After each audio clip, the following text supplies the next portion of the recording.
Azraben. Azraben. This is the current scenario we find ourselves in. I am now waiting for we gotta capture something. I'm kinda still waiting on some stuff to arrive.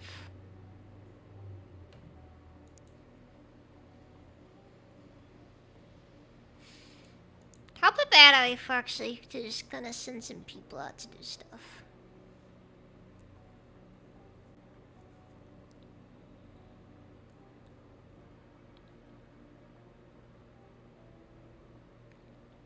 Alright, I think I got the situation.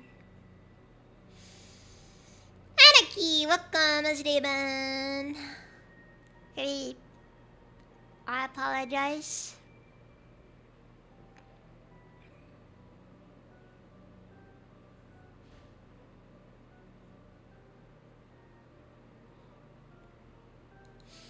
Alright, let's do this.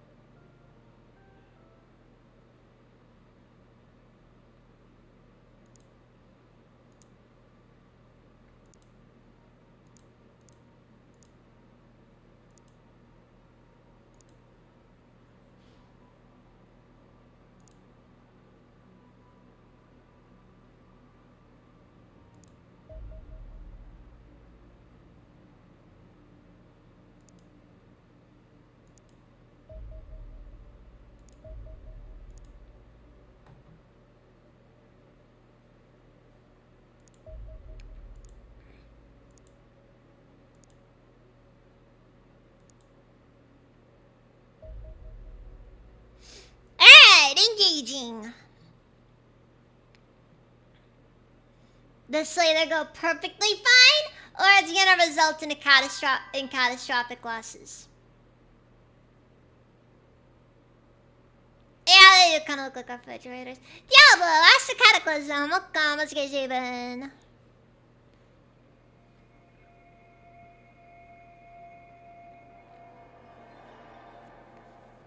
Alien Praetor present. The amount of alien communications traffic in the area is far higher than normal, Commander. The aliens seem worried about something. I strongly suspect there's a Praetor in the vicinity. It would strike a terrible blow against our foes if your men were able to capture it alive for interrogation. We would be close to ending this war once and for all. Okay, so let's just... Okay, the good news is we have a single stun baton. The bad news is, I mean, not really anything explicitly bad, but... Well, there is an alien Praetor present, which does come with certain complications.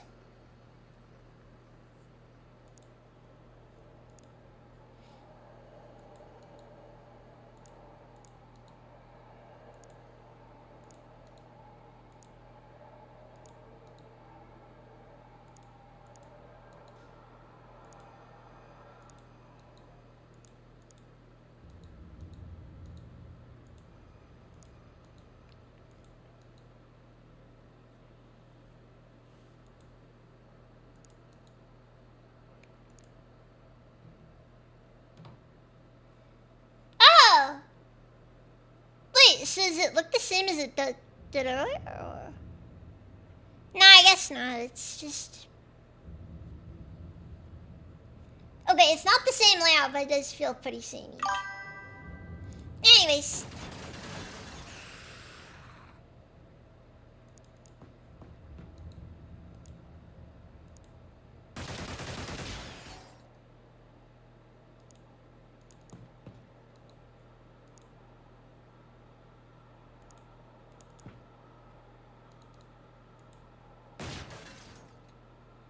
Gah.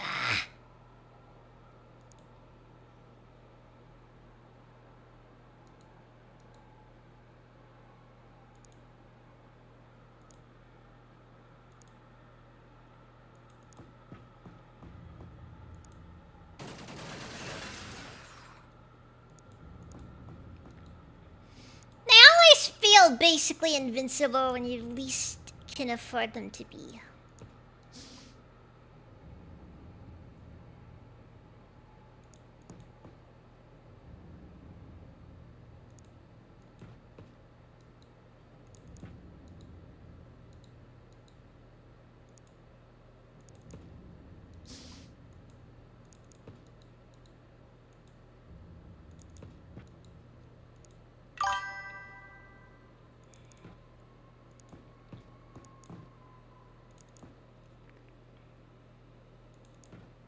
That's what I get for recruiting from home of the blind. You know what? They are what we had access to. Alright, this is just what we have, okay? You can make fun of me for doing this. I mean, we are taking an alien base, which is a lot, actually. Like a whole lot, but...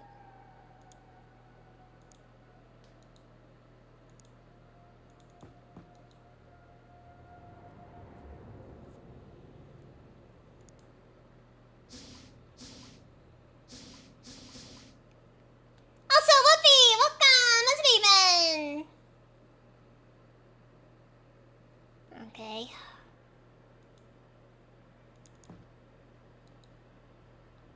Wonderful. My favorite. Not crystalids.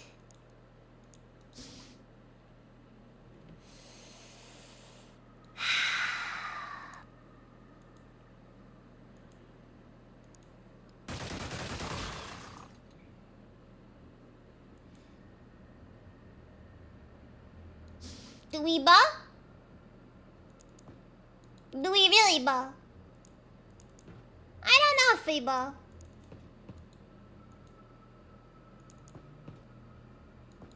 I am not looking forward to dealing with this, by the way. Alright then.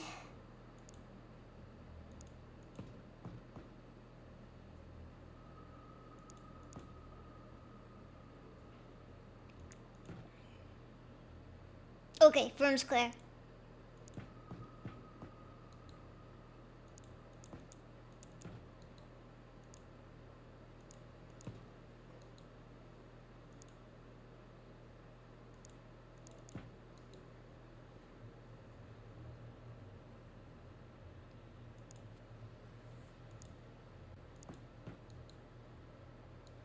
Okay, and then I'll go for...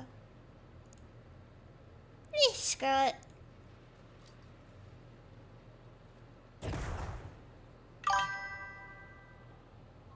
Yeah, we're in the enemy base.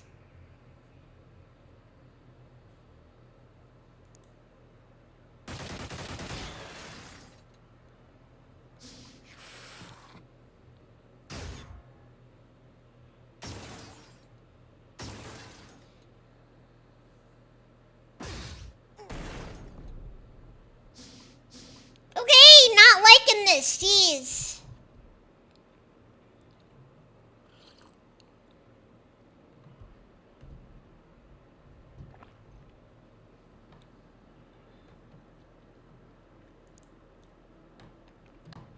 Cool, everyone's been overcome with dread. Let's go, I guess. Let's go.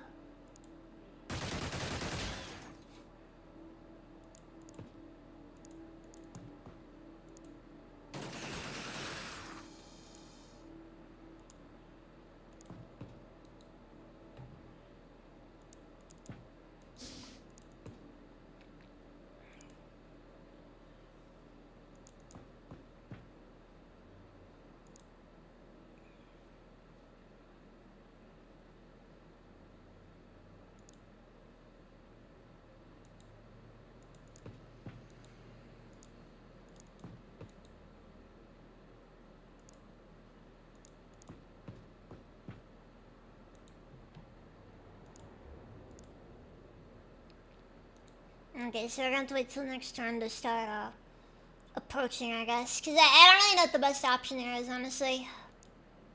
This is a little bit on the, what's the word I'm looking for?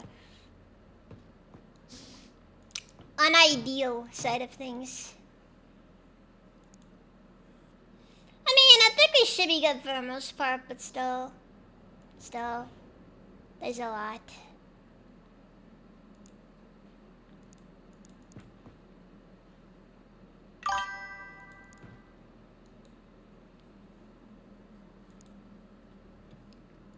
Pretty much. Who was a medkit? Pedro Martinez has a medkit.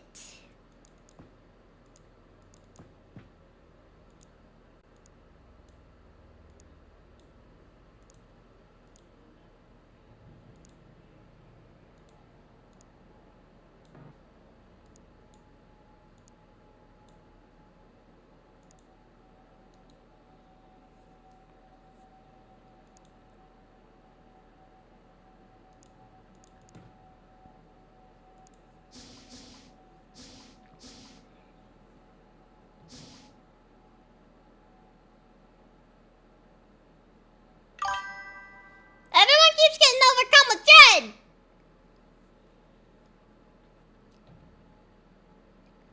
It's actually kind of annoying because, you know, they end up,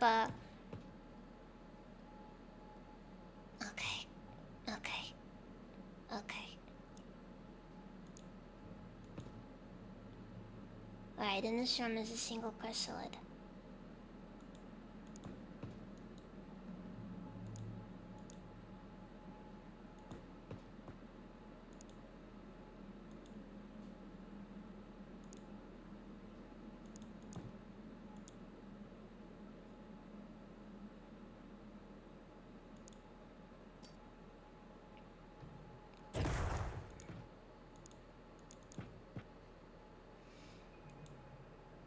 And from there, we pray for the best. Alright, send the team this way. We need to start clearing rooms.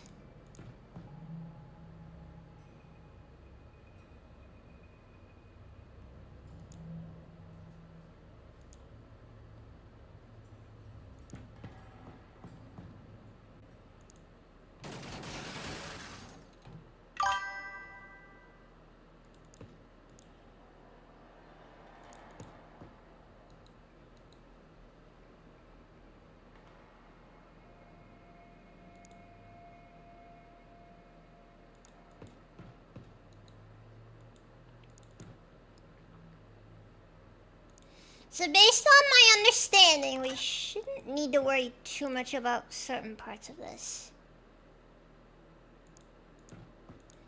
The hope at least is that otherwise there may be some issues. Possibly.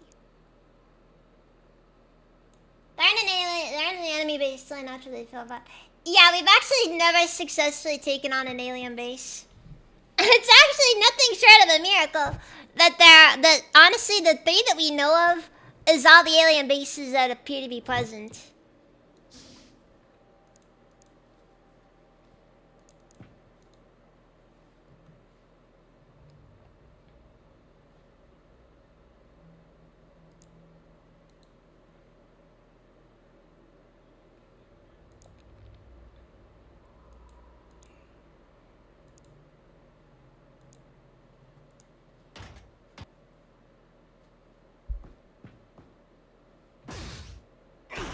Okay.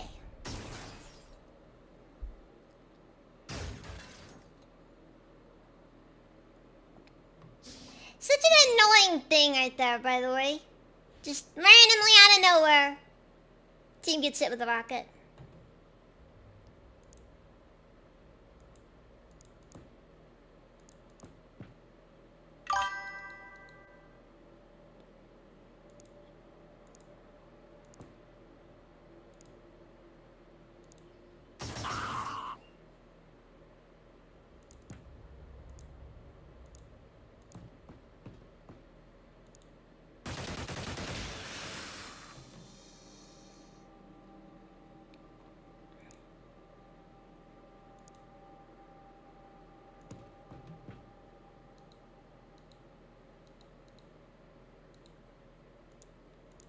Okay, and then we'll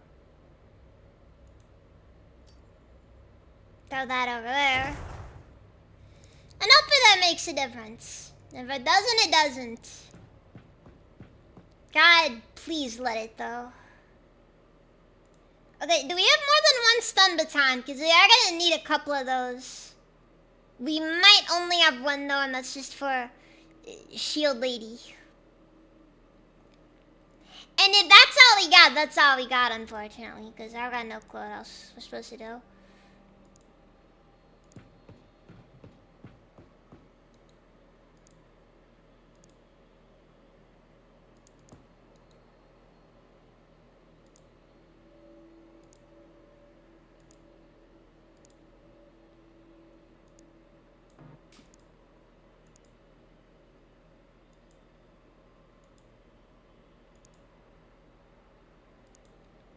Does he have space for...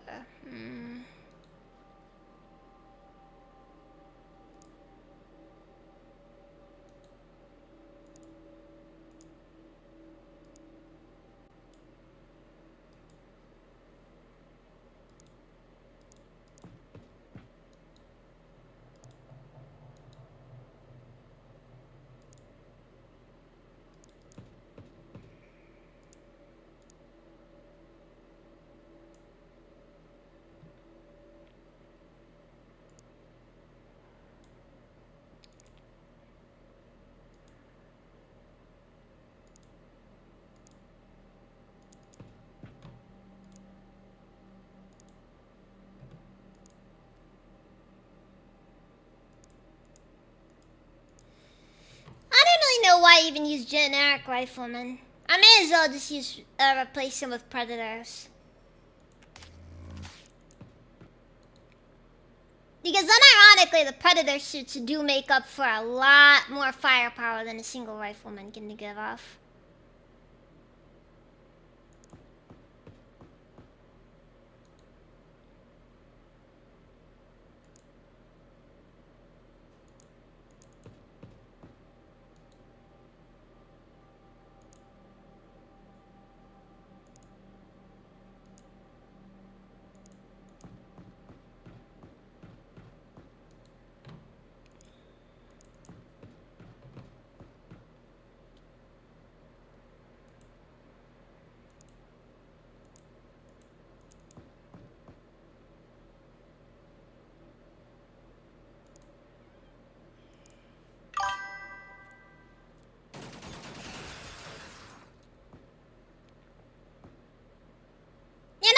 Sometimes you feel a little insulted and they don't get suppressed.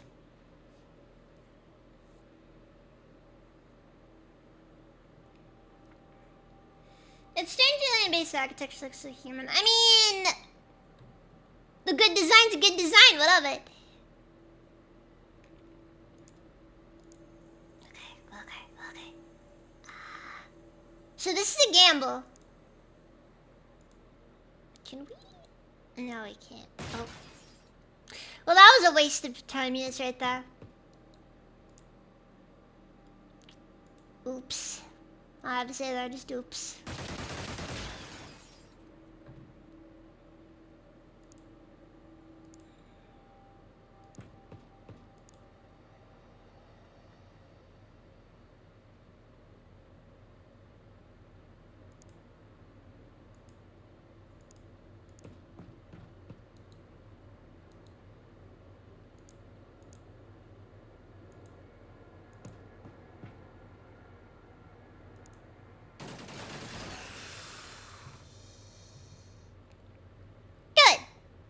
Good.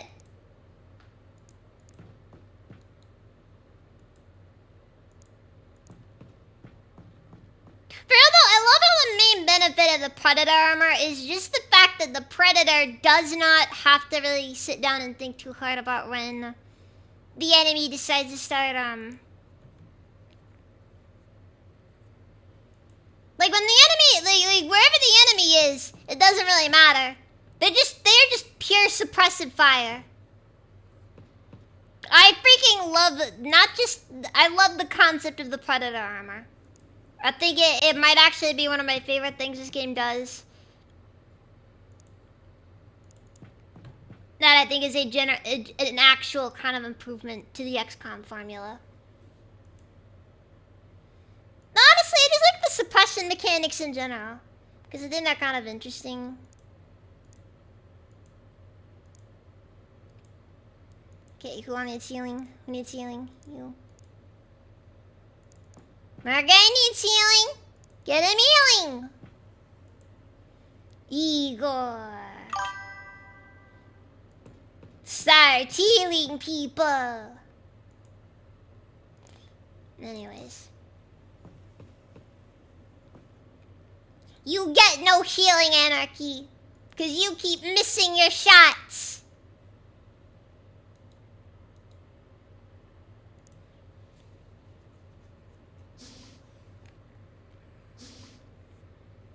Seriously, for some reason that guy's name is Igor. Okay, looks like I'm doing a little bit better. But what it's worth though, we are also just in a generally pretty favorable position.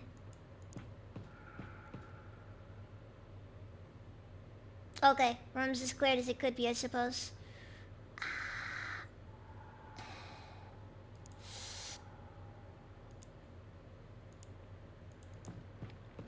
I'm liking how it looks so far. Okay, yeah, we're clear. This, oh. Well, as clear as the room can be.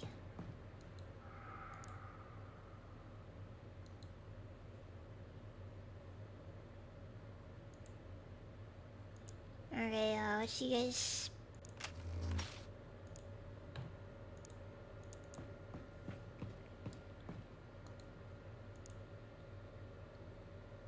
Yeah, but I like the Predator because... I like the Predator armor because it unironically is just... It is... the physical manifestation of the concept of accuracy through volume of fire.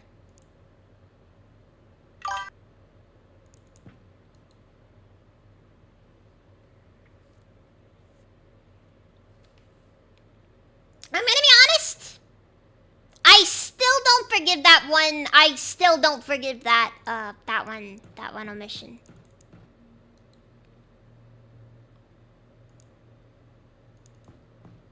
Okay, I'm not gonna forgive everything. Alright? Because not everything deserves forgiveness.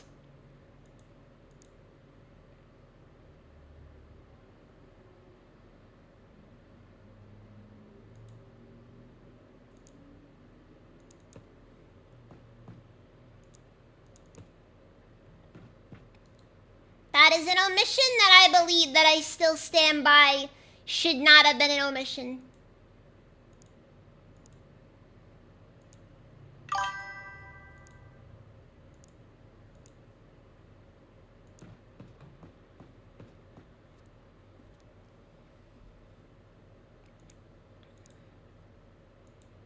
Look, you can't freaking not let me play with that, okay? They're over here like, you know, oh man, but the real weapon that humanity makes is mag weapons. And I'm just over here like, it's gun but hit harder.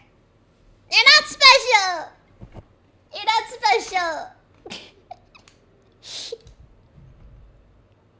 Thank you for that, Jay.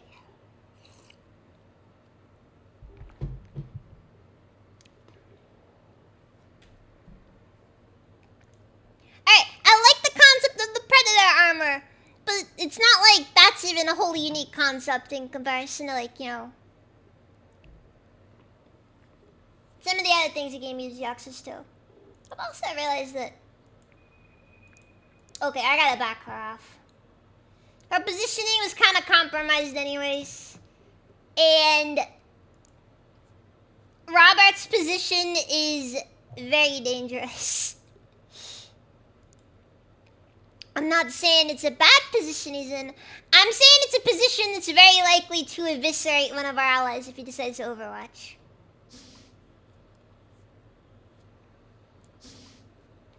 That happens too. It can be pretty rough right there.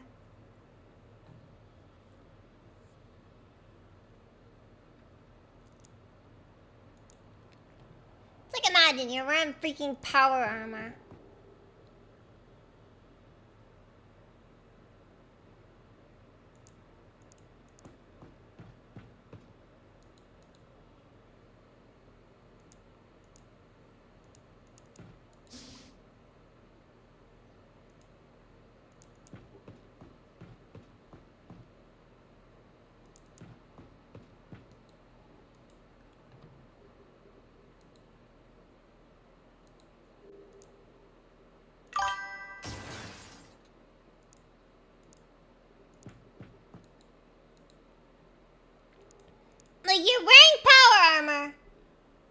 somehow you still end up getting freaked out.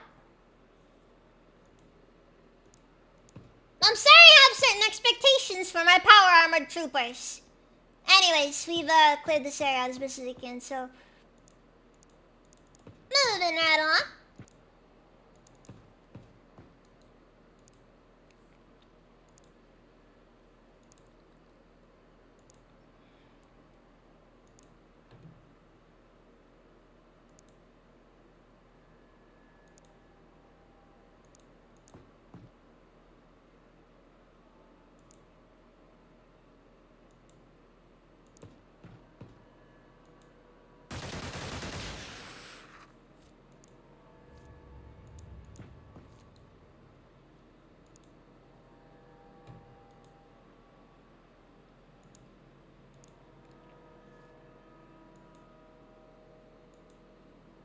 Ugh, this kinda sucks actually. Okay, we got one that can actually make it. Alright, clean. Clean kill.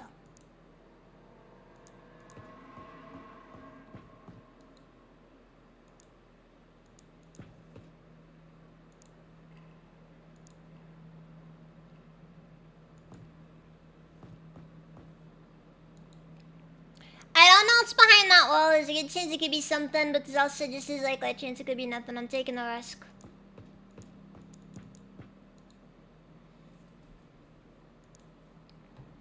Sometimes in life you just gotta accept the potential that, you know, somebody's gonna end up getting turned into cheese.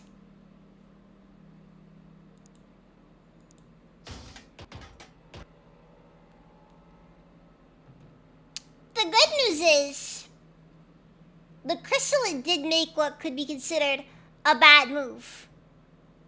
Assuming people don't suddenly start freaking out and end up running out of options, good thing I had enough time to just at least reload. Because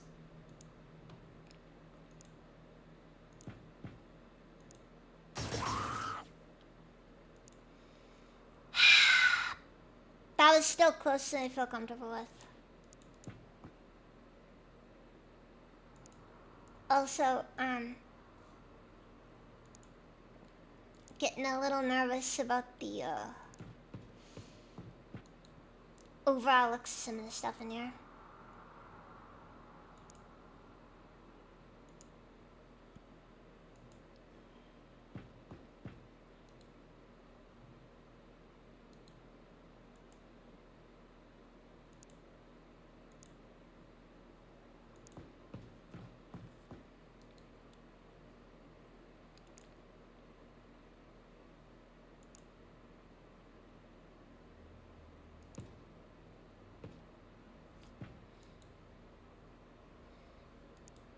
Ever so slightly nervous.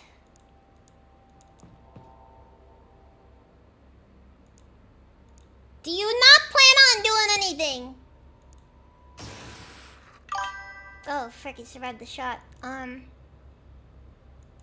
Uh-oh.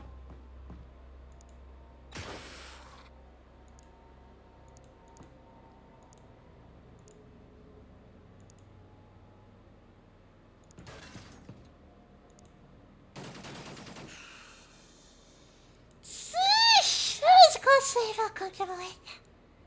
I could have been a little... Yeesh. That was sketchy. That was a bit sketchy.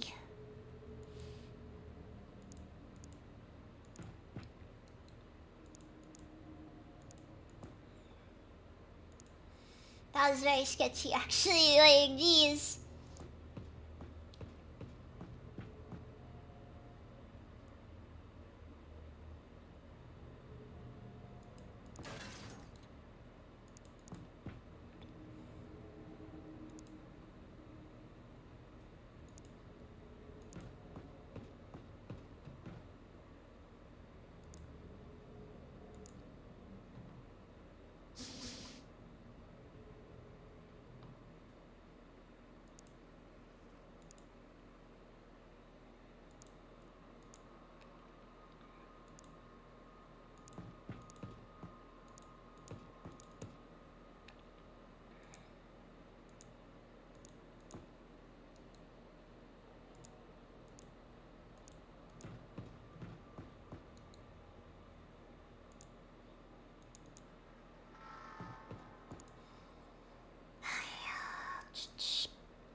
Do I have everyone reload? Reload. Just reload. Don't worry about ammo capacity. You guys come in with so much ammo, you will not run out of ammo. The expectation that you guys could possibly run out of ammo is misguided in and of itself.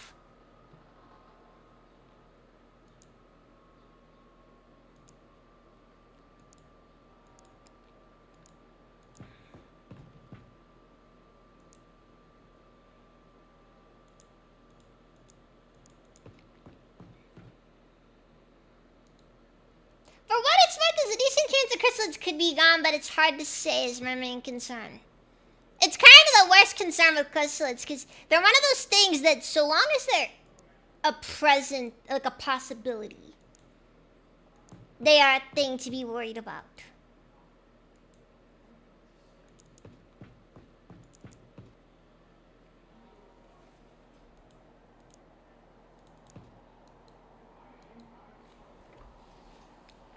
You know, like, that's my main issue with chrysalids.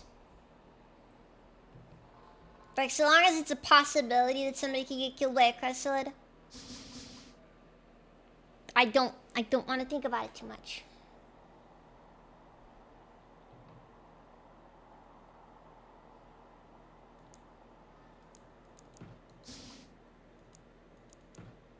Oh no.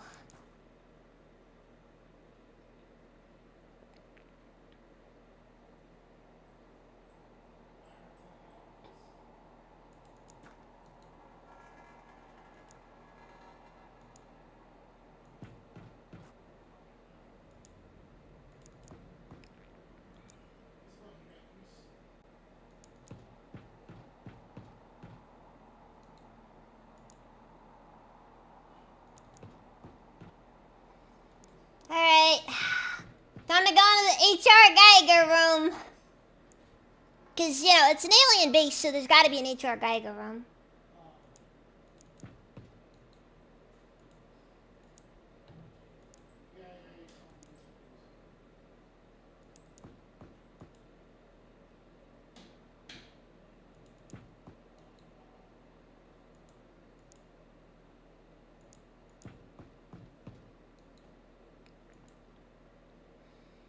I mean, is it even a proper alien base if there isn't an HR Geiger room?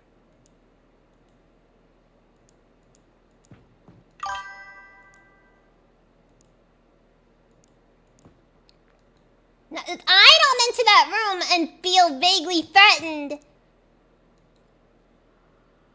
This is not right. Barry, welcome. Let's deepen.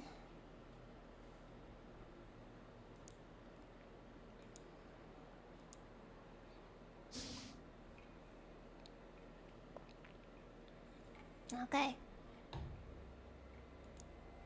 Let's go forward. Okay, enemy leader.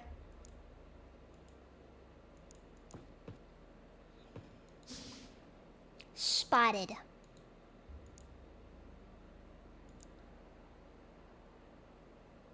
Can we get I think we can get it. I think we can get line of sight on that thing. Hold on.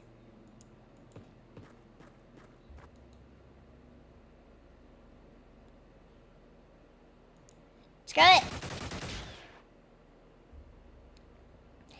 It was an honest attempt. It was a failed attempt, but it was an honest attempt. Get ready, I'm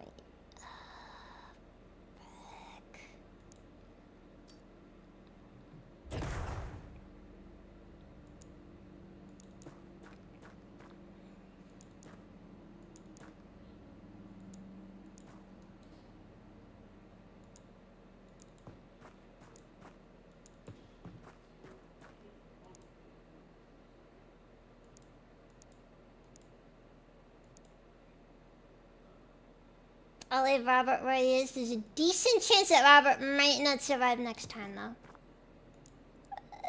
Can we get the... No, we can't get the medkit out just yet.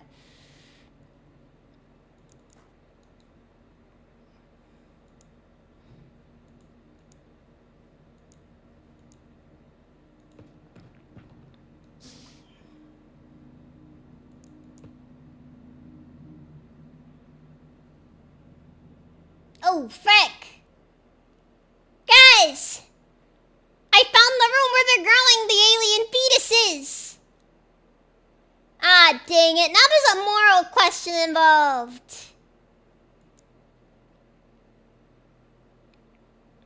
Or we can capture them and, you know, I don't know. Something, I don't know. We'll turn it into a sitcom, okay? It'll be great, it'll be great. Okay, based on the alien's position there, I think a smarter move is take it slow, as usual. Just take it slow.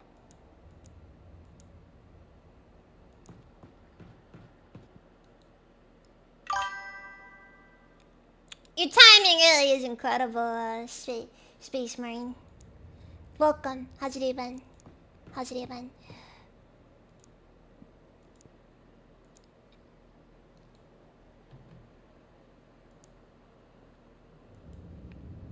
You do this every single time.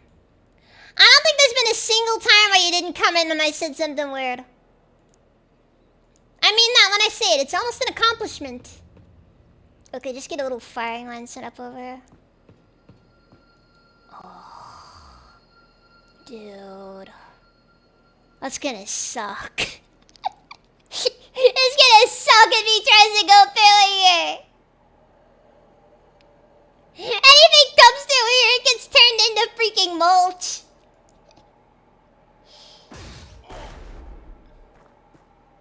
It's like you'll be praying for the comfort of the wood chipper when we're done with you. It's cold and there's a lot of snow. I apologize, Space Marine.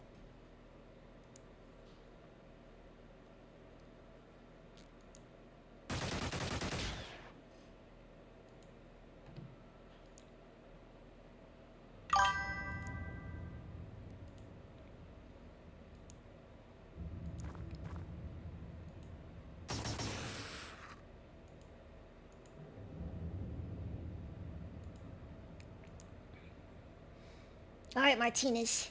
You got this. Remember, nothing ever happens. Oh, this feels like a terrible idea.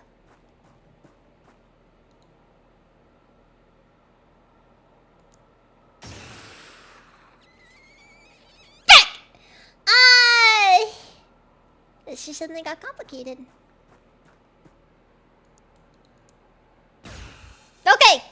Okay, he's dead. He's dead. We're good. We're good. Also, it is nothing short of a miracle that we have not lost anyone yet. I mean, Robert over here is just hanging on by a freaking thread.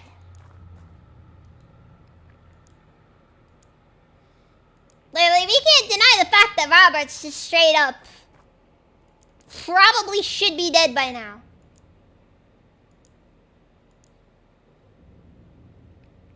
But look at him, being a good soldier. Following his orders.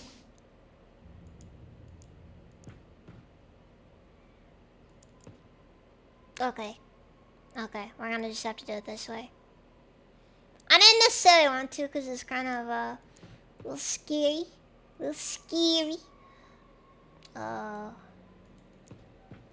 I think I found the room.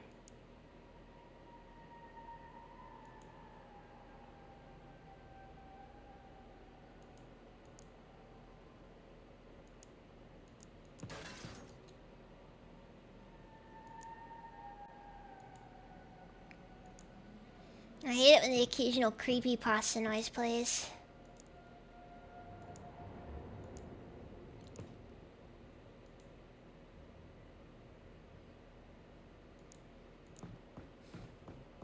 You know, when you hear spoop.mp3 play, it makes me feel unsettled.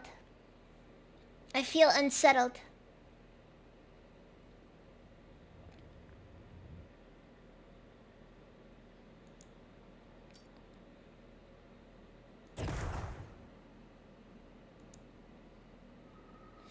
Don't necessarily like this positioning. Ah! He missed! But will not do him much good. Also, I really don't know what the whole overcome a threat thing is, honestly, as far as like status ailments go.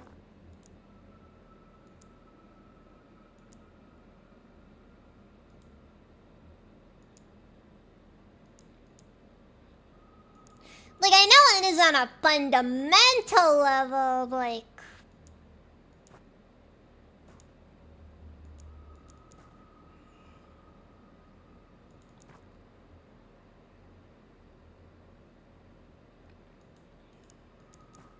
Kinda weird how just the Praetors being around suddenly makes everybody feel uncomfortable. They must be great at parties.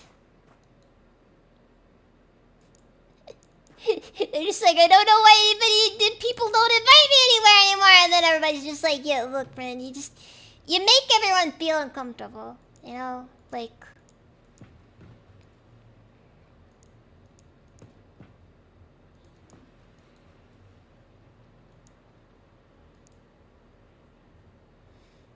Like, we walk in the room, like, you walk in the room and just, I feel unsafe. I'm filled with a profound sense of unease.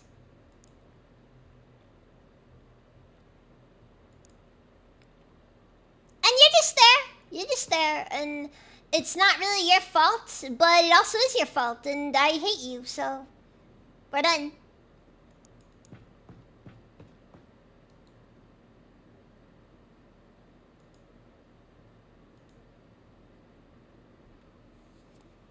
Anyways.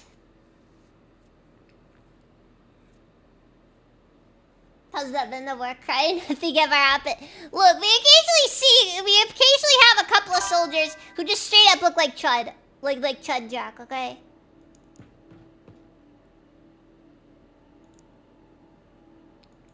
Alright, and, you know, that's just their way of motivating. You know, we just have to remind them that nothing ever happened.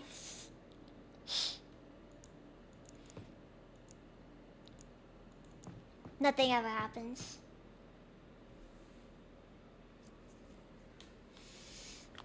Nah, nothing ever happened. Well, no, the officer getting M-pregged is nothing ever happening. You gotta remember how this works. It's a part of the nothing ever happening. 100%, one of our guys gets M-pregged. It's nothing happening.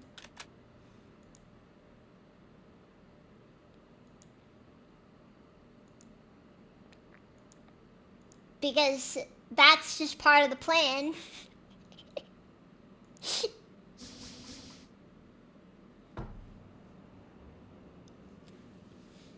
Look, you wanna know something? That's why the United States federal government does what it does, okay? It does. Every single government on the planet does what it does to ensure that nothing ever happens.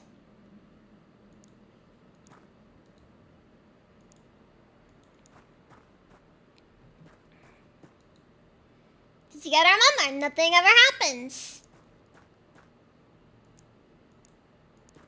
Right? So long as the world has a number of things that could potentially happen, none of it will ever happen.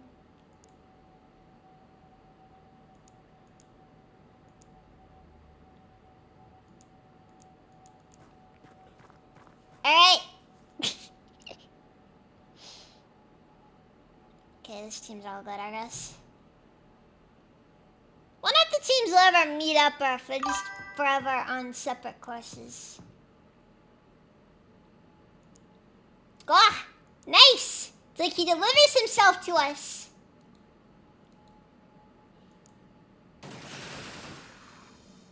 Look at all that damage!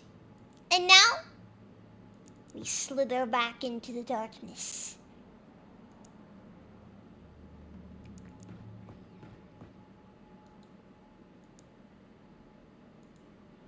Because, you know... Okay, I figured that's what that one was.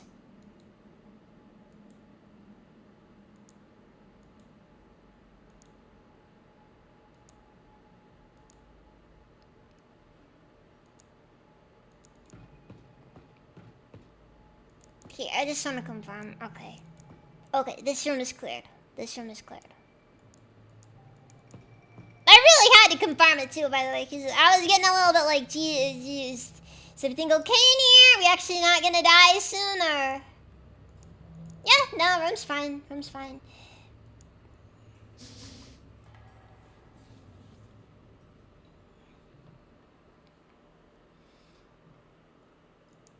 All we need now is just somebody to...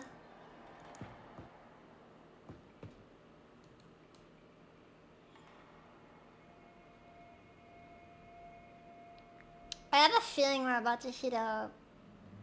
Oh god, it just keeps going. It just keeps going! I think we got a minute. Anyways. Back into the Geiger room! It's a big one. This is a big Geiger room.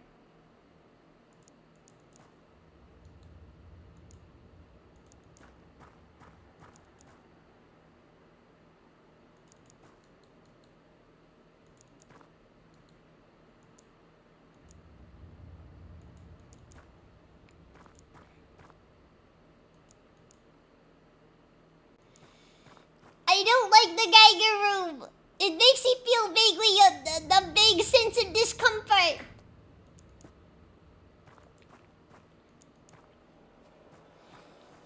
It's like you got one room where we're just growing alien babies, and then another room where there's just these weird egg sacs everywhere, and I don't know what does what. I mean, these little guys here, they're just chilling in their tubes, but.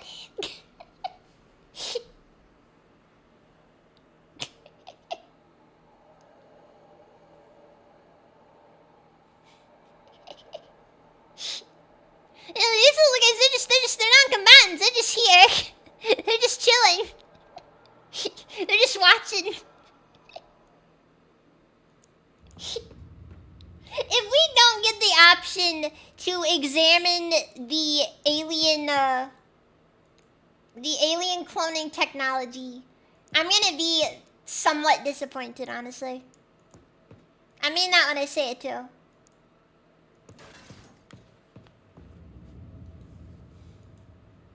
I didn't like xenobiology. I didn't like any xenobiology classes.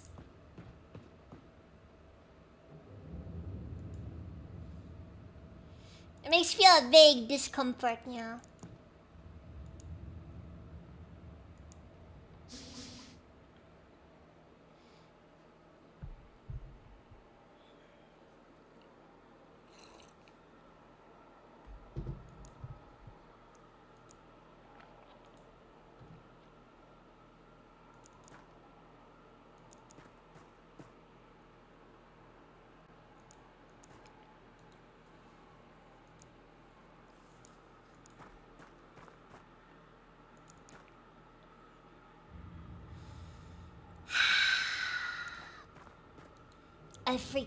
I do not like this one, but okay, I'm gonna send.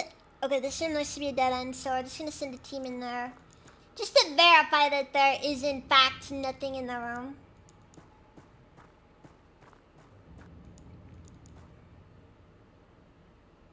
And from there, we'll determine that nothing is in fact happening.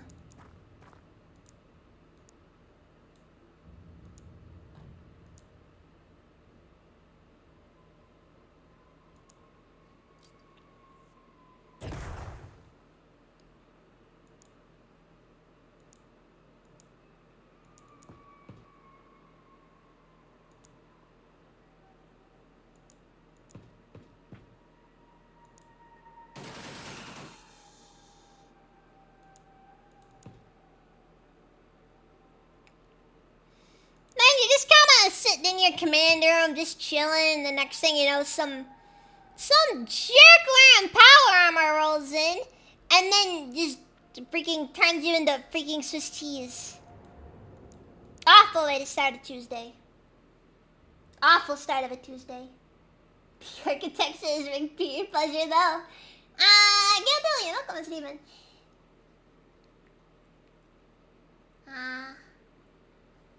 I just realized that you weren't here. Anyways. Okay, so, statements that make me glow. Yeah, so you ever notice how, like, every single government, it seems, exists almost exclusively to, ensure that it, maintains continuity?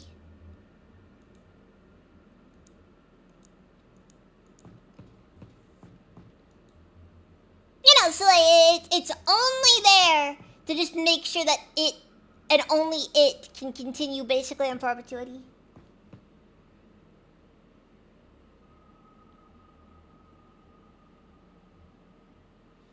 I think your favorite quote from us has been, Airbud did generational damage in talking about white girl proclivities. Oh god. Oh no. Oh no. That's horrible. It's not wrong, but it's horrible.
Actually, we can either get the gun put away or we can pull up this stun baton and not both.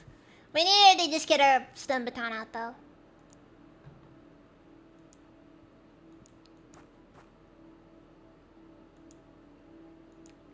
Didn't expect to see you here. Honestly, I completely accepted the possibility there was just nothing over there. You just came out unlucky right there. I really don't know what else to say there. That is life, though. That is life, though. So tell me, guys, where's the alien leader most likely gonna be? You think the HR Geiger room, or is it gonna be like or is it gonna look like a more general, like a more typical like command center style room? Cause I genuinely do not know what we're doing right now.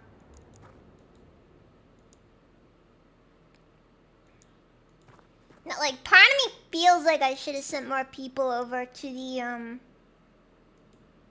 because we only brought one stun baton with us, which probably was a bad call, but you know how this stuff goes.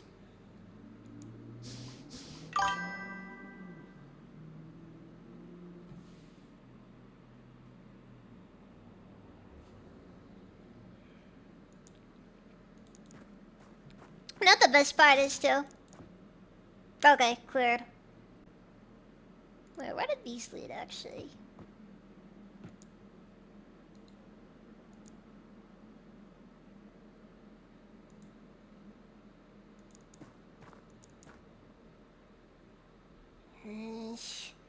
I don't like when you go into an area and it's just kind of empty looking.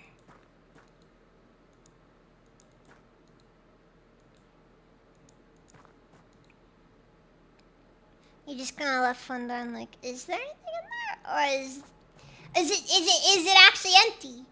The scariest possibility is that it's not empty. But in a way, it's also just as scary that it could be empty, you know? Okay, room's cleared.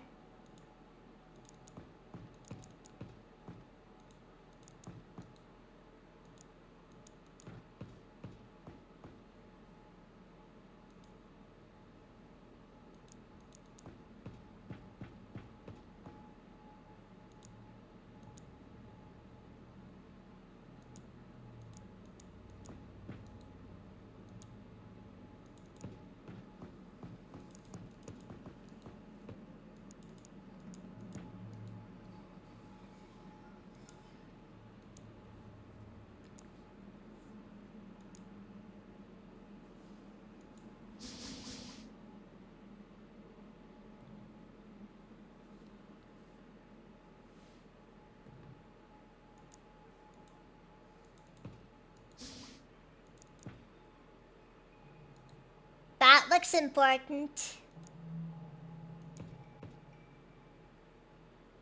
That looks very important.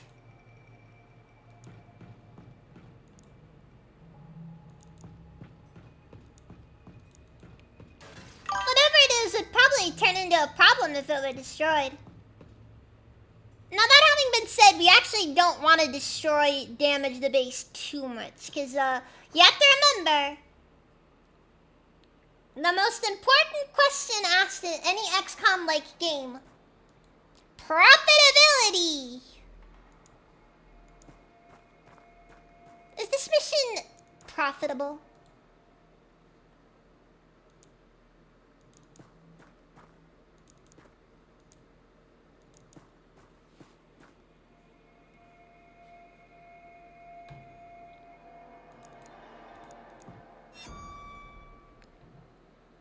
Oh!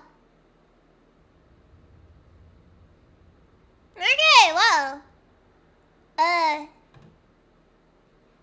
That'll be useful for later.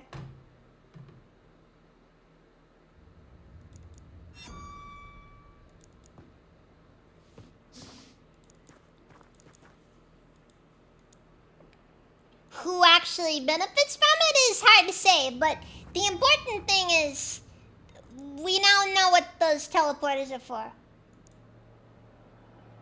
Also, that room is basically cleared as well, so that actually did a lot for us, information-wise.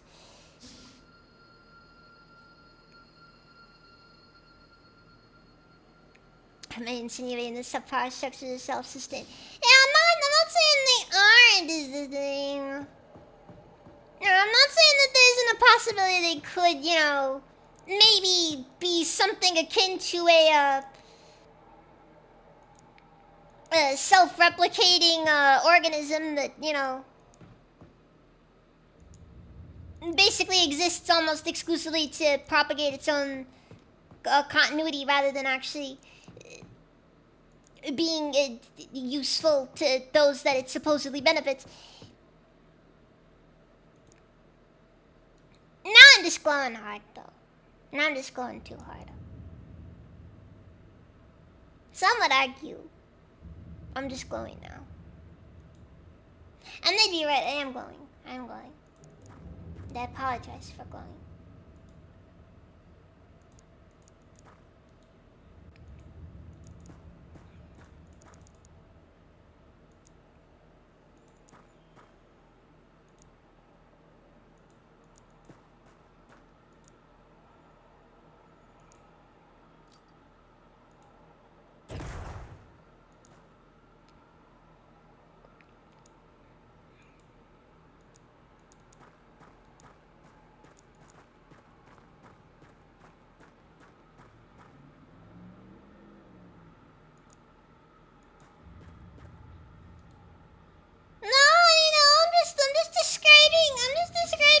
Societal power structures. Don't read too deep into it.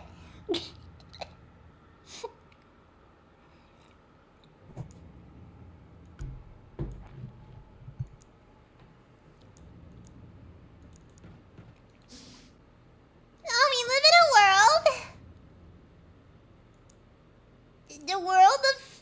world where, you know, there's a lot of things in that world. It's a big, wide world with a lot of different things in them. And many of these things have self-interest, you know, and it's important. It's important to...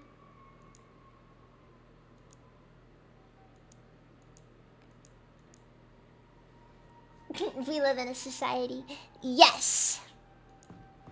But that meme is what some might consider dead, so I don't know if I should, you know, reference it too hard. You know, sometimes what you don't see, like the times when you see nothing, they're kind of the moments that scare you the most in a way. Actually, I think that Robert is my current highest ranked person. How far up is Robert? Let's see here. Lieutenant's higher than Sergeant. Wait, what about Corporal?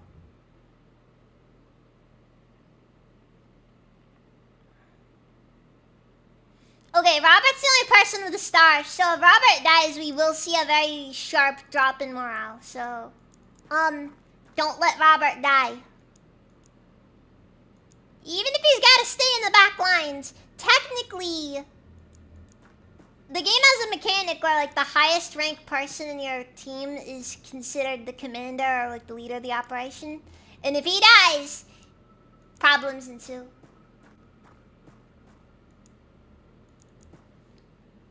Diablo, you have to remember, gamers are a complacent bunch. Okay, so long as there is something there and they can convince themselves that this is fine, it will always be fine in their eyes. Gamers don't actually want change. They just want good games.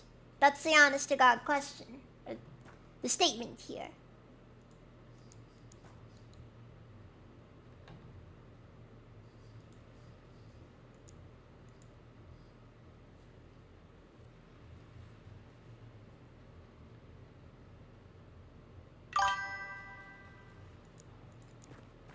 Like, I'll put it this way. People will sit down and talk about how, you know, like, Expedition 33 is a masterpiece and, like, the greatest thing ever. They'll freaking, you know, talk about the game like it's incredible. Despite the fact that, I'm gonna be honest, as based on what I've heard about the gameplay and what have you, I'm gonna be real with you. I personally think I would find virtually zero enjoyment from that game if I played it.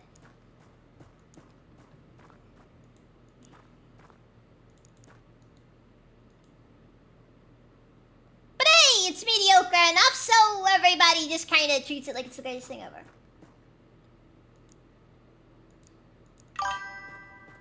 Final Fantasy IX is amazing. Never played Final Fantasy IX. You know what's funny? I like JRPGs. Never gotten the Final Fantasy games though. Isn't that weird? Really, it's kind of weird actually.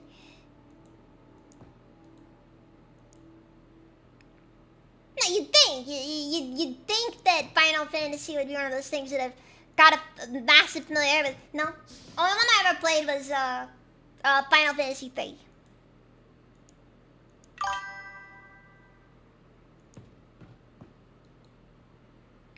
Honestly, I feel like it's either one of those series is going to either be too samey or doesn't change enough. And I don't know if I can envision a scenario in which it's anything other than that one.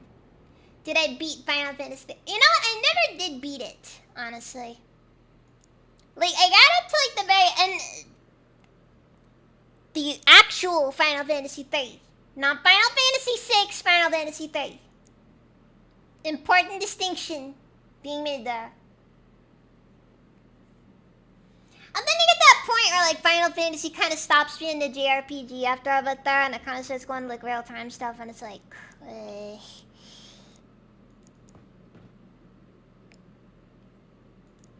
Not to mention, among other things, like not many opportunities to go adding your own or making your own characters and stuff like that, and I just don't know if it'd be my thing, honestly.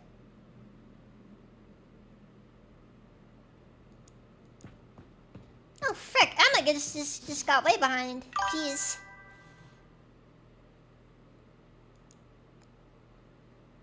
And not to mention, Final Fantasy is also one of those series that, based on what I've seen, also does like try way too hard to appeal to Western demographics, and well, if you know me, you know I feel about games that attempt to appeal to Western demographics. Not a fan.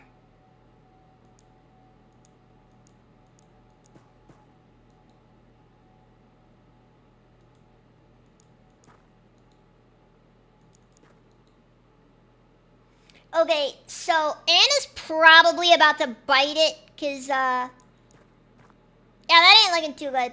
Gonna just stop with you guys. Oh my god, are we finally about to leave the HR Geiger room? I just want to be done with the HR Geiger room. I really want to be out of the HR Geiger room. I am so done with the HR Geiger room.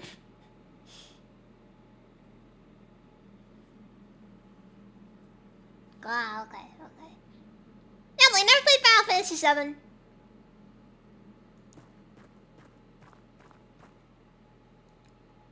And if you want my unpopular opinion, I think I would have preferred Bravely Default. Honestly, getting a character in Smash Brothers to Final Fantasy VII again. Like, Cloud was kind of his own thing. I was fine with Cloud, but then when Sephiroth came out, I was just like, seriously, Square? Like, you have so many IPs, so much stuff you could have possibly pulled from, and you choose to do Final Fantasy VII twice.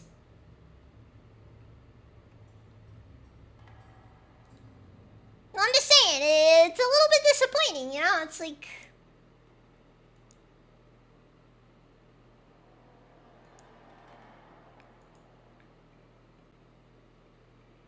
Nah, I can't say it satisfied me all that much, honestly. Because it really didn't.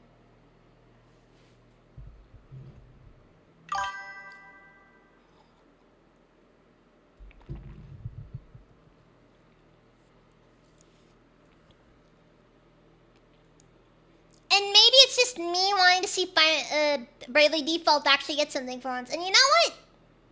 Fair. Because I felt like Bravely Second got snubbed pretty hard, honestly.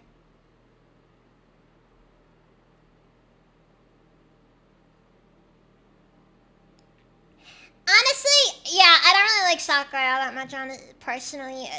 Like my gripes to them is mostly just comes down to the fact that I just think that in general...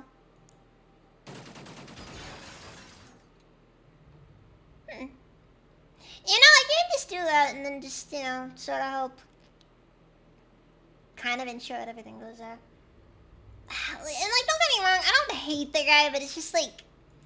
Something about Sakurai always feels like it's one of those... He really tries to come off like he cares a lot more about the games industry than he actually does. But it's like his actions tend to kind of speak otherwise. He comes off a lot like Kojima, okay? And...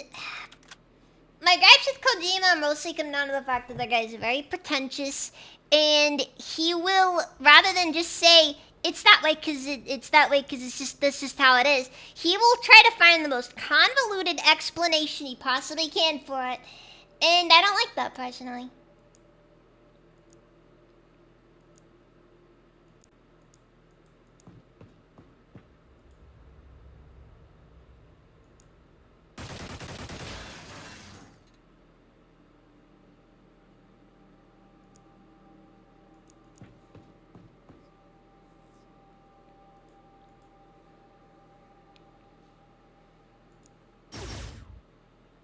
Kojima's not really my favorite type of game dev, honestly. Actually, another thing that's kind of surprising though so far about this run. Not a single person has panicked. That's almost an accomplishment at this game, because... Oh! Well, I guess the team's back together, I guess.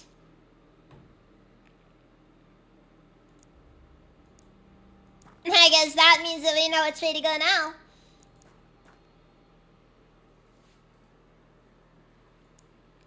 We also know which way not to go.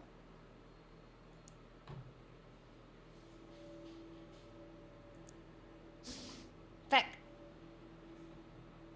I accidentally pressed the wrong button.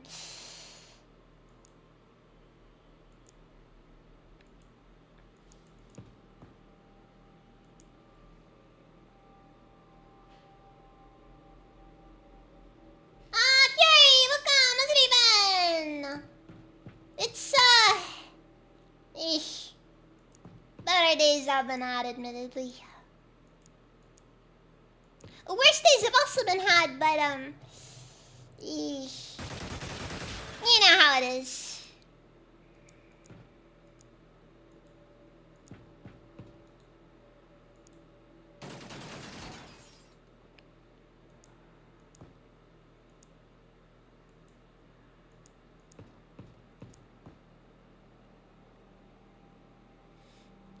sounding more lively than usual.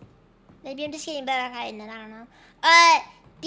The glass in the back window on my car is shattered recently, so I've been dealing with that problem.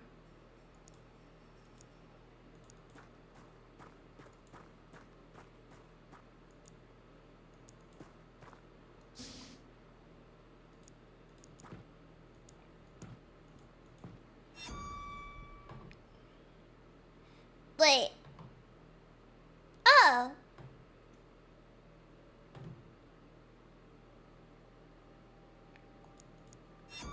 But I guess in that case, yeah, no, we gotta make that final push then.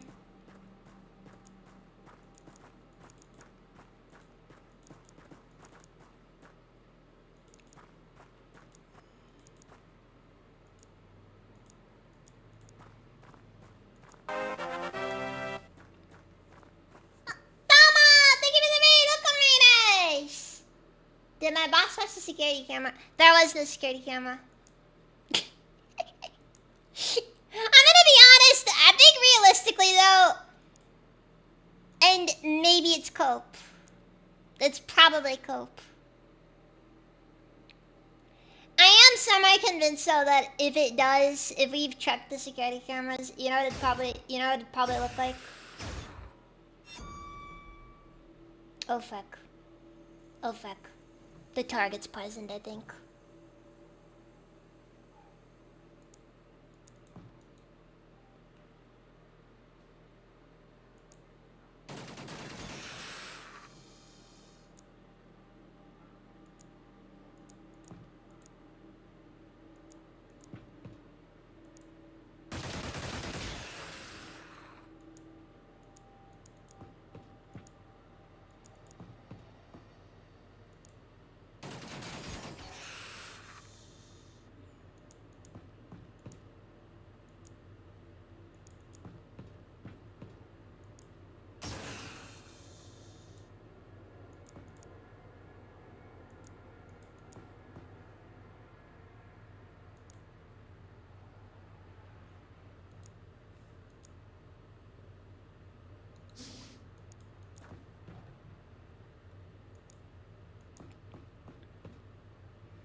I think this is the camera room.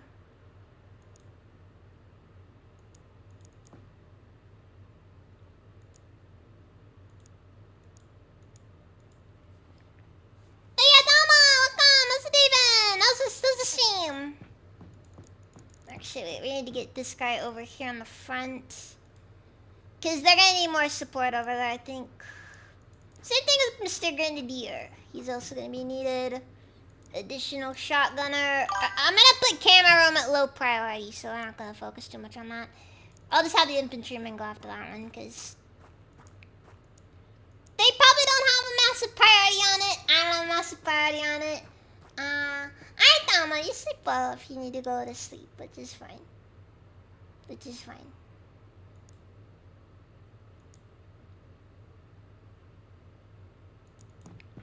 The sniper keeps getting forgotten.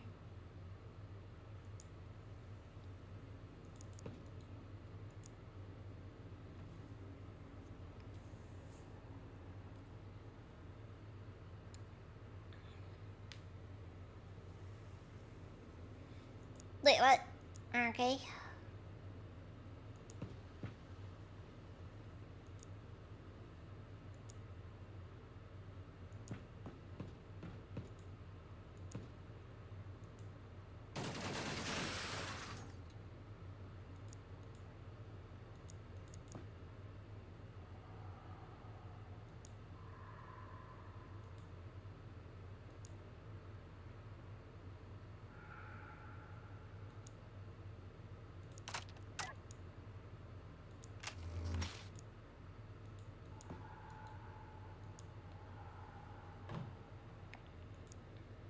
Okay, so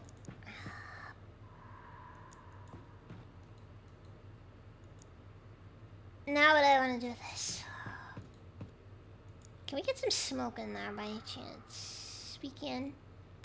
We can. First things first, we're gonna take this shot, regardless.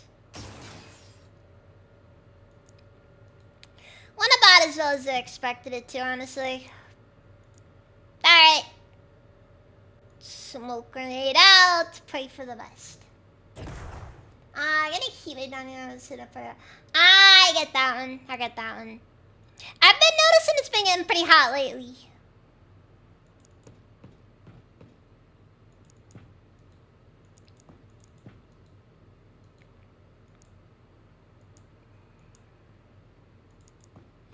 But that's just kind of how things are. Mean old Mr. Sun's been beating down on us constantly, it seems like.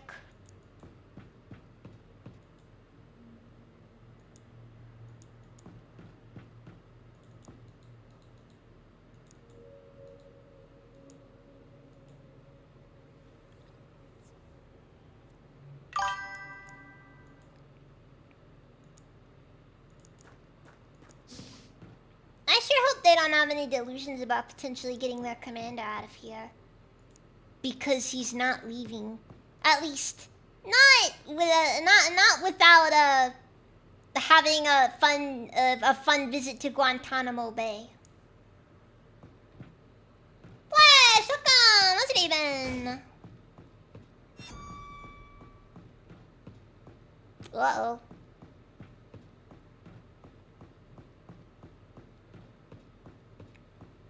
Alright. Gregory has been hit. Not an ideal scenario.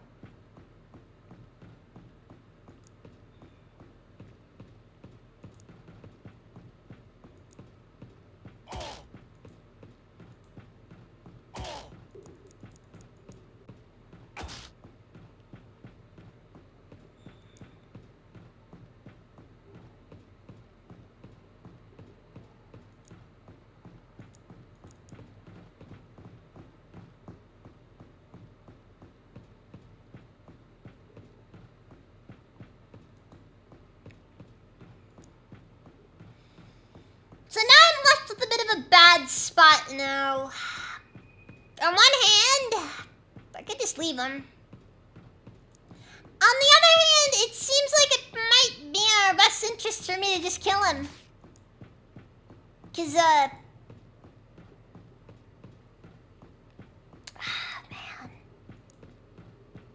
Well.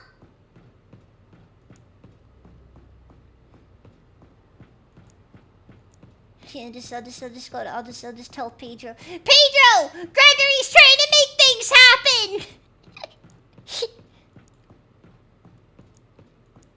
and then he starts freaking out, and the freak out happens.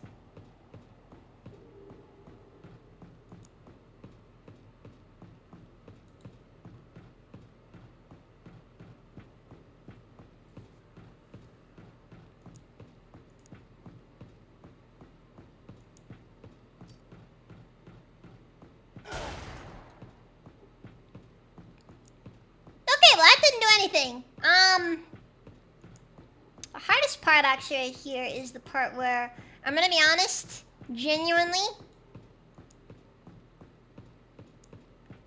I don't know what the best way to go about doing this is, because, no armor is pretty strong, and I don't think I have anybody with any mag-based weapons who can actually go deal with them.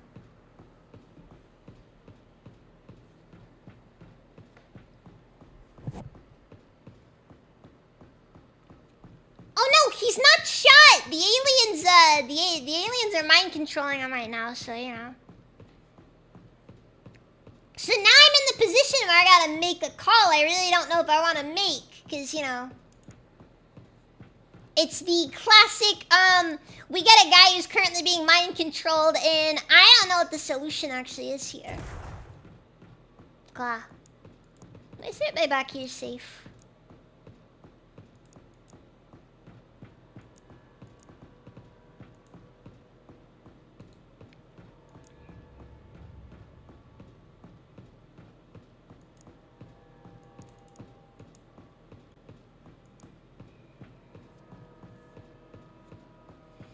Anyways, almost live streaming is off. Ah, that's good to hear. That's good to hear. Yes, there's constant running sounds. That is a consistent bug with this game. And I genuinely don't know why it happens. And I don't know why it's never been fixed. Does it annoy me? Yes! A lot, actually. Whole lot.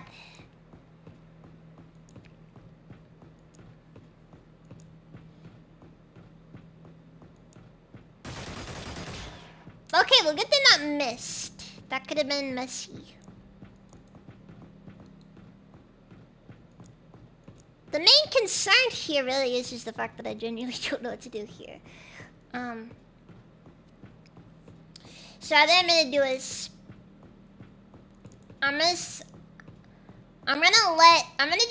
we're gonna do this. I'm gonna back him off. I can't really do anything with Inga because I honestly thought she could knock him out, but turns out that's not physically possible in the given circumstance. So we're just gonna have to roll with this. Yeah, what about it? How you expected it would?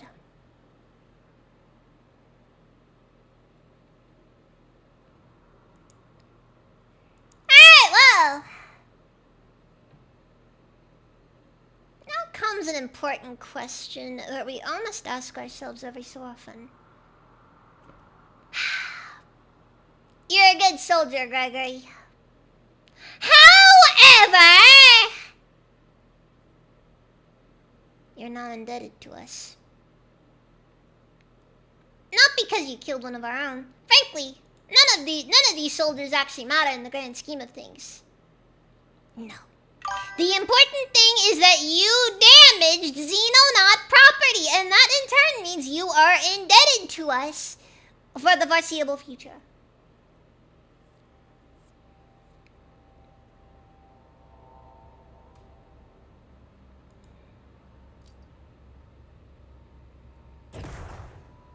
I had no clue if that grenade went where it needed to go either.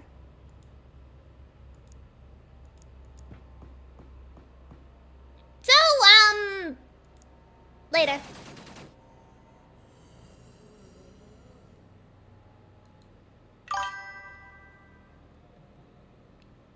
Atari, welcome! How's it been? I just had to kill one of my own soldiers because he was, he got mind broken by the aliens.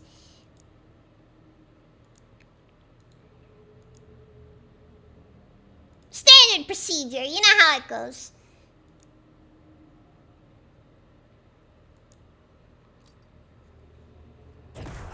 Oh my god, why can this woman not throw? I have had her attempt to throw 2 freaking smoke grenades out at some point, and she has missed every single one of them.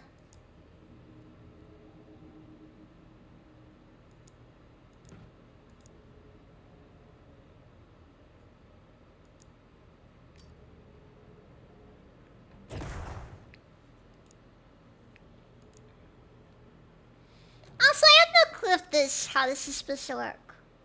I'm just kind of leaving the guy in here, but I feel like I don't know if it actually works though.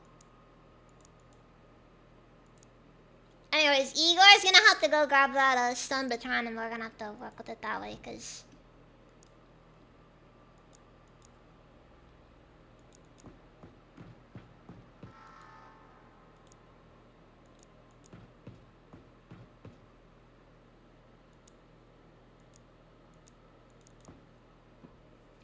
it's been good. Let's get to here. Let's get to here. Yeah, but but yeah, we're just kind of rolling through here, hoping for the best.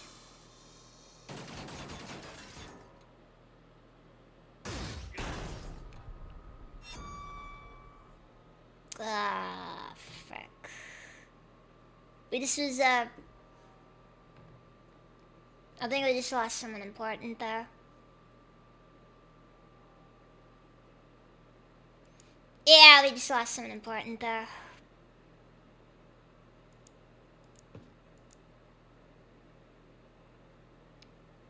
I think the stun baton survived that explosion.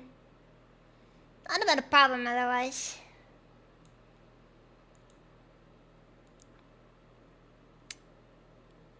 Oh, fuck. The good news is he's not the guy with the mag weapon, but like...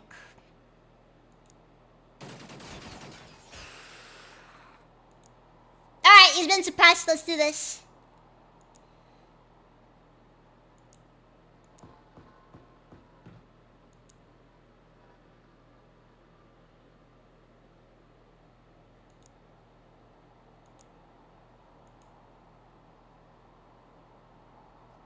Wait, hold on. Okay, suppressed is half your time units. And I think that firing your weapon is also half your time units in this scenario, so, does got me a little worried, actually. That is a misclick. Probably one that had to happen, though.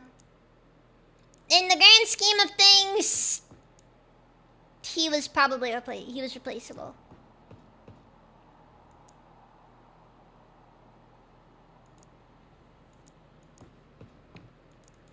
We just need to start pushing.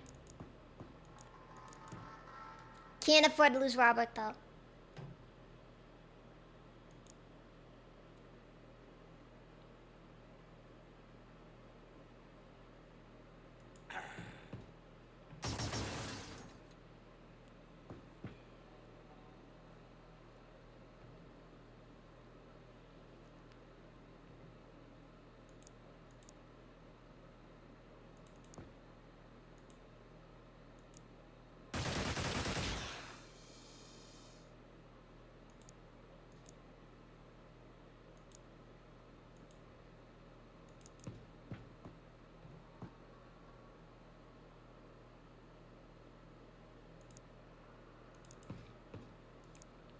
Somebody grab that stun baton. We are taking a prayer home with us.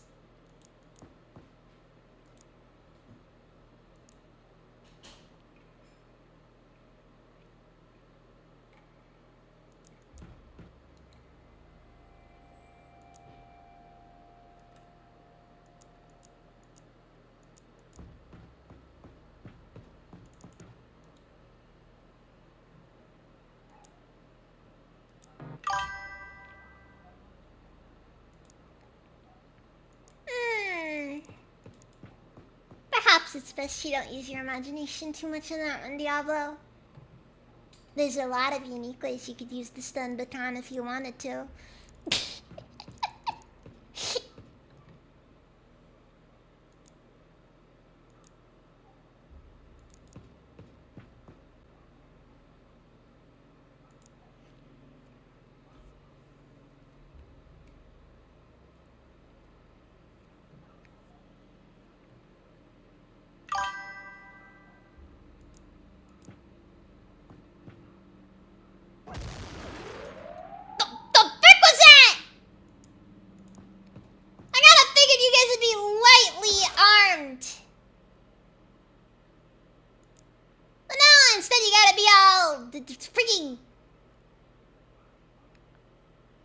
Freaking Dr. Manhattan or whatever about it.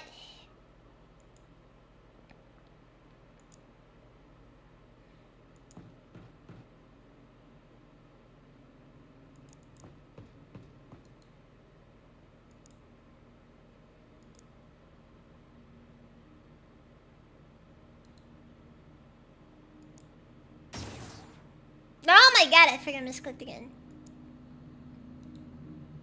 The one term I could really use a flashbang. Fuck.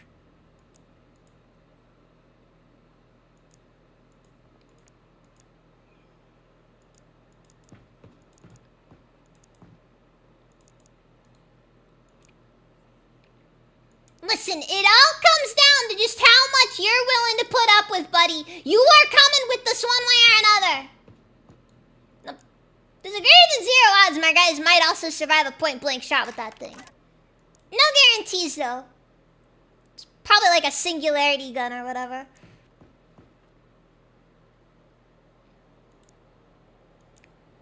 The question really is, how much do you want to make this hurt? The question's also which orifice you want the stun baton in.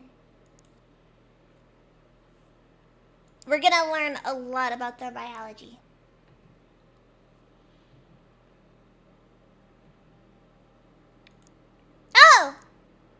I guess he does want to do this the easy way then. that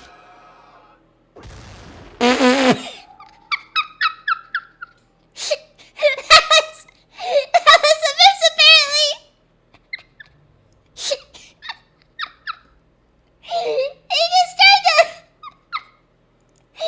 He just tried to point blank our guy.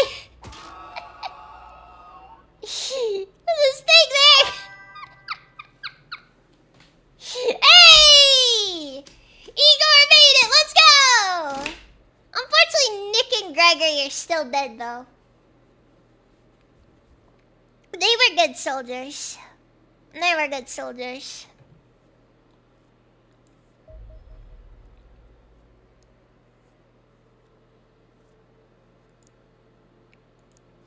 So, alien communications array. May unlock a method of decrypting alien transmissions. Interesting.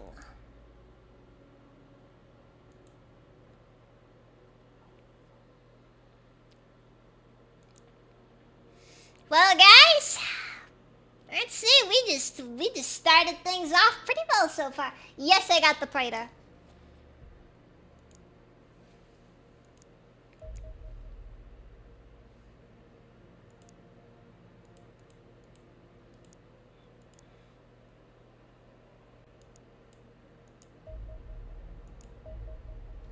Alien base intelligence analysis.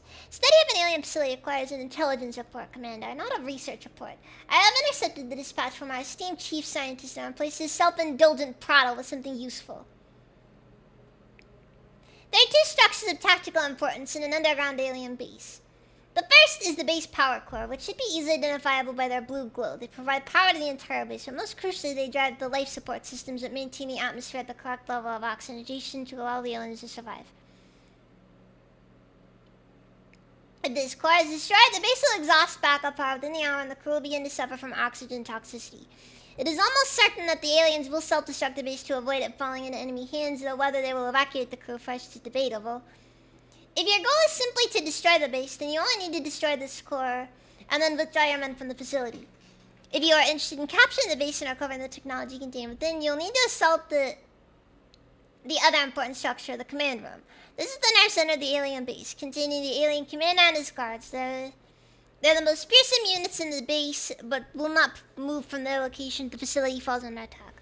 I believe their primary duty is to protect the base commander, presumably an important figure in the alien hierarchy, and potentially with access to sensitive information. If this is the case, that would be preferable to his capture, from the alien point of view at least. Assaulting the command room and clearing the base of all extraterrestrials is much more dangerous than simply destroying the power cores and withdrawing, but the rewards are correspondingly higher. The ultimate choice of strategy lies to you, Commander, but hopefully you are now aware of all the options. P.S. My apologies for not including any mixing of Imperial and metric units in this report, but then some things are perhaps best left to the most brilliant minds among us.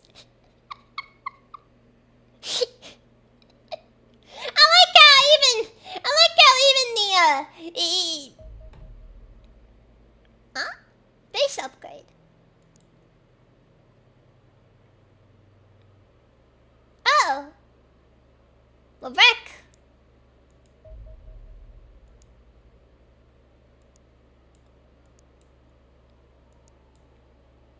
I like how even the intelligence guys just absolutely hate the chief, scientist's guts, though.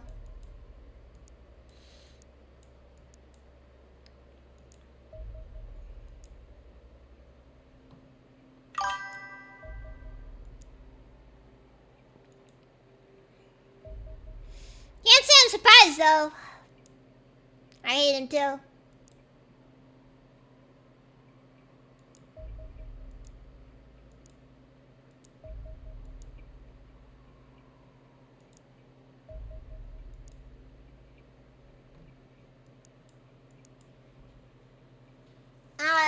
But what are the measurements in freedom units? Yeah, exactly.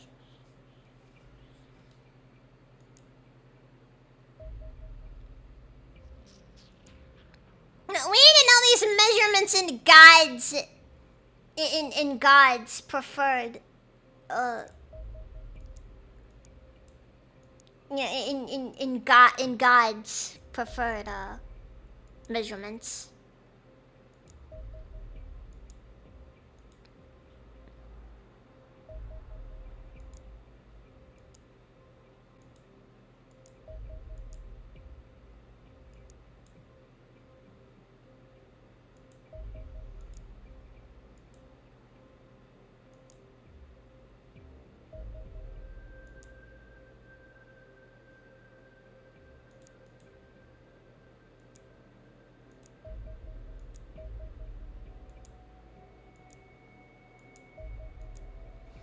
The good news is that now you can take out a lot more of the alien ships than we used to be able to.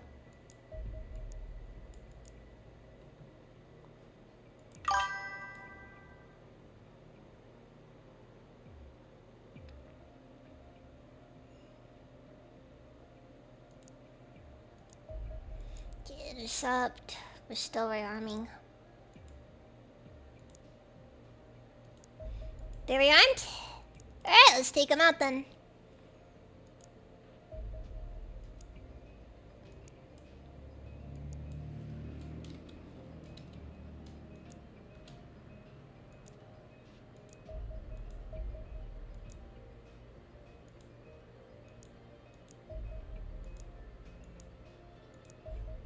I'm not gonna go doing too many ground missions, I guess, from here on out, because there's not really much point to. Unless I gotta go taking out the other guys, which will kind of suck if I do, actually. Guys! We've maxed out our funding level in the Soviet Union! We're getting nearly 1 mil just from them!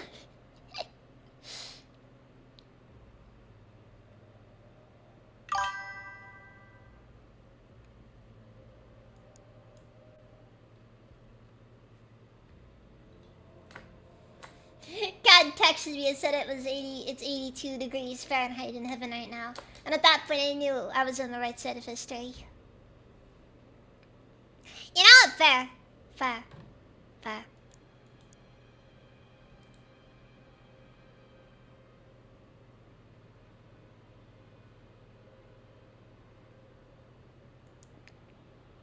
Yeah, I'm going out to give a minute late for my guys to finish their healing up before it turns into a...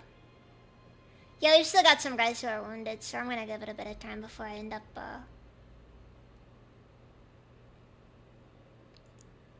rearming Valkyrie 1. It's not like I gotta go after all the alien fortresses just yet anyways. Go to base. Get some more engineers in those mag storms and we'll be all set for probably ever, honestly.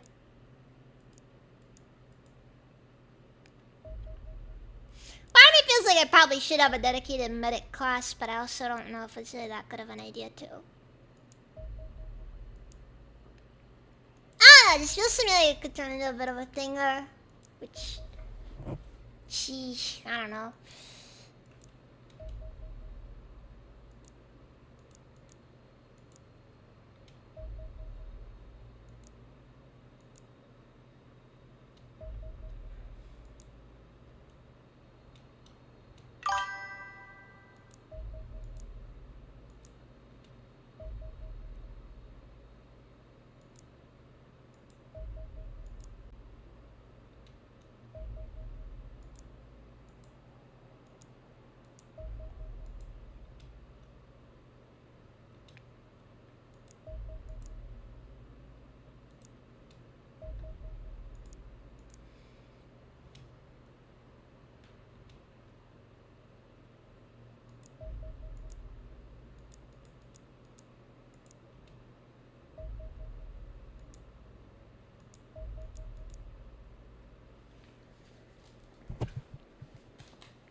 Chief Scientist is... Yes, he is kind of a jerk.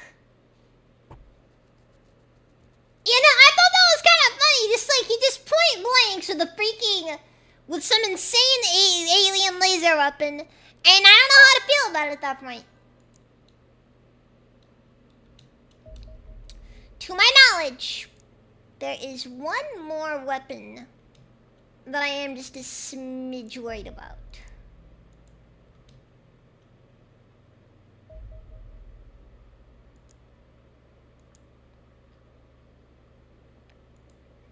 that's kind of just my thing so far right now.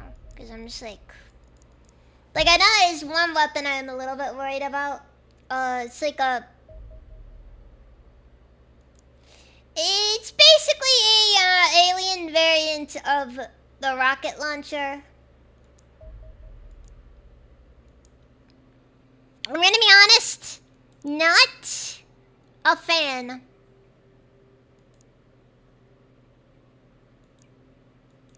Alright, Robert getting back into the game there.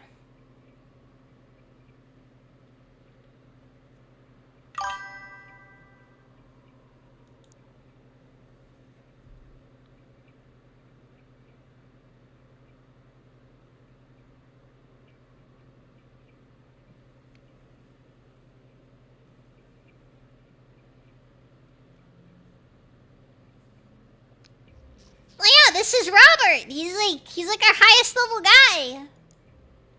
Highest level guy. Okay, do I want to take on? I don't think we. I don't think I want to do any of these yet.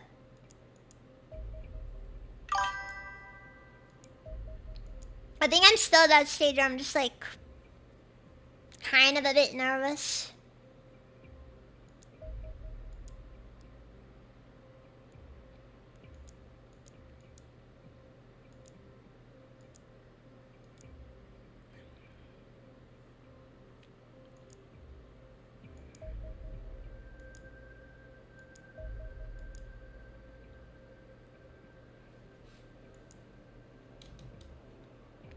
Again, I'd like to deal with that, but the problem is that I don't know what to do.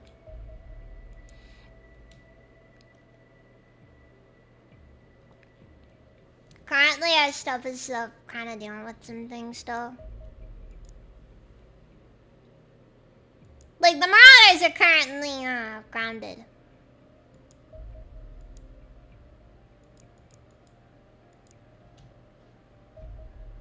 Alien communication array.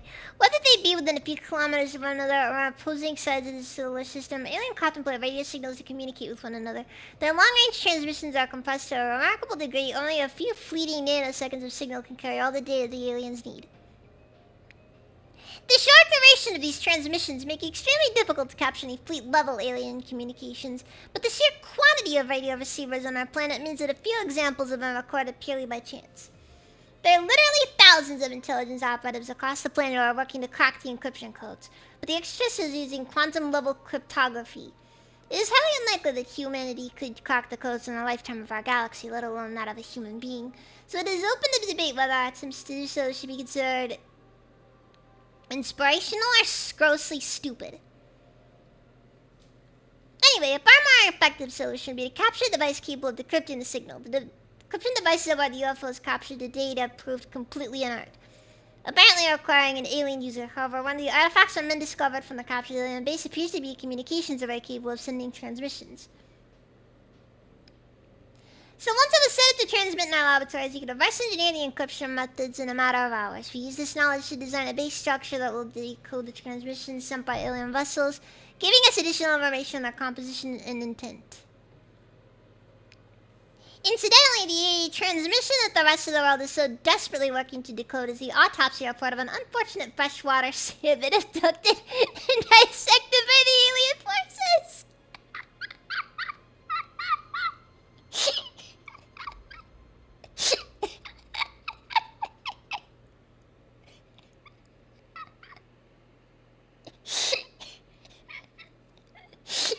We're over here fighting for our lives. Meanwhile, the aliens. Dude, you check out this freaky thing we just dissected.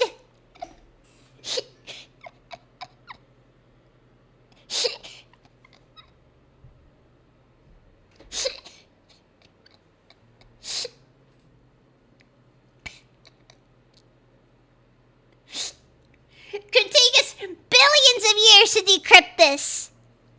Freshwater salmon.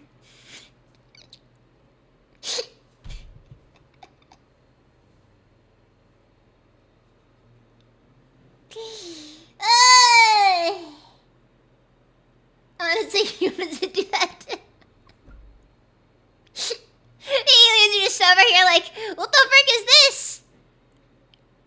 An autopsy report for one of our weakest drones.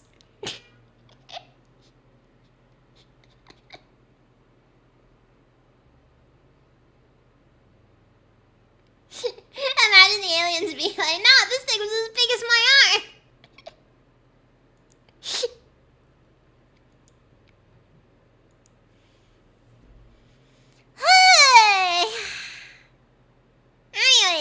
Anyways.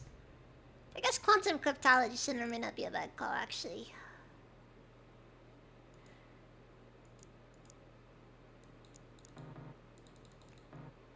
Okay, so it looks like no matter what we do, we're gonna be waiting for a bit.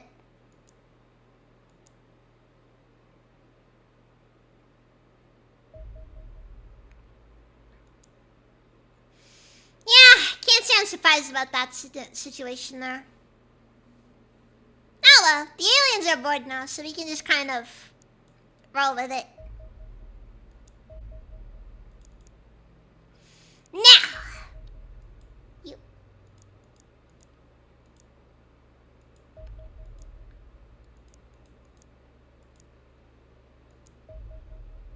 Now we're back in the game! I think that looks like a bombing. That looks like bombers.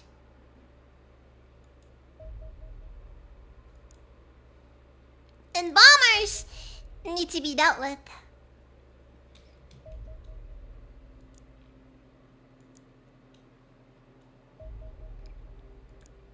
Yeah, not surprised.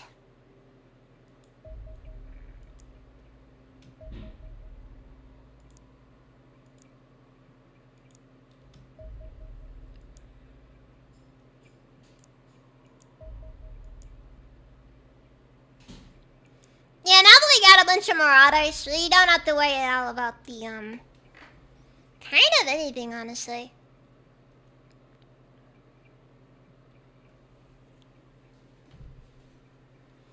Like, so long as I'm not totally stupid. And I made stupid decisions before.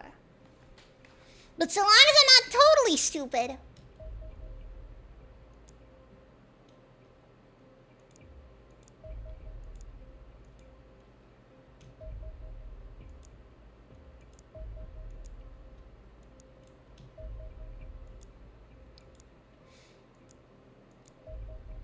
Now, I've been known to make some bad decisions, but it's whatever. It's whatever.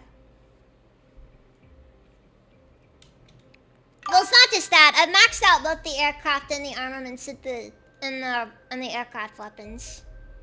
So we're kind of at this stage now where it's... Well, we're doing pretty good for ourselves.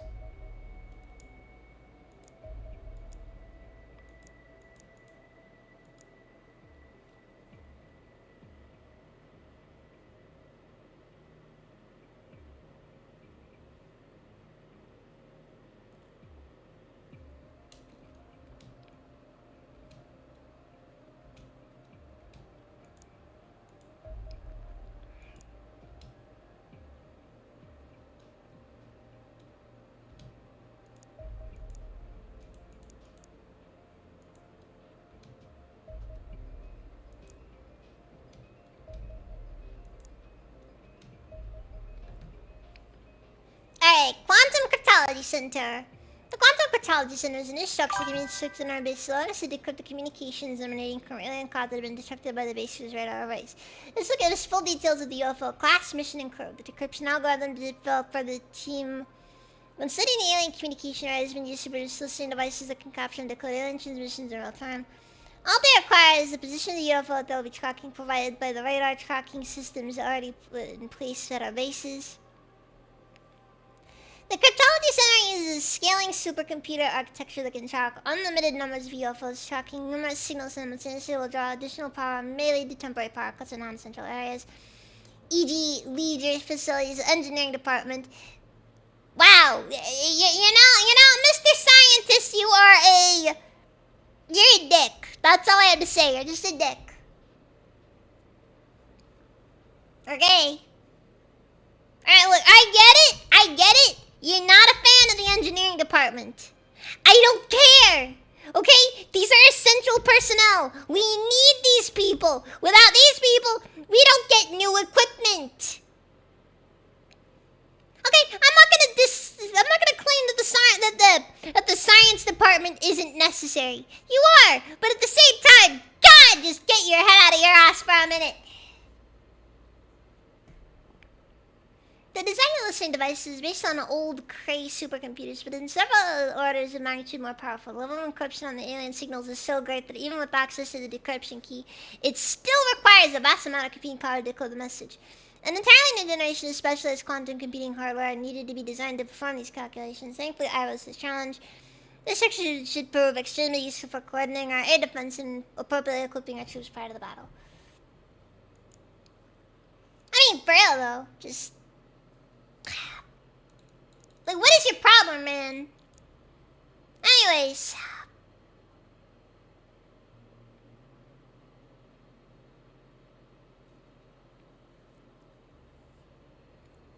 so now we have a bit of a conundrum. I'm demolishing one of the hangars, actually.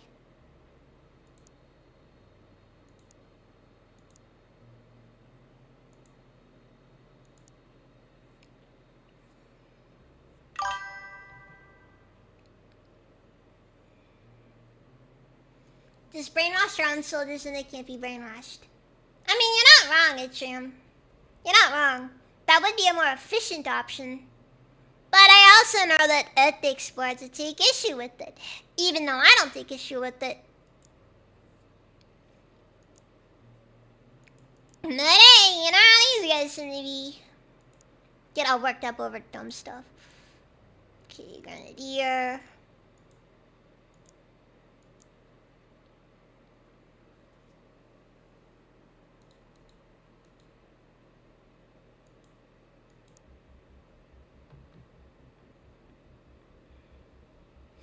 Okay, so we need... okay, so we need a new assault trooper. Also, congratulations, you've been promoted to mag weapons. Don't let it go to your head, please.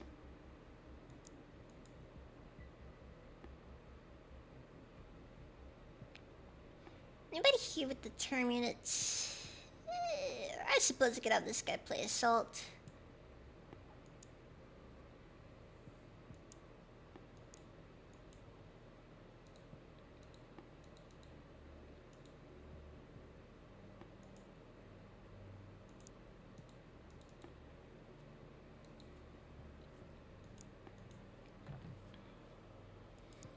Now we need someone to play as our... to do Predator.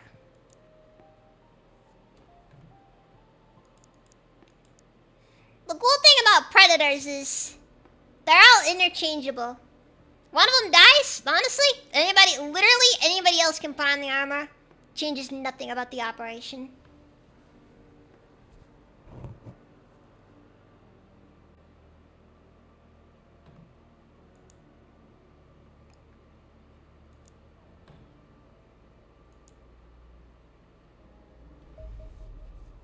Science never stops for ethics.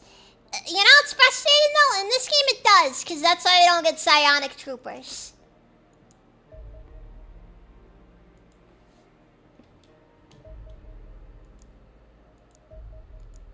No, we'd have psionic soldiers if it wasn't for the fact that they really, really want us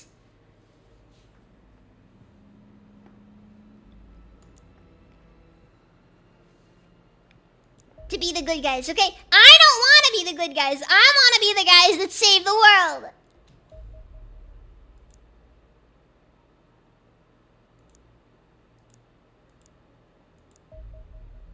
Alright, so we lobotomized a few soldiers. What of it? His family probably won't miss him. As tech advances, our human ability matters less and less. That's kind of the thing, honestly.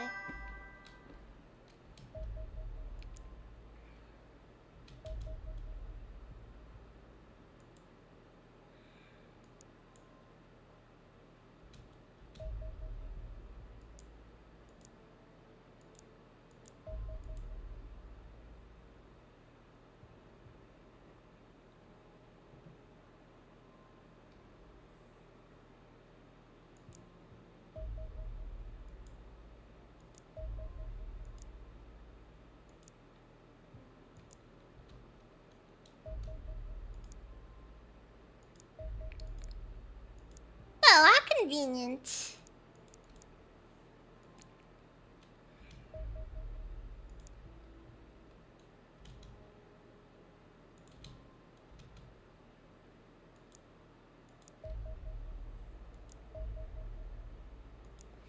Okay, I think that this one is one of the ones that will punish you for attempting to attack without anything else. So.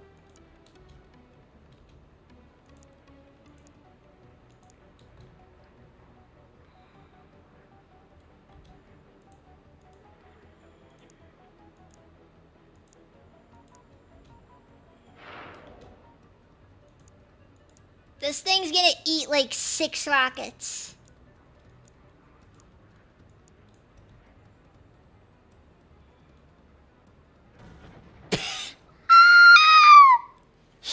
Oh! They just went down there. Jeez.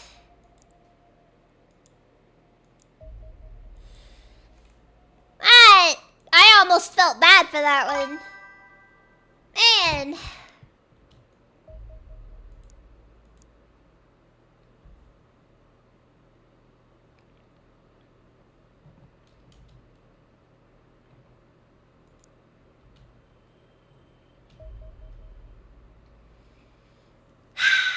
Canberra is being terrorized by alien forces. Well, they haven't been paying their taxes. And the part of me was interested in doing a terror mission. But for what it's worth, the aliens won Australia fair and square. Who am I to say? Who am I to judge?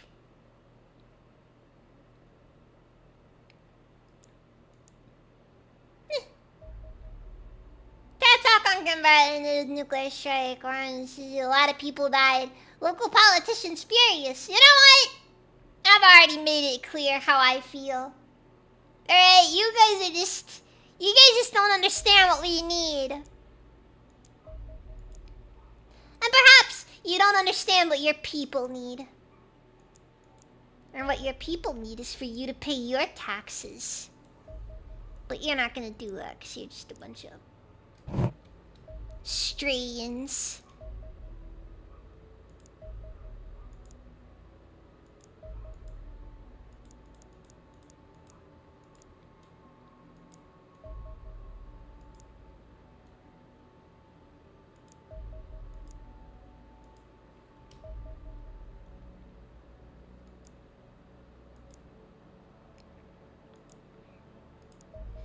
I've noticed that we haven't really been getting many battleships showing up, honestly. Which is a little surprising. Not that it's a massive issue, but it's still like a bit of like a...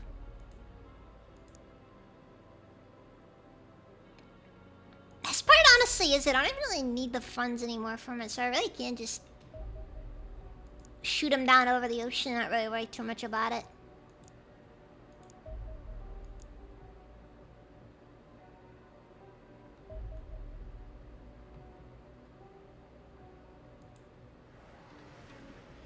Okay.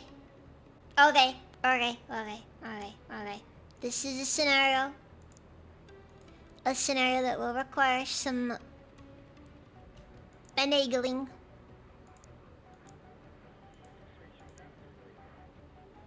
Mainly just due to the fact that we're out of fusion torpedoes.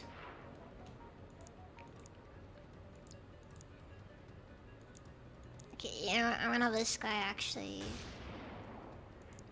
be our bait.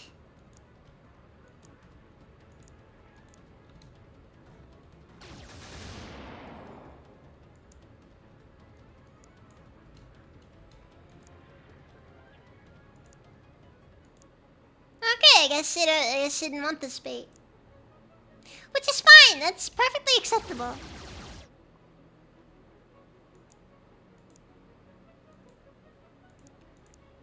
So long as he's allowed to do what he needs to do.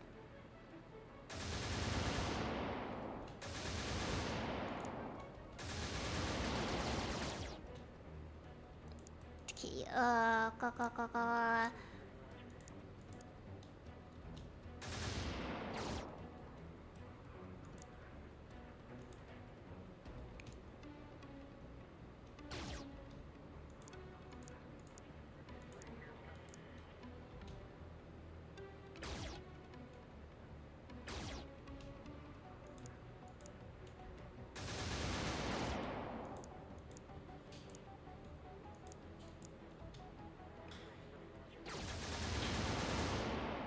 The aliens haven't learned how to travel in the third axis. Yeah, that happens, we're totally screwed.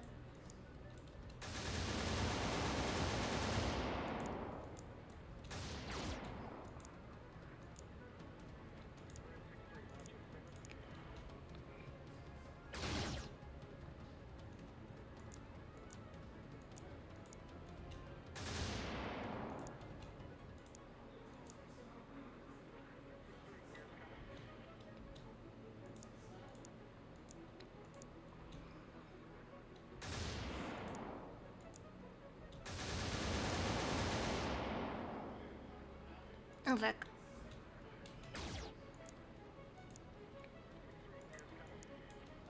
They keep screwing this up.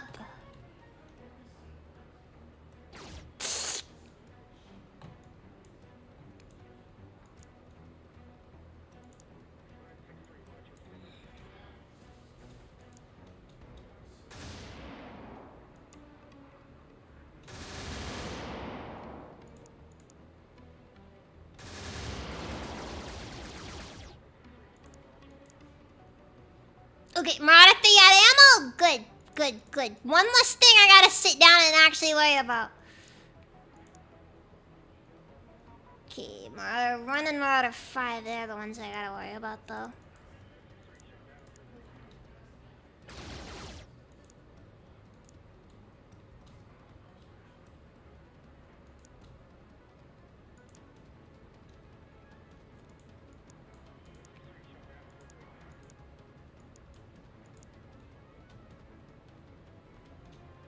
Oh wait, is this thing out? I think it's out of, I think the battleship is out of ammo.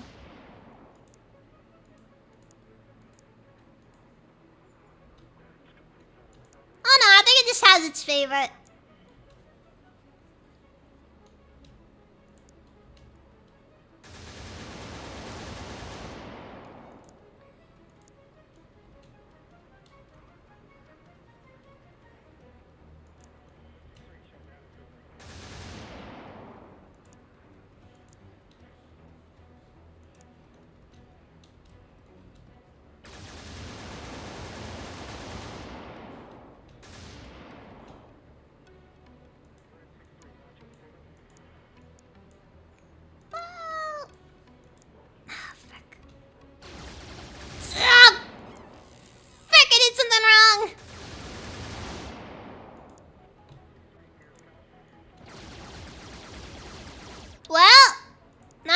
Horribly.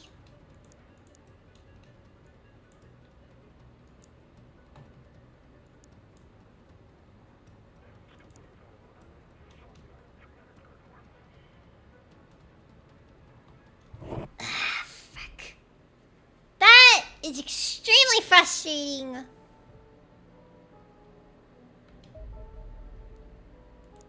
Because I totally screwed that up. In part due to a misclick, also not in just very frustrating.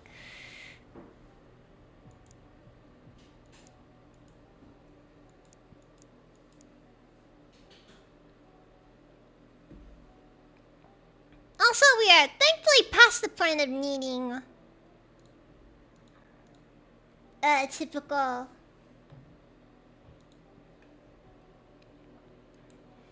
non-mag based weaponry.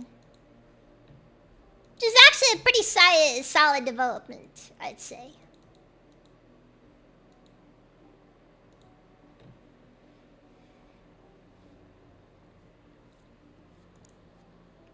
Actually, now I'm gonna get an extra mag carbine made.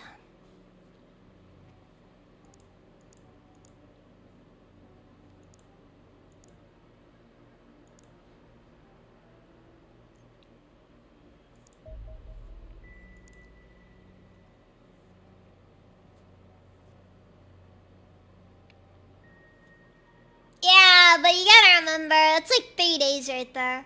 Whenever you get whenever one of your ships gets destroyed, it's like 3 days of waiting, basically.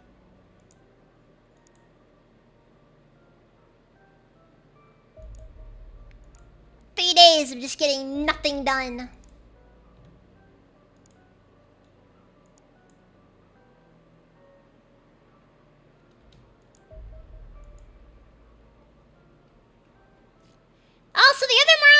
be grounded for a good while as well, so that does also suck.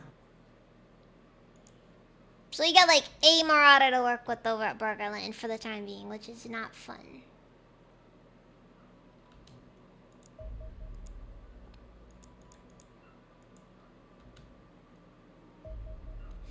Alright, base upgrade. Having covered our scientific exploits and unlocking the secrets of the alien bases in our last report, this covers a resulting improvement to our own facilities.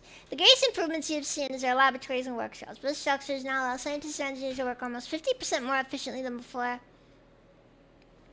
Our new biological computers and instruments mean that my team are no longer entirely reliant on my own brain power, and I've been able to fully automate several formerly time-consuming tasks, giving us more time to think.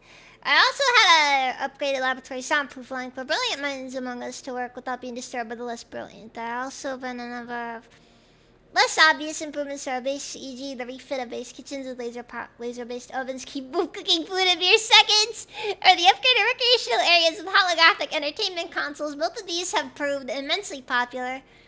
But unfortunately, the replacement of the showers and living quarters with vastly superior alien gel socks proved less popular.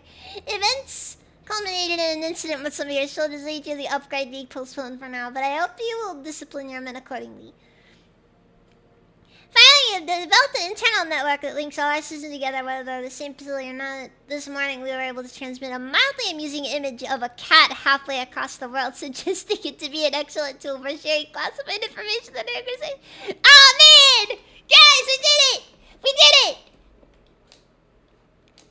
We invented the internet! Let's go! Let's go!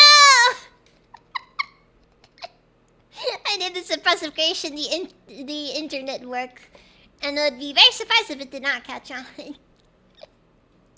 invented the internet, let's go! Now we gotta develop brain rot!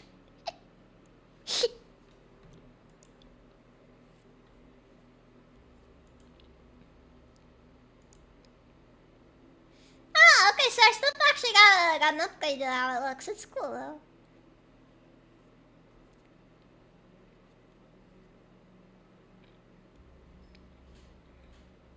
Quantum Laboratory Nanotech Workshop. Interesting.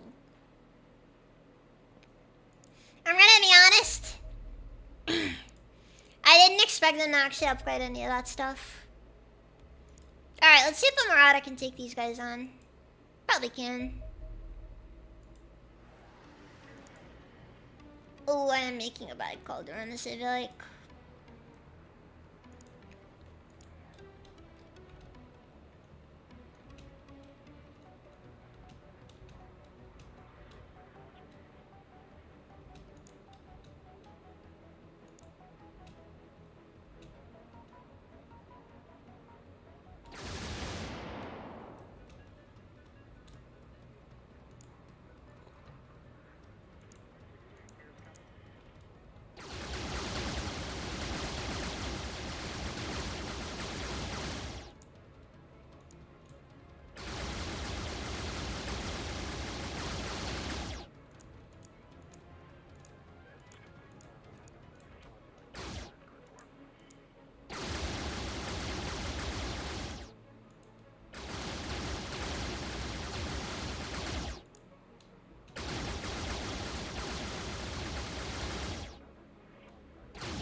This is working out nearly as well as I was hoping it would.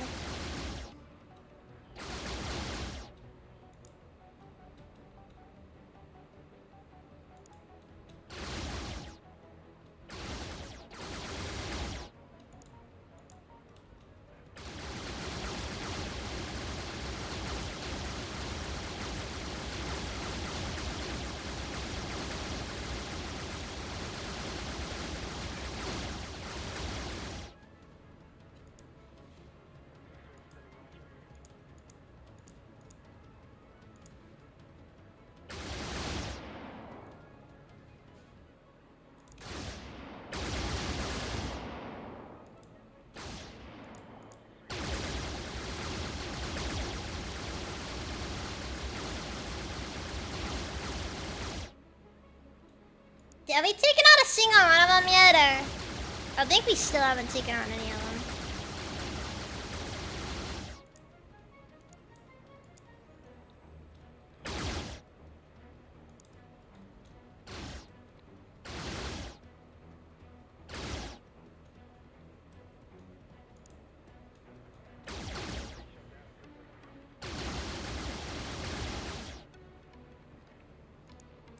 Well, that was a big old waste of time. The biggest waste of time is going to be the part where the Marauder is going to be grounded for the next foreseeable future.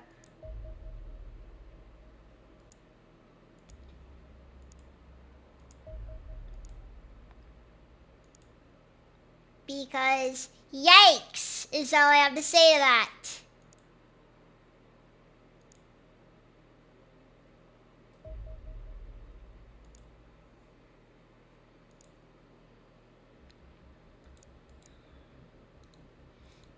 Alright, last person to get their final mag upgrade. We are all good. And now, we wait.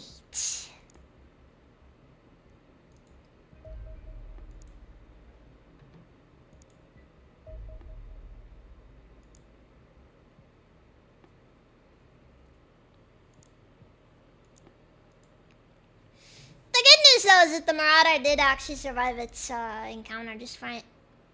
Oh, fuck. Well, we lost the Marauder.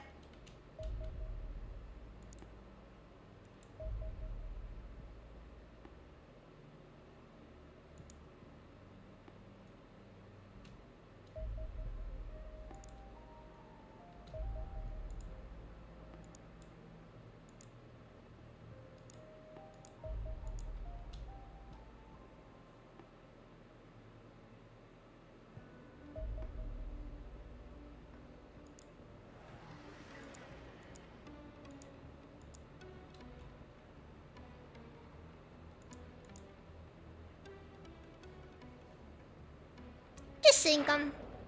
We don't really need to think too hard about this one, I feel like. I'm sure they have enough firepower.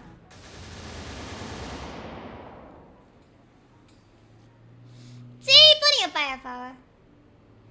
There will be a name for this game. I have not beaten it before, so I guess no spoilers.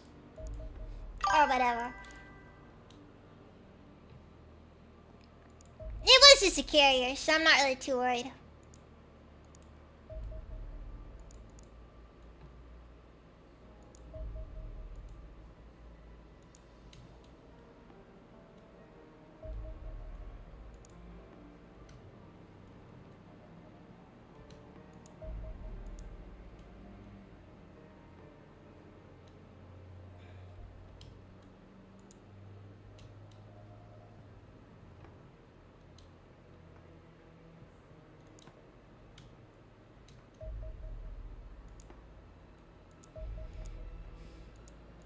Eddies! What eddies?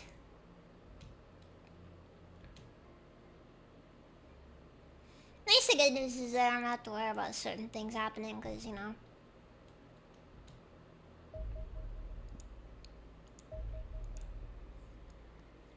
You just have to take out saucers above certain locations. And the biggest irony is that the aliens, we actually get a lot from it.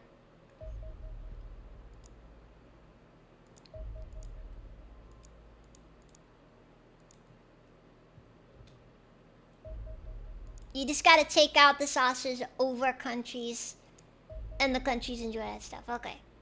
Quantum Catalysis centers have been developed. This is good. This is good.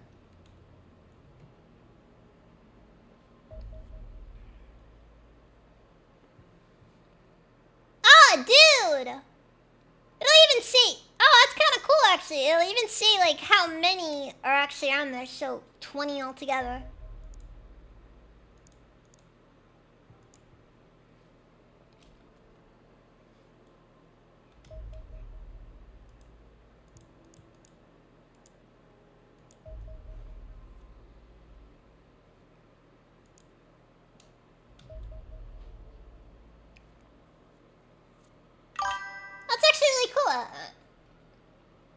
Yeah, because we got a new decryptor. I'm gonna be honest, and I know this is probably kind of dumb of me to say, but like, I would have loved this upgrade a long time ago. Gonna talk. 16 Scythian, 6 Wraith, 1 Praetor.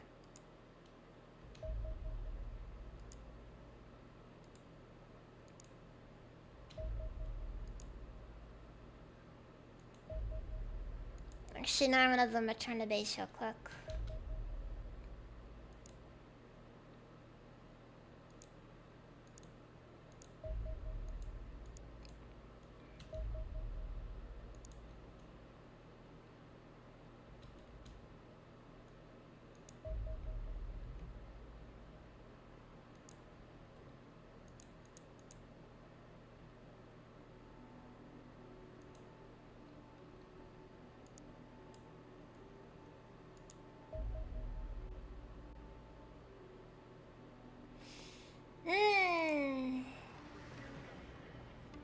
This is a problem.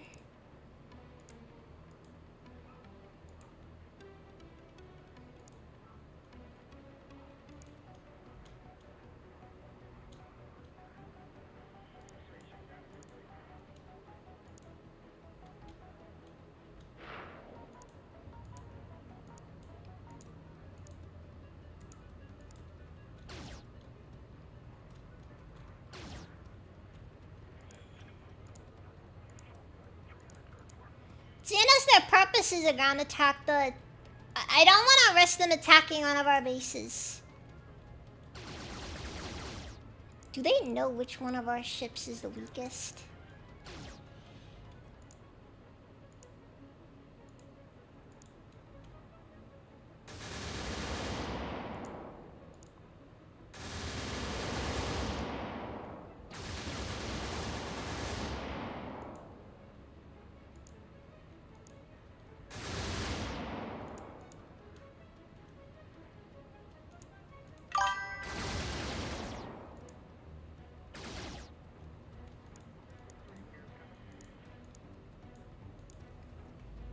I just feel like having more ships is almost a little bit more inconvenient in some ways.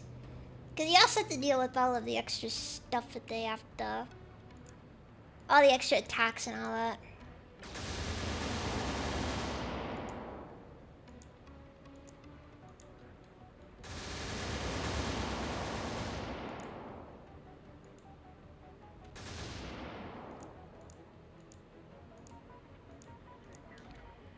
Alright, Marauder 6, it's all up to you now.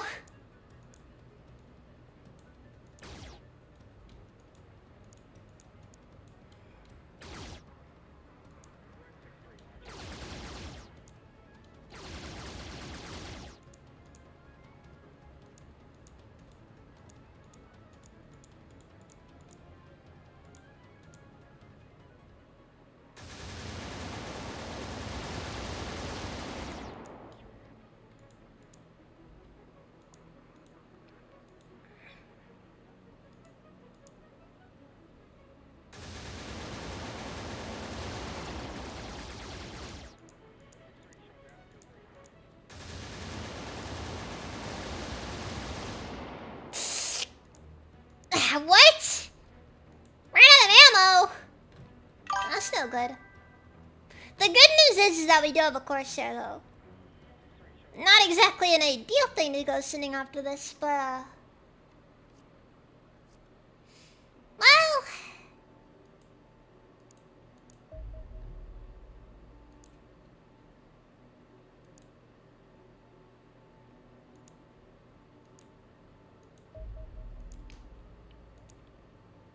here's open, right?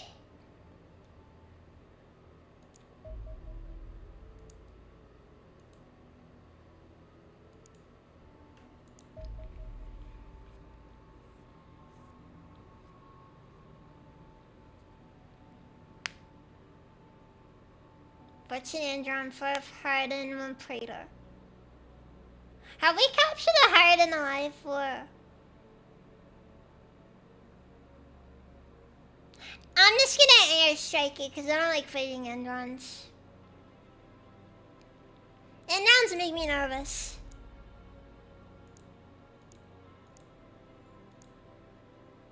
Also, part of me is kind of just being a bit lazy right now.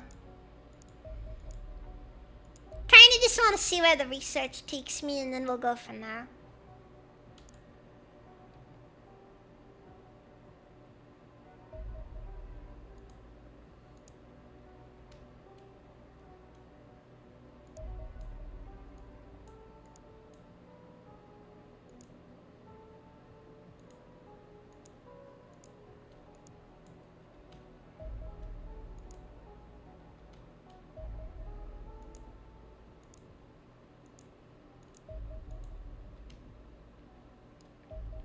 Alright.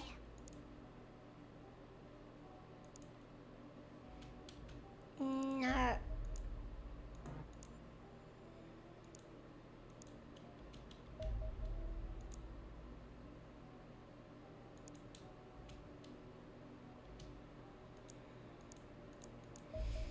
Well, seeing as the current thing is a little bit under the weather, I think 2 more otters ought to be enough.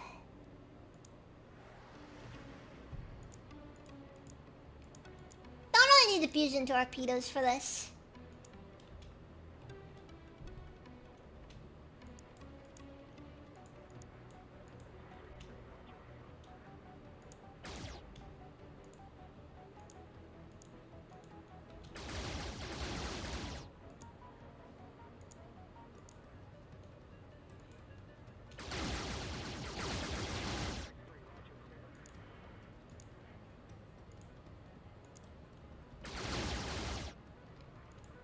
Nah, fuck. I might have messed this up a little.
Ugh, this is freaking tiring.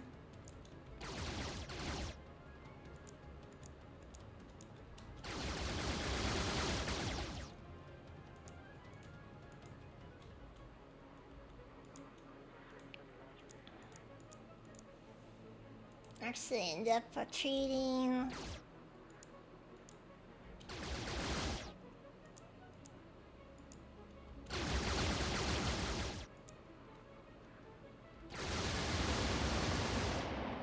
Alright, that's one down. Half the problem solved. Okay. Okay. Okay. Okay. Okay. It's over. It's over. We won where it counts. We won where it counts. Oh yeah, no, the heavy interceptor fight is always difficult because the way that the interceptors are is that they have so much maneuverability that even a single marauder can't deal with them. Like even a solo marauder is just not capable of actually dealing with one.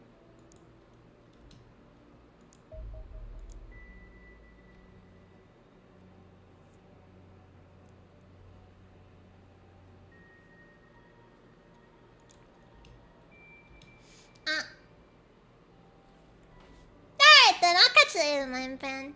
Yeah, nice night.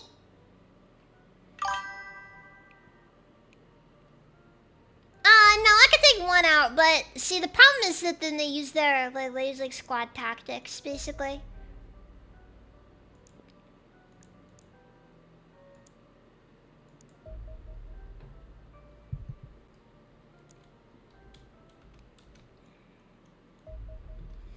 Alright, Predator interrogation. We finally have our answers, Commander. These creatures are biologically immortal, immune to aging, but certainly not to violent injury. Our captive is evidently terrified by the possibility of death and proved exceptionally compliant during the interrogation. The Praetors are an ancient race that developed hyperspace technology millions of years ago.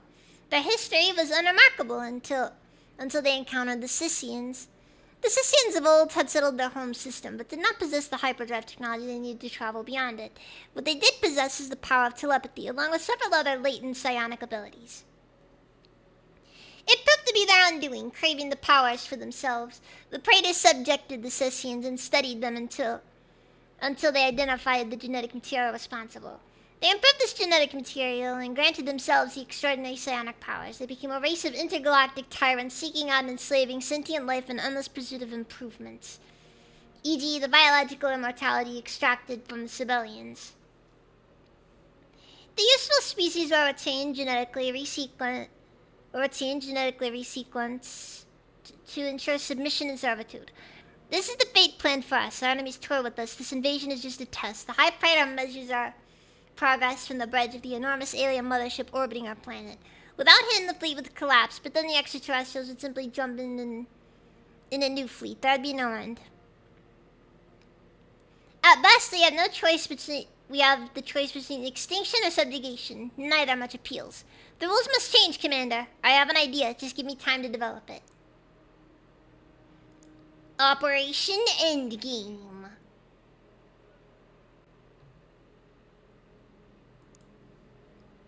Alright, let's hear it. Oops. Well, we gotta get something out of it at least. I didn't expect it to result in that.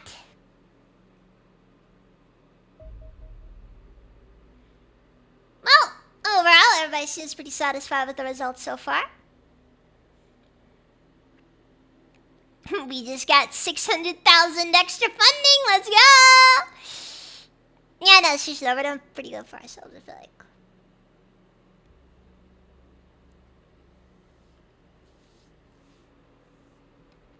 Alright, relations with the Soviet Union and the Middle East are pretty much maxed out. Everybody else is pretty happy with us. Honestly, we're in a good spot right now.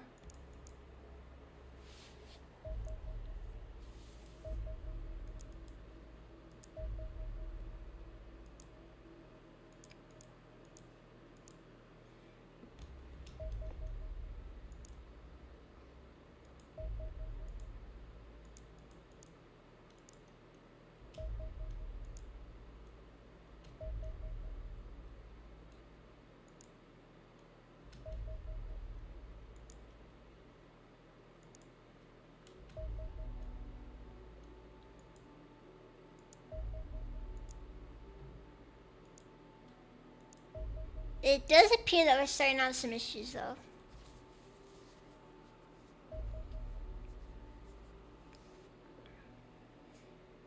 Alright, let's research. Ground attack.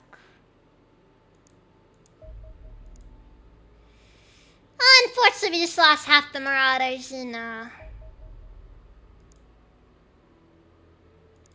here, so, yeah, not good.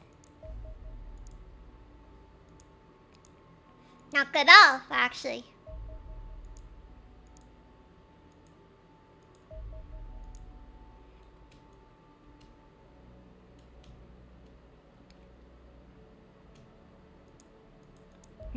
You shouldn't have gone so far away, buddy.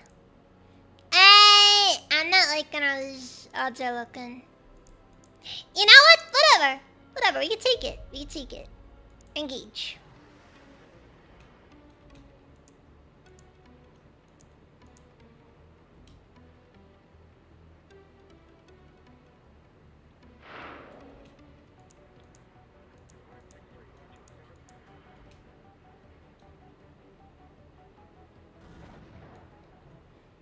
Didn't even stand a chance there.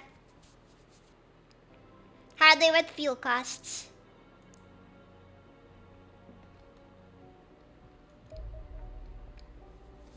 Alright, Operation Endgame. Our foes are numberless. No matter how brave our soldiers or how skilled our pilots, we cannot hold their fleets at bay forever. But we may not have to. The aliens have miscalculated. Even the fastest ship can only reach a tenth of light speed using conventional propulsion, leaving them reliant on hyperspace technology for interstellar travel. We already have a fully functional hyperspace inhibitor in our laboratory. The principle behind it is derived from radio jamming. It generates vast amounts of randomized noise that causes a destabilizing cascade in any nearby hyperspace tunnel, causing it to collapse in on itself before any travel can occur. It should inhibit all hyperspace travel for 1,000 light years around our planet, preventing the arrival of any alien reinforcements. However, activating the device now would be suicide. The alien fleet in orbit are hardly likely to maintain this rate of invasion once the disruptor comes online. Indeed, there's a failsafe for this exact scenario. The alien dreadnought carries enough Reapers to eradicate all life on the planet. If unleashed on a population center, there'd be tens of millions of the creatures within hours. Once they have overwhelmed humanity, the Predators would gather up the Reapers and pick through the absorbed genetic material at their leisure. A depressingly neat solution. But even this would leave us a small window of opportunity. A single strike team could land in the dreadnought as it descends into our atmosphere. If they can find and kill the High Praetor before the Reapers are unleashed on our planet, the alien fleet would be left leaderless and defeated. The reinforcements stranded thousands of years away. But if your men were to fail, the entire human race would die with them. This mission is Operation Endgame. We can launch it whenever you wish, Commander. All you have to do is switch on the hyperspace disruptor.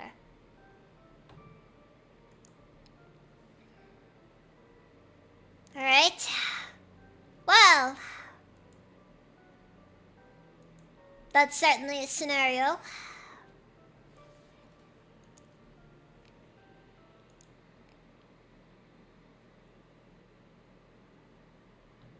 I mean, I should probably get a couple of things sorted before I go through into anything more.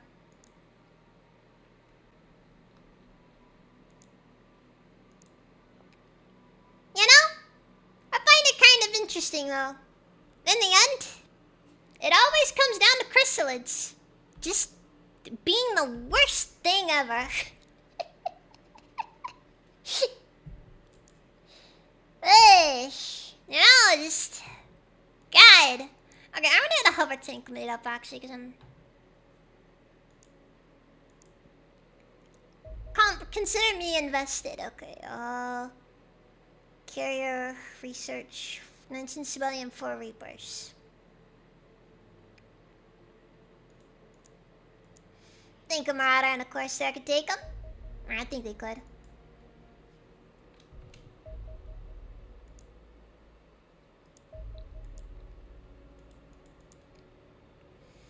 So yeah, that's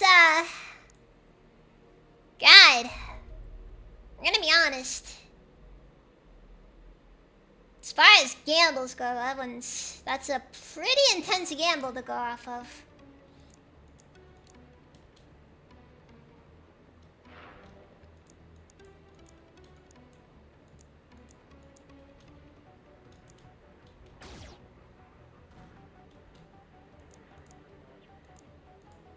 I mean, I'm just saying, you know, it's a pretty rough one right there.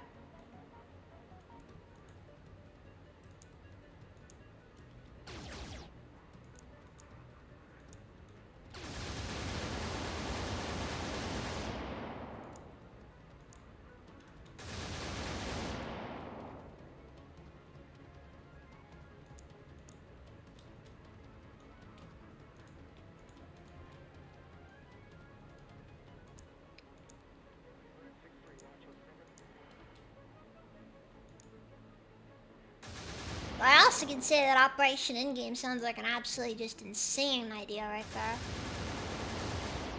At least just from the pure perspective of just how much we stand to lose if we do it. Which, granted, there's a lot to lose either way, but still.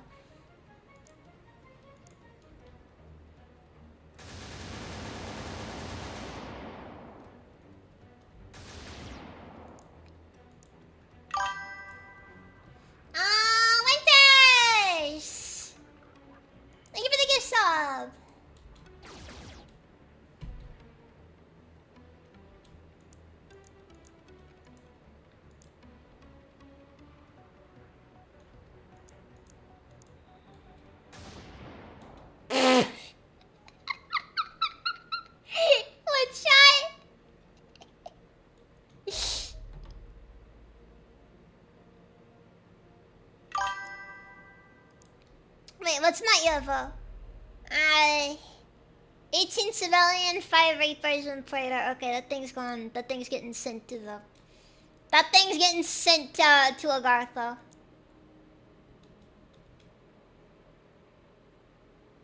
Wait. Okay, it's just a regular ground attack.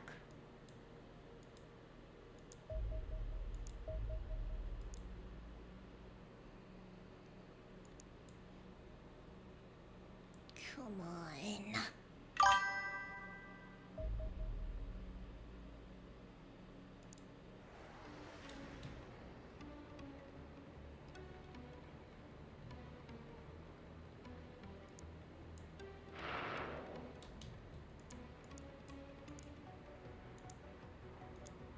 Look, all I know is I see Reapers, I know how to get out of there. They are not worth fighting.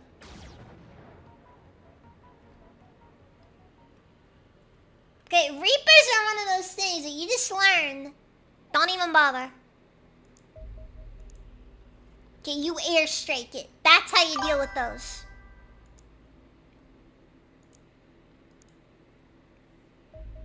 No, first mistake was letting a Reaper actually do anything. Gun attack, okay.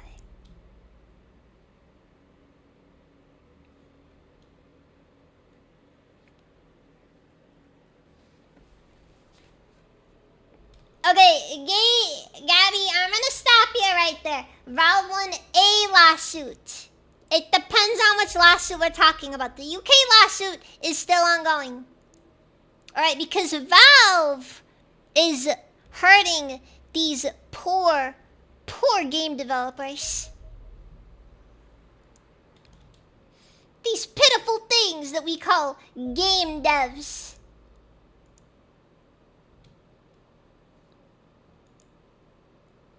Alright, and you know what? This abuse should not be accepted. At all. At all. Oh, we just got a button up there. Operation Endgame. We can do it whatever you want. It's a scary thought, admittedly, but it's also painfully necessary.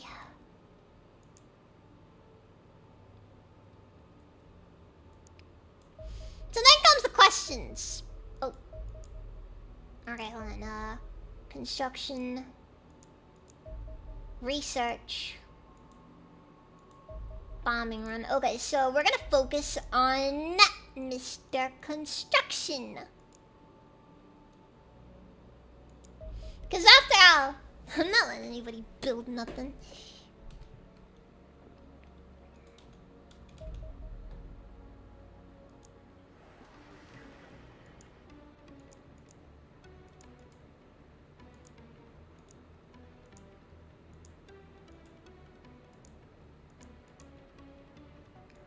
Actually, you know what? I'm gonna actually,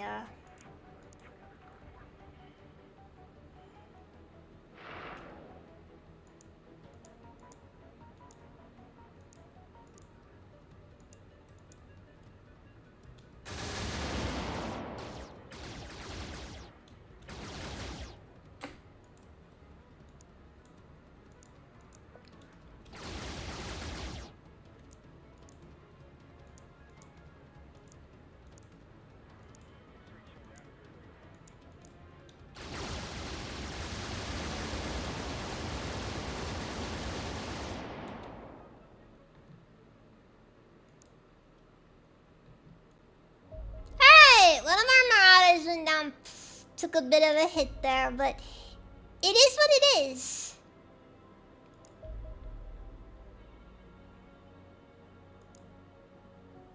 Okay, so squadron. I'm gonna have squadron run also go after the bombing run as well.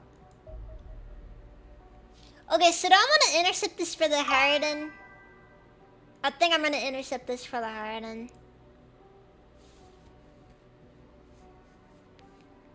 Anyways. Oh, patent troll lawsuit. Who patent troll? So let me try to patent troll Valve. get Hyperion hover tank. Let's go. Let's go. Let's go. Mag railgun. I'm gonna be honest with you guys, and I know this kind of sucks to say, but the tanks have kind of become progressively slightly less valuable since I got the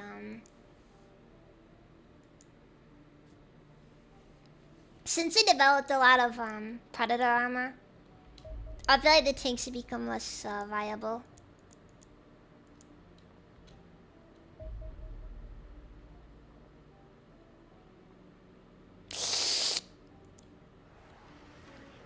Okay. Okay, so I don't like this one bit, but I also know that we gotta do this, because if we don't do this now, it's gonna turn into a problem later.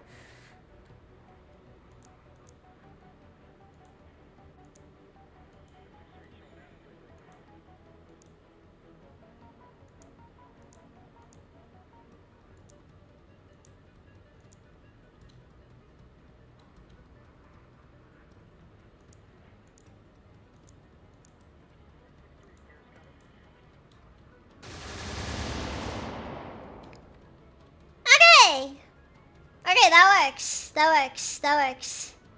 And okay, we got the payload out as well. This is good. This is good. This is good. This is good. Now will it be enough though? Because that's the main question. Okay, it's not enough now. We still gotta do more.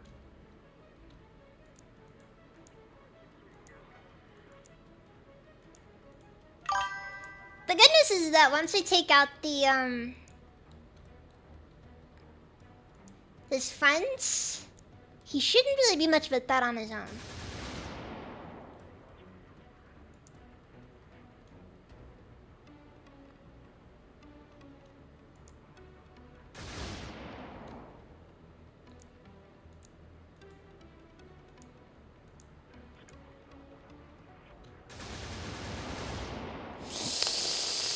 Alright! Wonderful!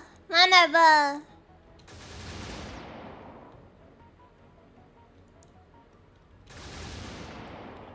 We're down one. Perfect.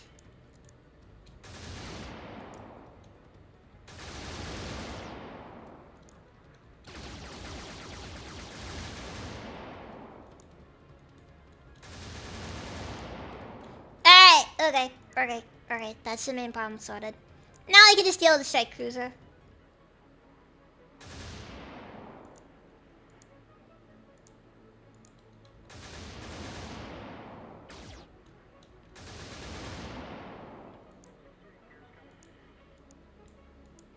Okay, you get out of here. You keep on doing what you've been doing.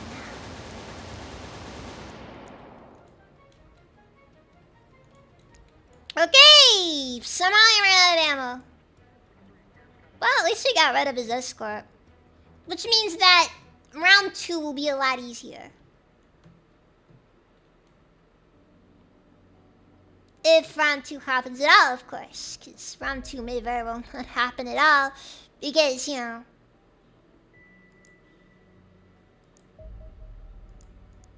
Actually, no, I may as well return to base because there's no way we're making that trip.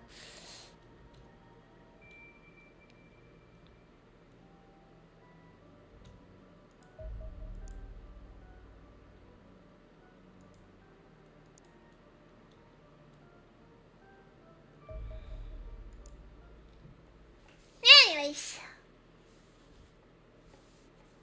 I do actually appreciate though when people actually do sue the patent trolls. Because honestly, patent trolls, one of the worst things in almost any industry. I have encountered very few industries where patent trolls do not deserve to get freaking turned into, deserve to get turned into a wood chipper.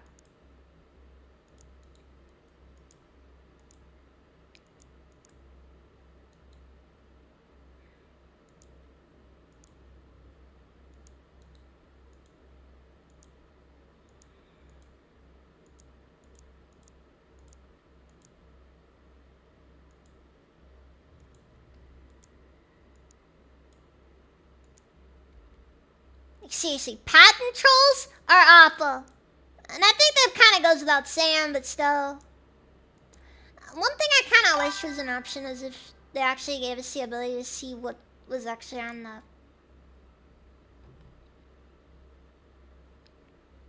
Like, genuinely, I think the game should let us see what we're getting ourselves into here. Yeah, when we spawn in.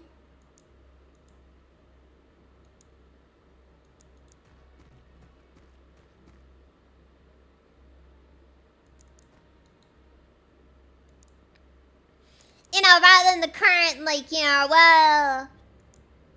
I mean, come on, we do a flyover. We do a freaking flyover, and we're still over here wondering, I wonder what's on the ground over here. I mean, at least let me see the whole map, you know? I don't need to see enemy positions, but, like, let me see the map, jeez. Is that an ask? As long as if I am sitting in this corporate espionage, I can kill him. Oh yeah, no, I'll be honest, I'm kind of slowly becoming very endeared to the hyper-libertarian argument of, patents have no right to exist. And I know some people, you know, there's probably plenty of people around and probably, like, kind of disagree, like, you may have been a little bit... with the fact that I've been a little bit skeptical on it, but it's like, dude, yeah, nah, screw IP law in general. Normal people do not benefit from IP law.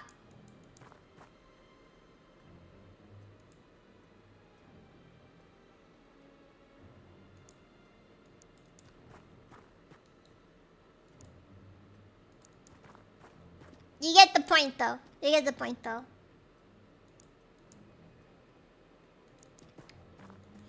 Yeah, like I understand some of the arguments for it, and I understand why patents existed in the first place.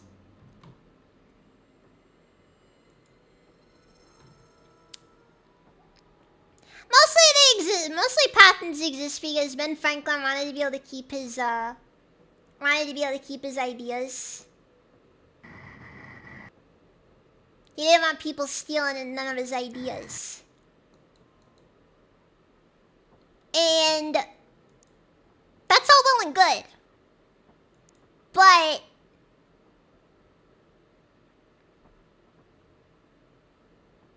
it could have been handled better. I feel like it might have been a little short-sighted though in some ways. You gotta remember, you know, Ben Franklin was an inventor. He liked to make stuff. I mean, he invented the bifocal. He was the first bisexual person in the world.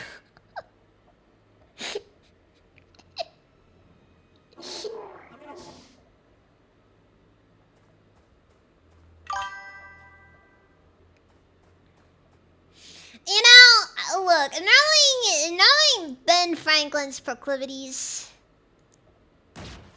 I would not be the least bit surprised if like, you know, he did it with a guy at some point, you know?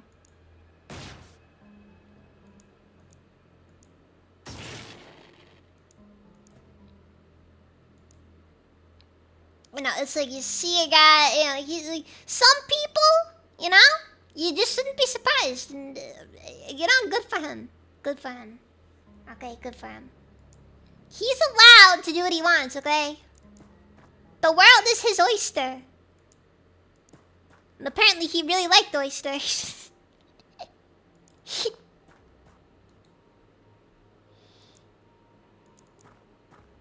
Then again, he liked a lot of things. He liked some things so much, he had a lot of grandkids. Supposedly, Razor is potentially one of Ben Franklin's descendants.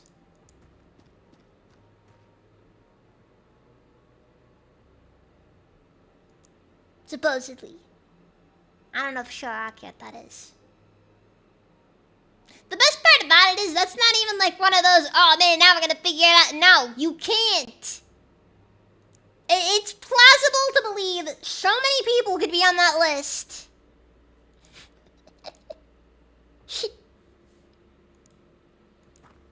Ben Franklin's illegitimate children list. Yeah, it's not like it's a list that you know you're gonna be like horrified if you're on, but it is like a list where it's just like a guide, you know, just so many, just so many.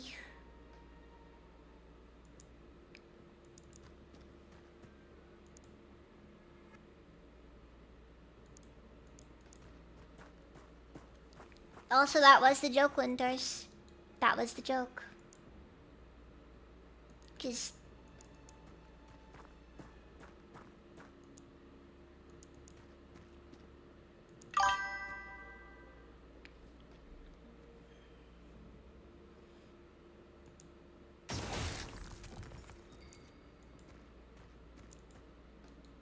You gotta remember, like, this, this guy lived pre-Snapchat, like, seriously. The guy was playing the game on hard mode, and he could not possibly lose. People are just built different back then. What can I say? What can I say? They were just built different.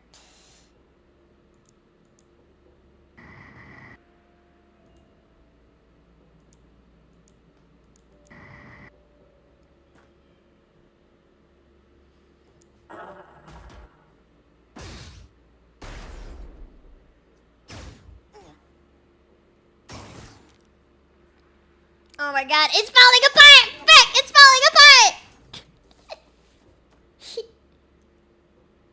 I'm gonna check out Xenon's show to finish this one. I'm kind of waiting for the full... Part of me wants to wait for the full release, honestly, because like because I know the game's in early access still. And it'll probably stay that way for a good while. And like, that's fine, but you know.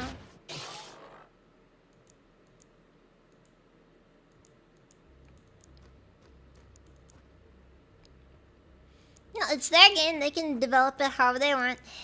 I just think it'd be kind of nice.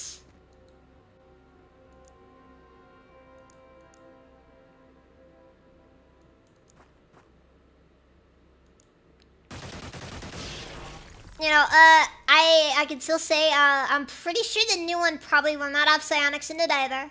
Which is mildly disappointing still, because it's like, you know, this is supposed to take place in the future, and granted, the distant future of 2007 is a great setting, okay?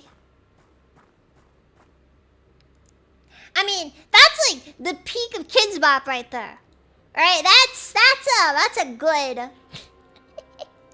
that's a good setting right there.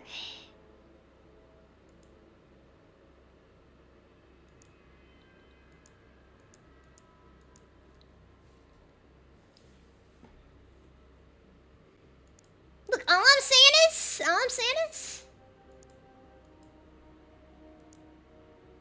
I mean it when I say I'd like an XCOM like that does play a bit more off of the concepts that were thrown into Enemy Within. That's all. I just think the game would benefit from it, is all.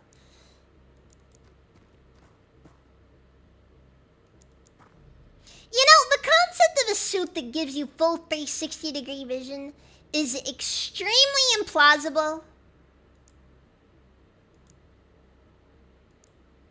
I'm just saying, like, you know, it's...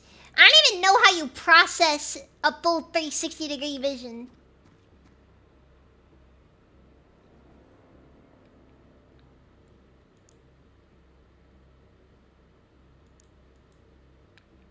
I do actually appreciate how the setting of the game, how the setting still maintains the Cold War stuff. Like, the Soviet Union does not collapse in, before Xenonauts 2. It's like the fall of the Soviet Union still doesn't happen.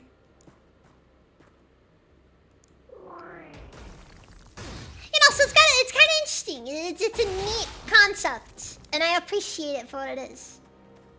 My only gripe is, again, I'm pretty sure the devs aren't gonna do psionics in it, which is deeply upsetting still. Just deeply upsetting.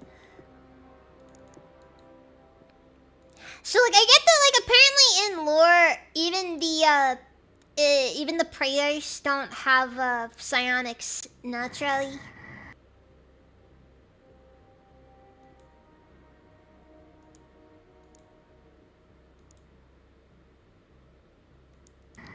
But it is still somewhat disappointing, you know.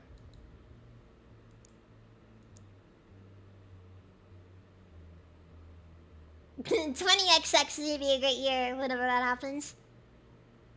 Oh yeah, no, I'm excited for 20XX.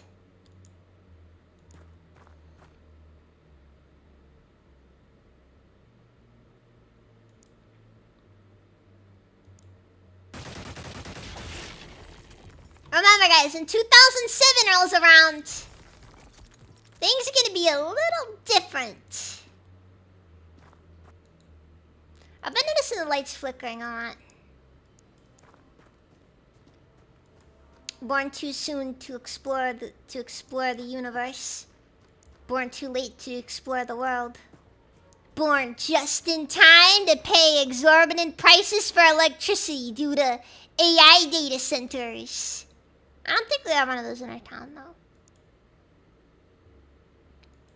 I actually can't verify that. That's more of a joke, but.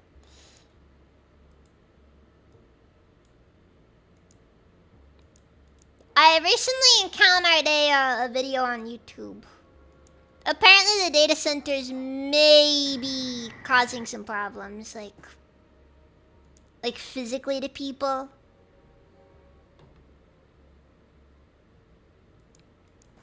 I have heard nothing good about living near AI data centers. I forgot to ask, I gotta keep the environment streams up to the okay, so with some series, I do want to take it easy on, like, how much on the frequency that I play, because, like, Fire Emblem is difficult, and it's one of those series where I like the series, but it is an undertaking when you play them.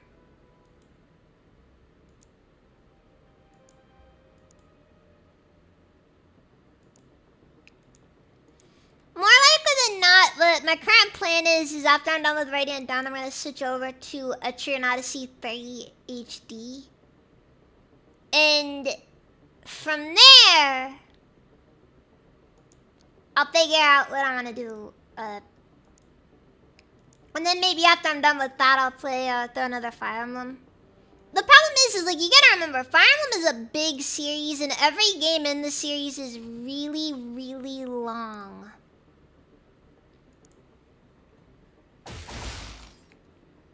It's an honest question asked, though. I don't blame you for being curious. I know everybody's typically here for one reason or another, and sometimes those reasons tend to be like only 1 or 2 games. I love Fire Emblem, and I'll talk about it a lot, but like, it's also a series that I know can very easily eat up a lot of potential stream time if I let it.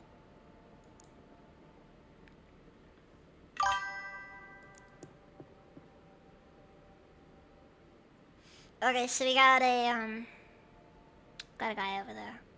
Got a guy over there.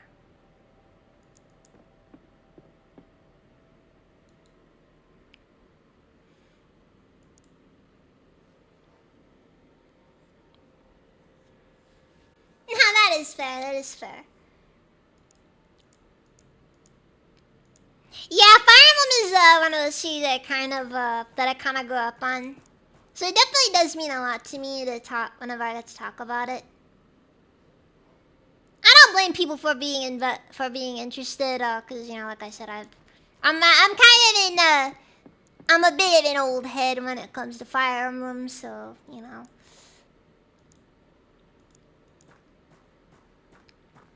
I'm not exactly somebody who you could sit down and treat like, so I got a lot of opinions about the series. And a lot of those opinions will just be, this series is horribly managed.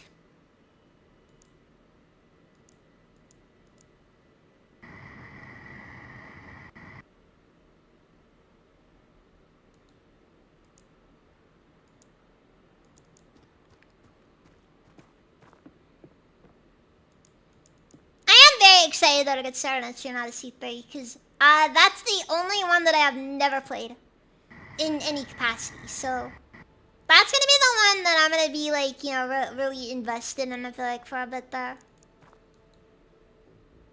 That's just kind of how it's gonna be, because, like, you know, it's a... So that one will probably end up taking, like, a good, it's gonna be a while on that one.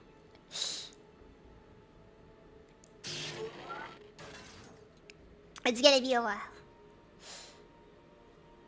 Yes, so apparently the issue with AI data centers is that they produce a level of noise pollution that is actively harmful to people living in the area.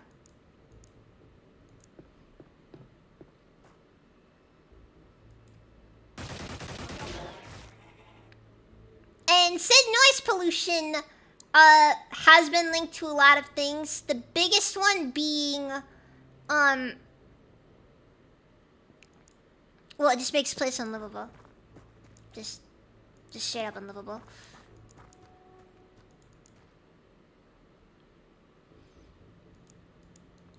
Things like nausea, though. It apparent. Okay, actually, wait. The biggest problem with it is it can cause cardiovascular issues.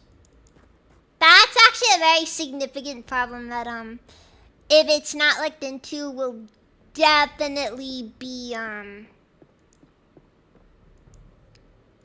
like I actually will say it's like it's one of those things where it's on the level of future generations may look at it one day and be like, wait, they let them just do what?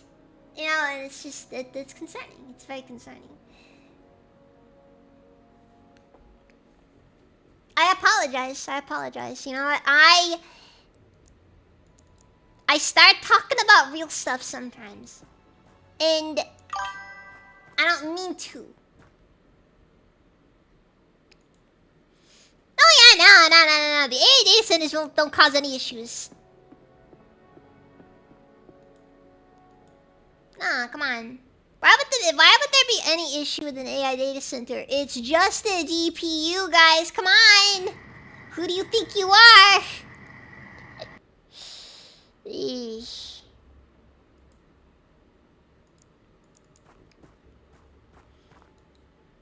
I am honestly getting kind of tired of a lot of the AI stuff. I find a lot of the people who tend to be anti-AI to be kind of frustrating at times, but I also find the people who are very pro-AI and very unwilling to acknowledge any potential issues to be arguably significantly worse.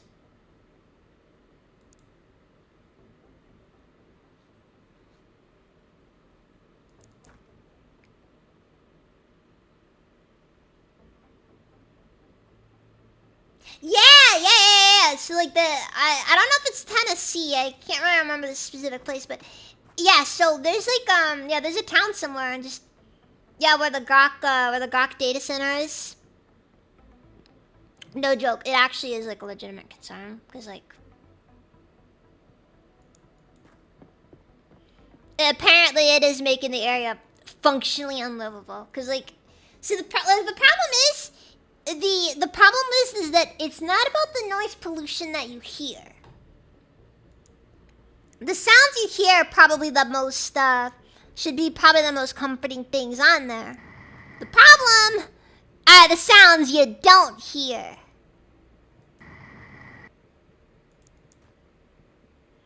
And that's where the issues tend to come in. 'Cause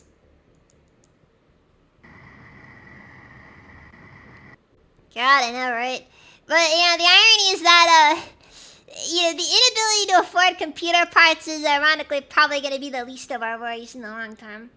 All I'm saying is, if they decide they want to build a data center near where I live, for the sake of my health, I probably will tap out then in that case, because despite my usual self-destructive tendencies, I actually do kind of care about my health and want to live a decently long life.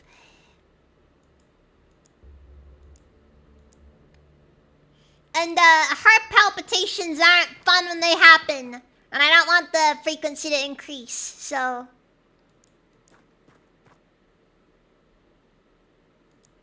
yeah.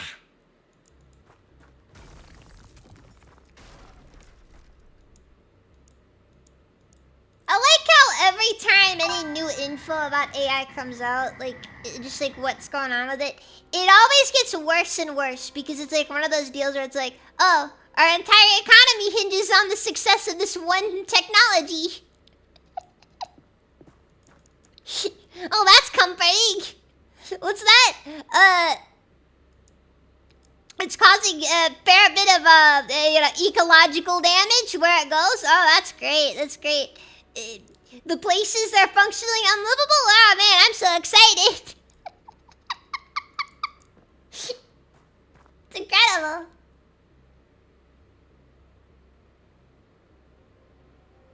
I was surprised to see Blasking Rock if it's true, but to say it as your little Misagaki sister.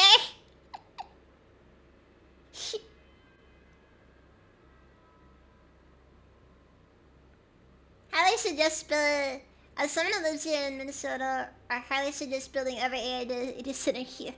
It's like one of those things where it's like, I don't think there'd really be a problem, like, at least as far as environmental stuff goes, if you just didn't build them near people. Like, can't you find, like, some, I don't know, some, like, Indian burial ground you can put it on? I don't think they'd mind. They love the company, I hear.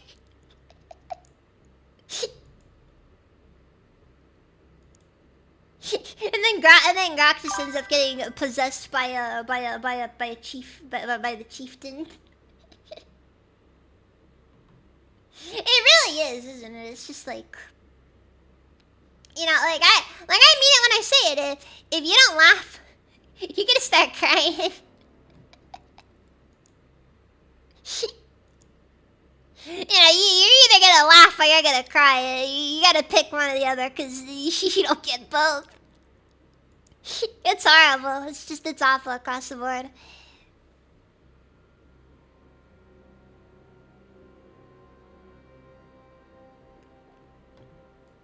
That's kind of another problem I have with it. It's like, I feel like a lot of it does kind of come off a bit like a sunk cost fallacy, which, gonna love with you guys.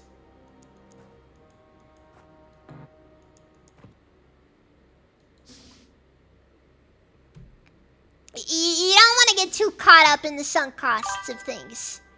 They can be very easy. I know. Trust me, I know. But like, the last thing you want to do is commit too hard to something and then have it go horribly wrong.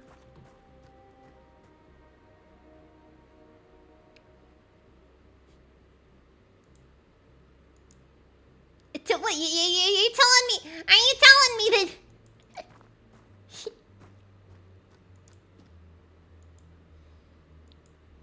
Are you telling me that Chief that the Chief can't possess the AI? Dang it, that was on my bingo card.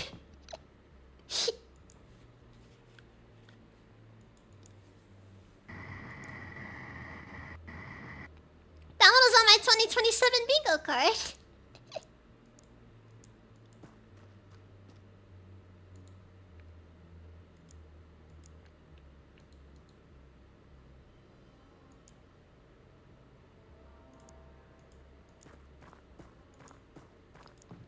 Google Gemini gets possessed by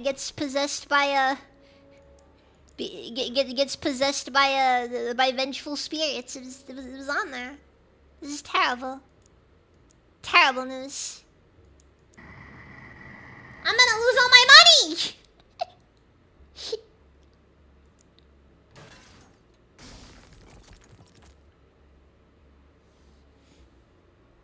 It is what it is. It is what it is.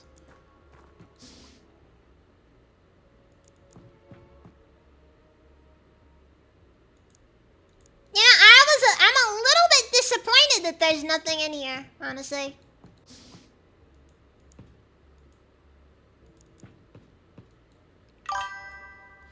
I was kind of hoping for something interesting, but no.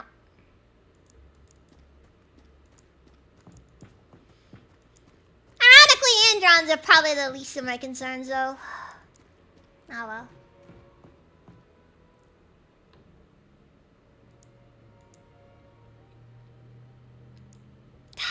Dang it. I guess we're gonna have to go with version 2 then.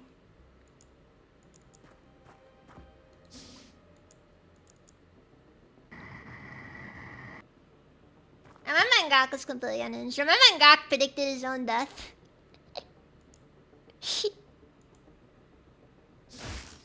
Are aliens weak to spoons? Potentially. I can't verify though.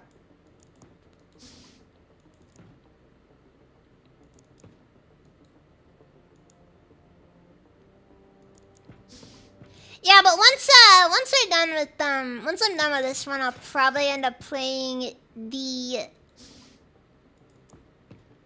another XCOM like Menace.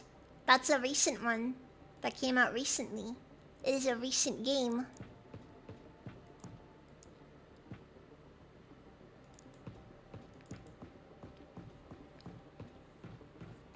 And yeah, I was gifted that one. So I am contractually obligated to play it. And based on what I've heard so far, I may or may not like it. I'll try to be honest, okay? I'll try to be honest. Smoke my mic, look on this even. This might end up being the last Xenonauts stream though. Cause we kinda have the end game. We've got Operation Endgame already, and it's just like, dude, come on!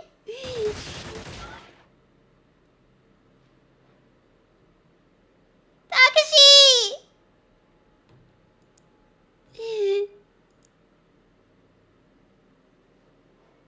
Toxic! Why? I feel like I just pronounced it more like taxi, but whatever.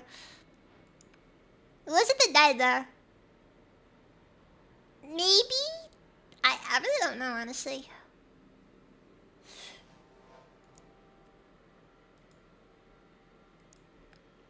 Anyways, nothing ever happened, so it doesn't matter too much.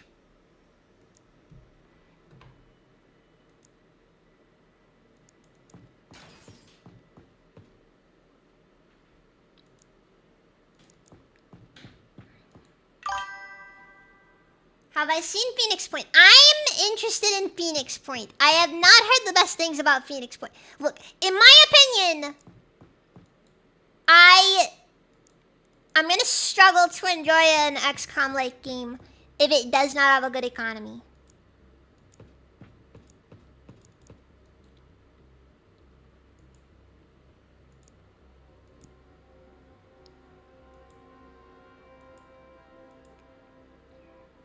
If it doesn't have a good economy, it's gonna be difficult for me to enjoy it. Because the problem is that, in my opinion, the economy of an XCOM-like matters a lot.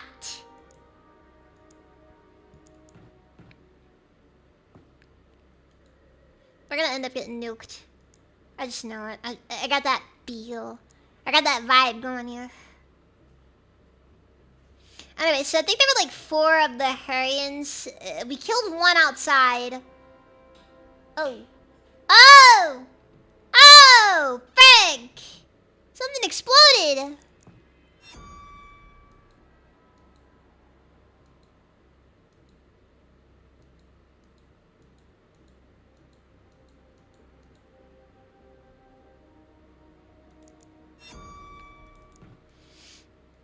Alright, alright. It's good. It's good. It's good.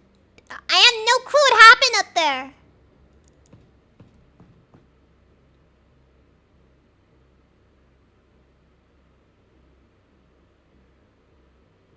Yeah, one of my biggest issues though is that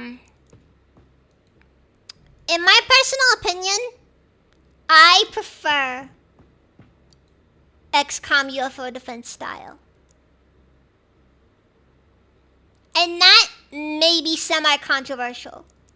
Like this one. Like when I think of XCOM, this is what I want, what I like to see in XCOM. I like to see games that take after the original formula. Just, it's original. This is what they gave us from the word go. Because I appreciate it. It's a nice feature. It's nice to see.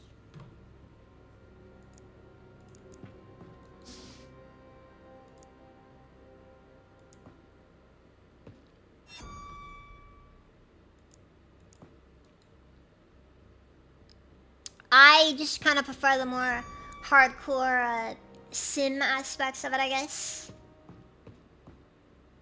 Also, dude, an explosion happened in here, and somehow the hyperdrive is still intact. That's how you know they managed to develop something good here. Alright, good tech doesn't just explode, after all.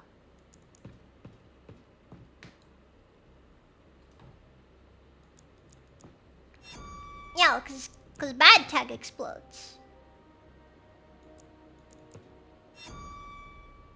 There's a part of me that's very tempted to make my entire team just Predator armor, guys. But I also know that the issues with the Predator armor is mostly just, they need support. It's power armor. It's just power armor. And you know what power armor is? Walking tanks! And honestly, I really like the way it feels, personally.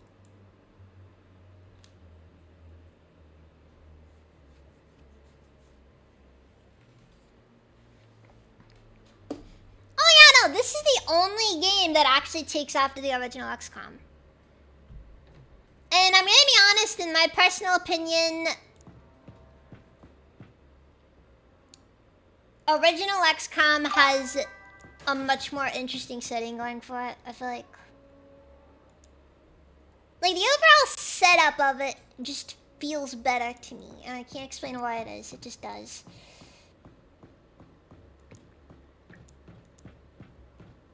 Like, I don't necessarily hate the new games, it's just like, I just can't get into it the same way I can the older games, I feel like.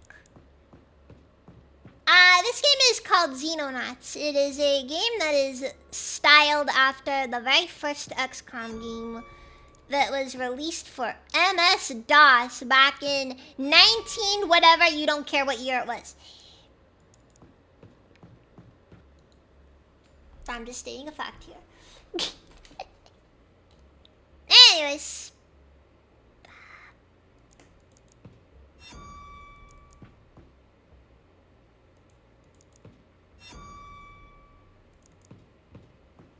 I really don't know what that explosion was that happened in there.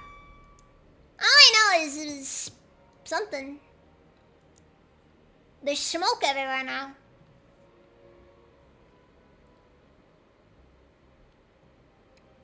And I think the best part is, I don't think I've seen a single game that has successfully managed to replicate XCOM UFO defense.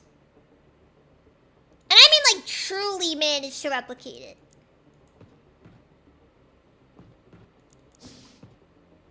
Like just nothing's quite reached that same level in my opinion, and it's the weirdest thing.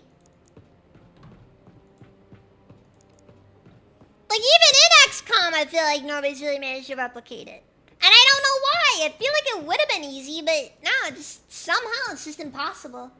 What about Terror from the Deep? I haven't played Terror from the Deep. I don't know if we'll be able to get into Terror from the Deep as well. As the original, at least.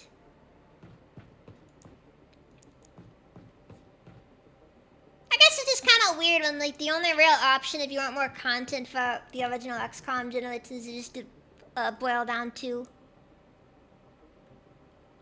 Just play modded.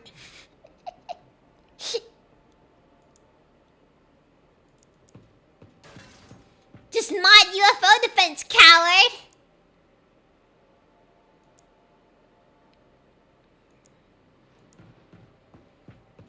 Who do you think you are? Demanding more. Longing for more.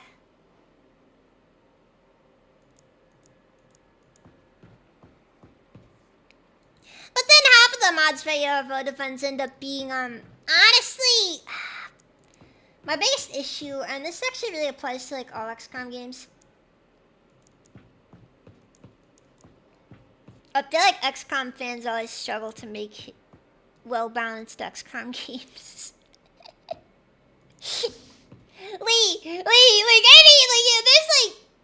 There's like enjoying a fun challenge, like a decent strategy game where there's a serious challenge.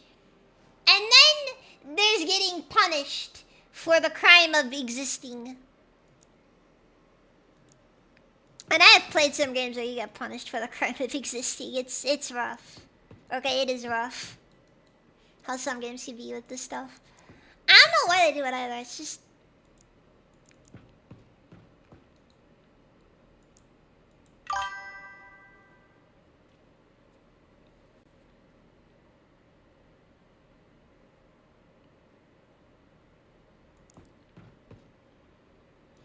Problem is, there's a lot of concepts that are in...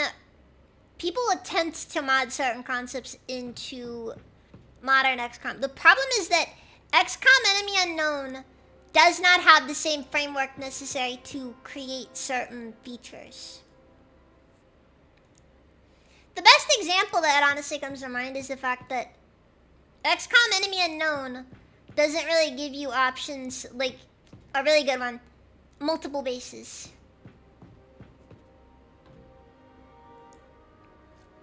There's just no way to mod it in, you know? It's not a game where you can easily do that, you know? And I'm not necessarily someone to... Ooh.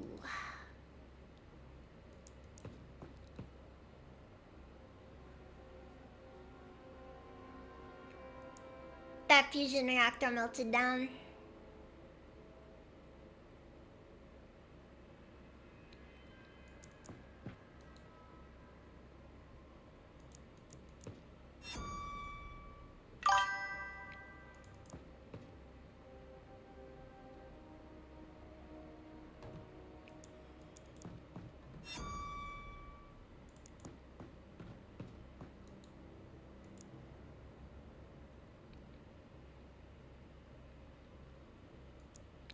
Hey guys, I'm gonna cluster all of my power armor soldiers together and see what happens.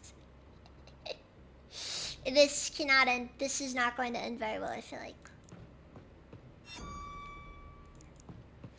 Right, Pedro, you stick in the back and just kind of, you just watch everyone. Yeah, veterans. Yes, we do. The power armor is extremely effective. Extremely effective. Alright, we got, what is it? Robert! Lieutenant Robert Rudd. Rudd? I don't know how you pronounce that. It's something British, I don't know. It's not in English. And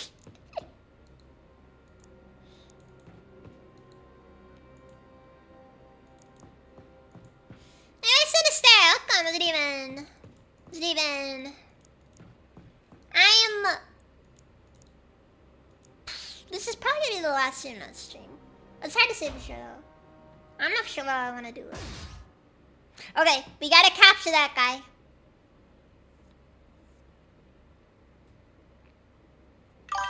So,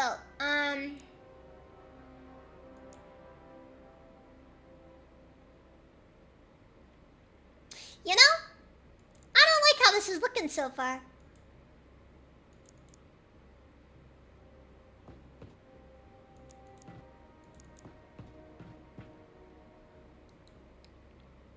Okay. Could be better. Could be better. Look, I need her shield out front.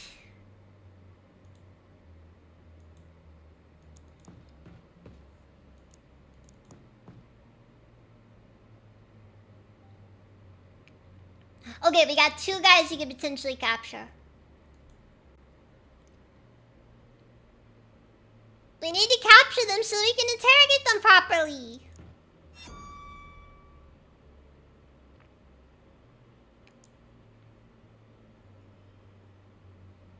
Because if we can't subject them to one of the great American pastimes, then what are we doing with their lives? And after one of them gets knocked out, we're just gonna, you know, send the power armor guys in and they're just gonna, you know. By the way, Takashi ended up being a lieutenant somehow. Genuinely? No clue how. He freaking shot one of our guys in the back. He is not lieutenant material.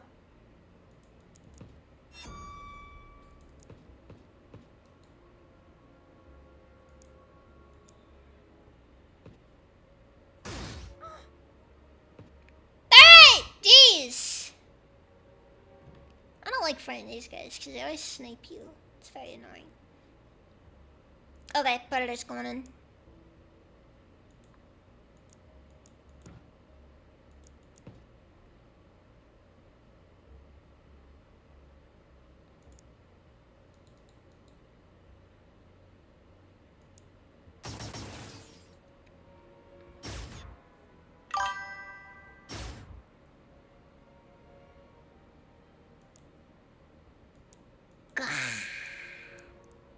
I messed up.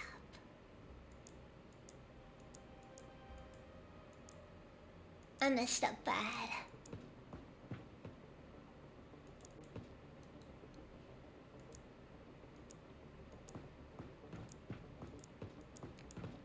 Okay, send in the predators.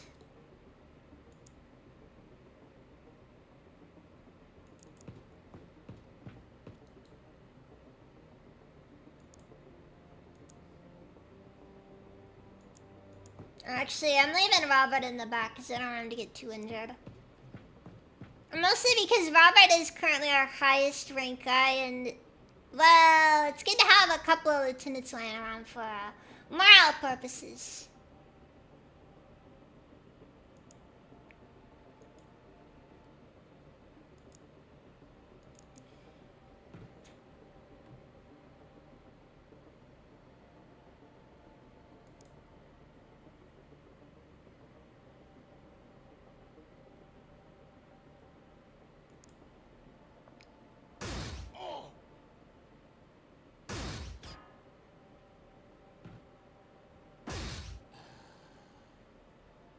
Frank! Jeez.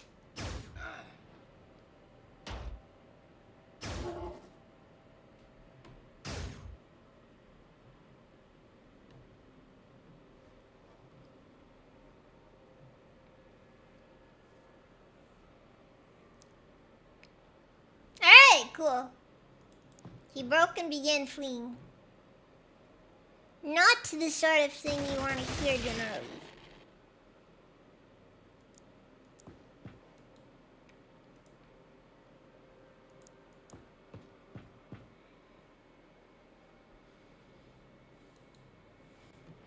Alright, so the good news is that we should be all clear.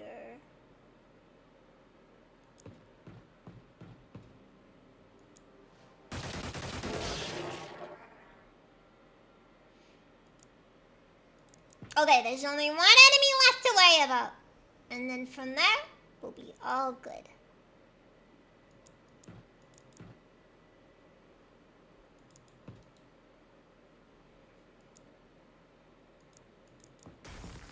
The main hope is that he doesn't die, which he very well might.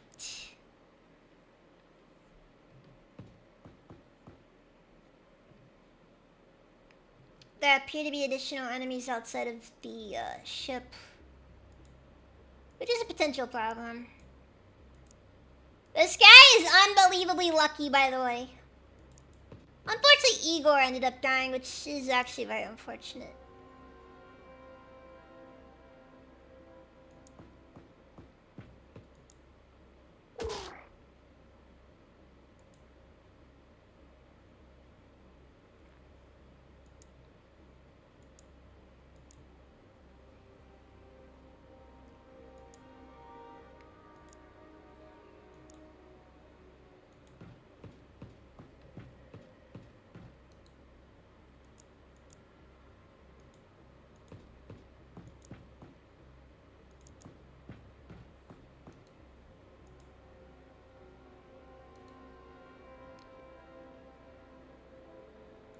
I feel like I'm not doing a good job here.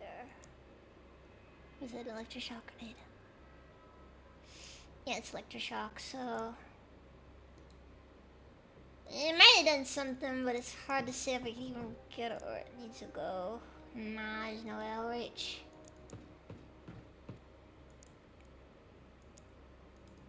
Maybe it'll come out lucky next time.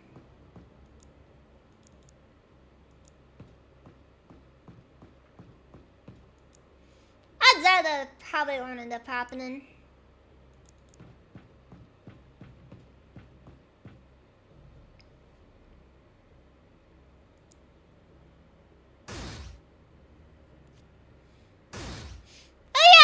The shield actually ends up doing a lot for us.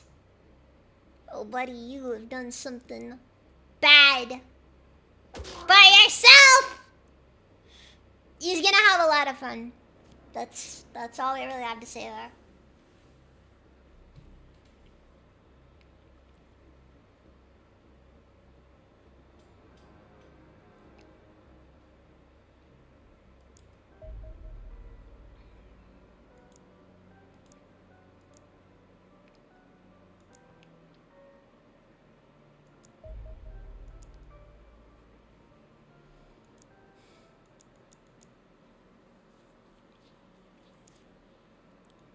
Then intercept. Is this where you go?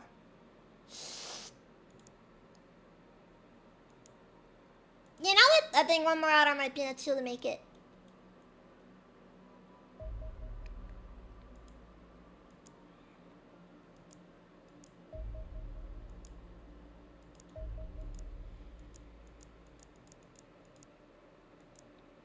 Oh wait, so now it just lets us know what this is. It's actually pretty nice, honestly.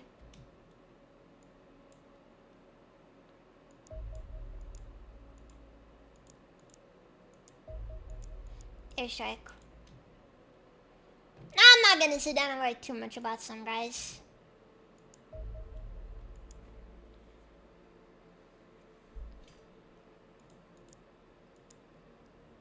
Wait. Okay, it's just a carrier, so I think we should be all good.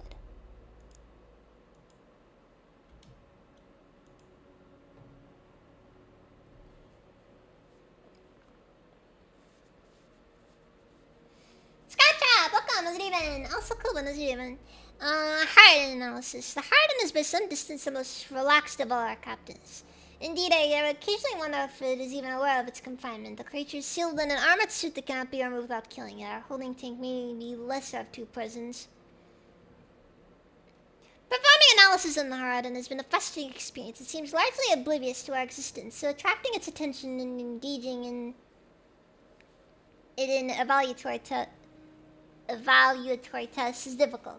Our conclusions so far support the theory that these creatures are savants, demonstrating remarkable manual dexterity and an exceptional ability to process visual/spatial information, but little interest in any task that employs higher brain function. Perhaps they see warfare as a simple mechanical task, nothing more than lining up their weapons and pulling the trigger. They may not even be aware that we are living creatures, assuming that you're able to grasp the philosophical concept of life at all. It seems these creatures are pitiful living tools, capable of limited emotion and little advanced thought. Ultimately, this does not make them any less effective battlefield implements. They are still superb marksmen and have excellent sight ranges. In an attempt to even the odds, we have surmised the most valuable areas of the Harden armored suit is in a document and issued to your men. This should boost the damage against the species by approximately 10%. Alright then!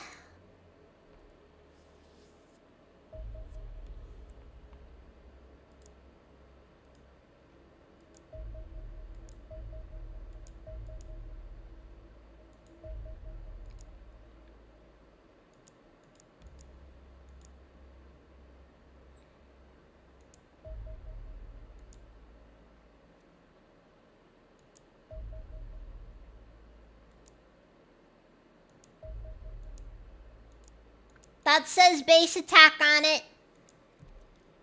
That gets dropped immediately.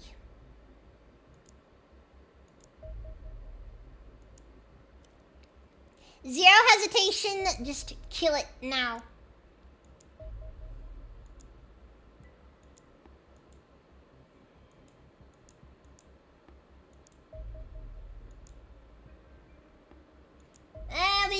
a wraith as well.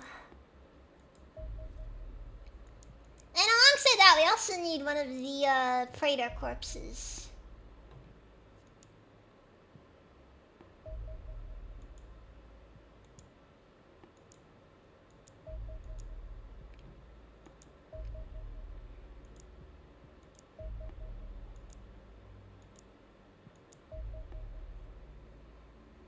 I see Reapers. Airstrike. Don't bother asking too many questions. Just airstrike.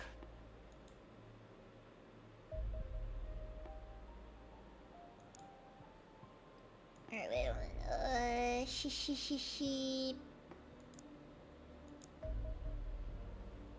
Battleship.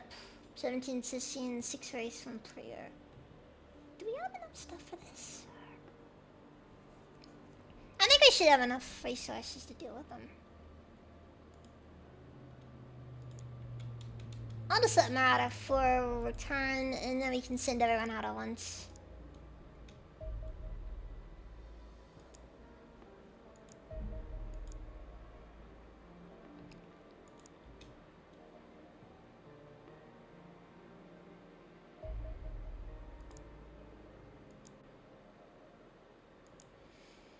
Alright then, is our team prepared for... Wait, are we even ready to do this? Unassigned, just still missing a couple of people.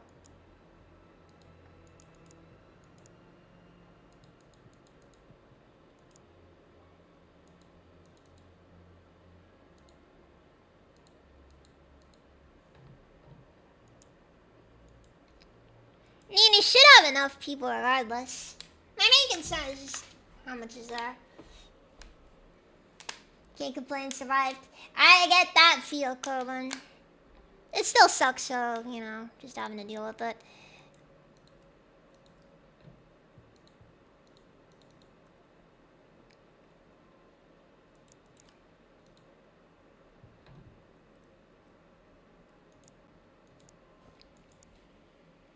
Oh my god, Igor made it!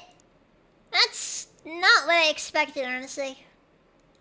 And no joke, unironically, I thought he was just straight up dead. Well, you know what? We take these things where we get them.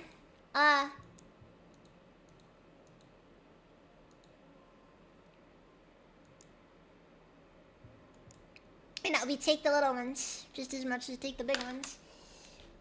And you know what? We appreciate that Igor is still around to bring us the brain or whatever it is that Igors do. You know, it's funny, I haven't used a single fusion grenade. I'm so disillusioned with the way the grenades operate in this game. Have not used a single fusion grenade. Okay, what are we missing here? It's assault. Yeah, we're missing assault, okay. David Chin. Oh my god.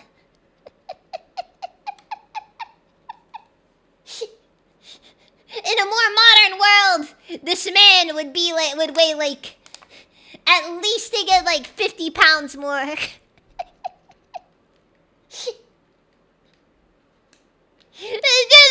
guy doesn't look like he belongs here.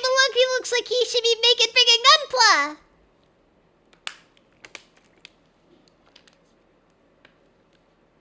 Wait a second. Chinese?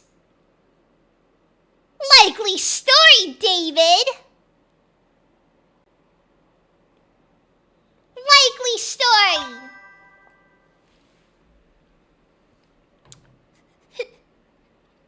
Is that Markiplier? It says in the game his nationality is Chinese, and I'm just like, this guy is not. The guy named David, and he's supposed to be Chinese. That is not a name you'd get from somebody who. I'm assuming it's mainland. I mean, I guess maybe it could be like, you know, it could be Hong Kong, but then like.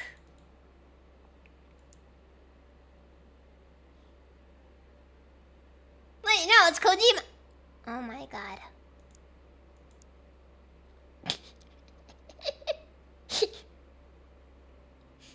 POV. Kojima just got conscripted.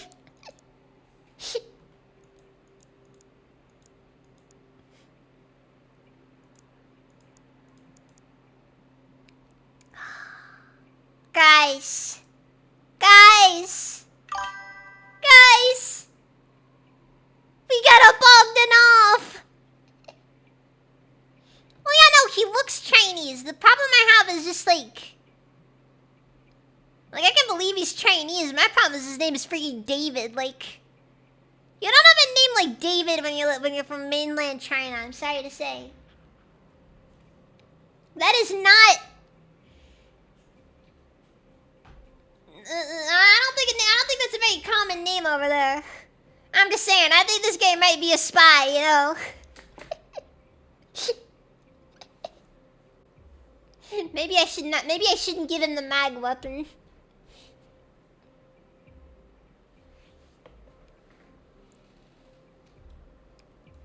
He's gonna end up shipping it over to who was the leader of China in the 1980s? I don't know, Jiang Zemin or whatever.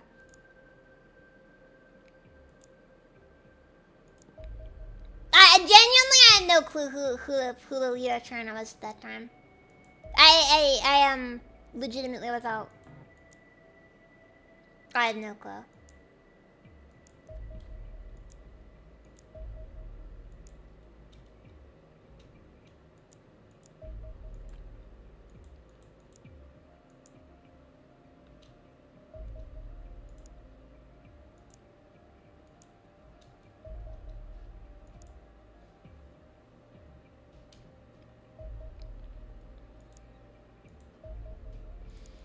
I shouldn't have done that.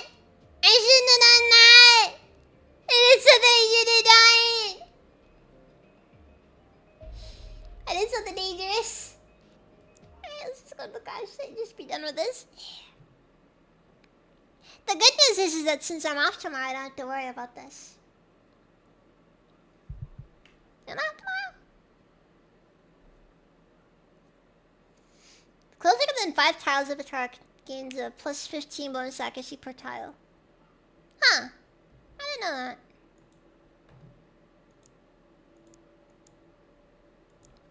Anyways, I'm gonna drop a save real quick and I'm gonna just take a look at my work schedule. Because I actually need to verify that I don't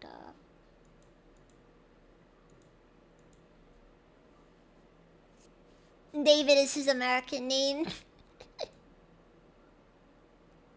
Yeah, okay. Okay, we're good. Oh, hey, I work a double on Wednesday. Ironically, that's not exactly a bad thing. It's actually quite preferable. At any rate, that is neither here nor there. I get tired of Americans pronouncing his real name. Ah, fuck. You're right.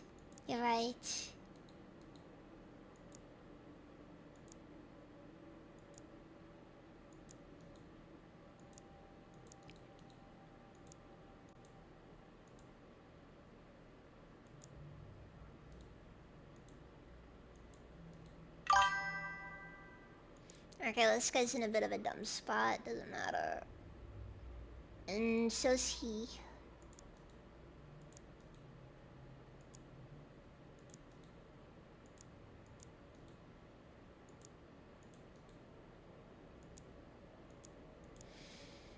I don't really know how I'm supposed to deploy my people.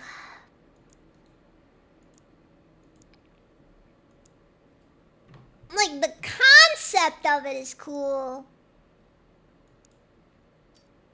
But the execution does leave a bit to be desired.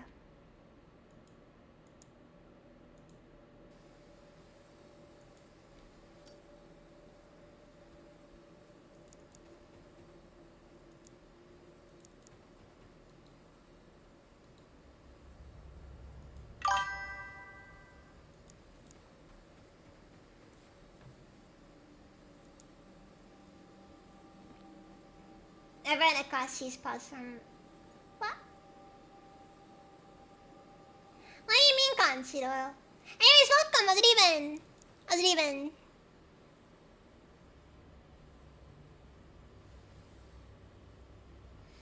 If you go over before you get arrested, you get a Chinese name because you have to pronounce your straight. Hey, I mean, that's an important thing right there, you know? You gotta make sure they're pronouncing your name right.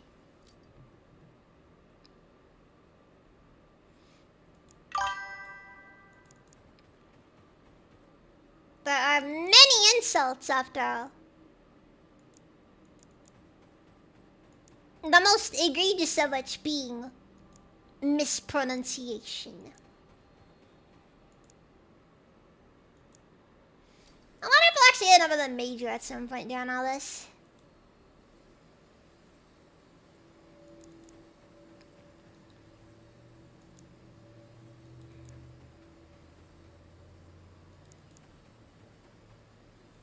Well.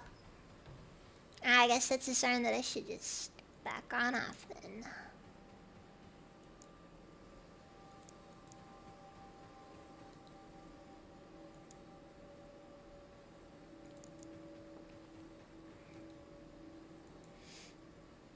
Also, Gabriel Blank is 100% an alias. There's a lot of names in this game where you just like, you hear them and it's just like, that is an alias. You are not a real person.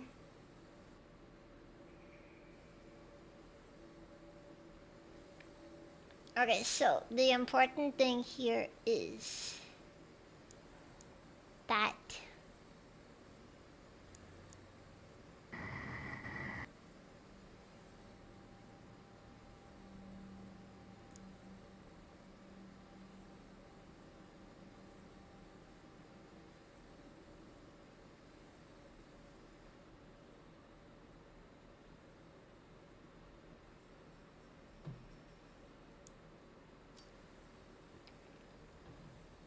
I was hoping to dive a bit further.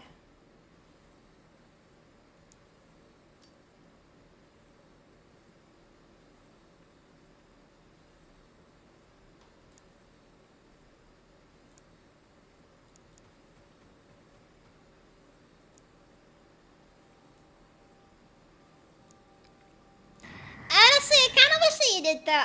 I wish that there was a bit of a further range for throwing the flares, because I just feel like they don't have a far enough range on them. Like, I bet they could have a much further range and not really be overpowered at all. Because I just find them not nearly effective enough.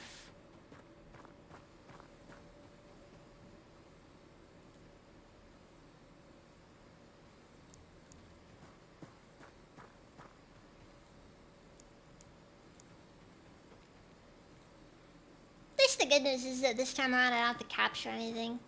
Well, I did have to capture something, but it's not going to be the really scary thing I didn't want to have to deal with earlier.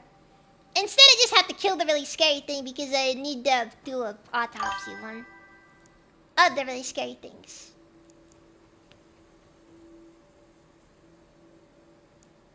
So the good news is I don't have to really worry too much about his how intact he is afterwards.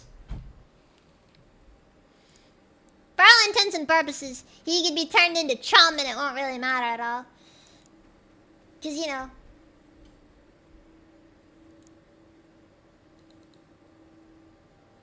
We already interrogated one. Hey! No! Frick! Dude, what?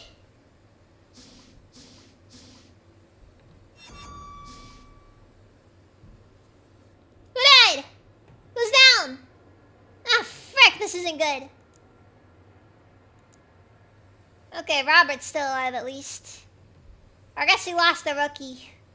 Not ideal, but it's whatever.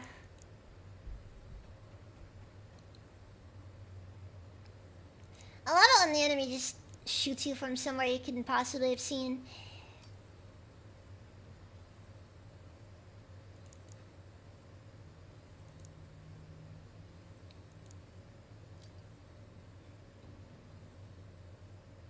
God, I still can't see him at all.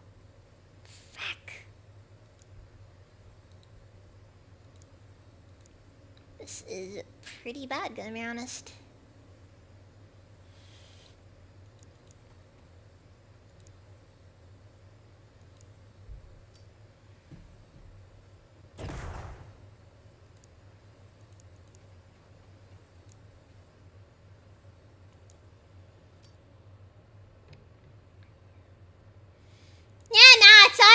can't see it and you can't even see the ship that you're just like, oh, frick.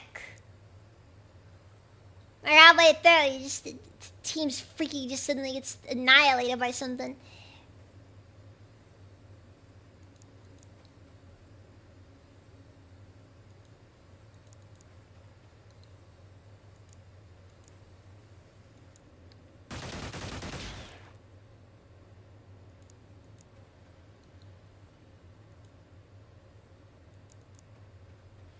Not the funny thing is,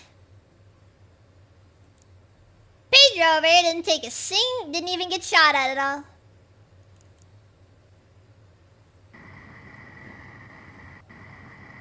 Now you'd think he'd be like kind of a high priority target, but no, didn't even care.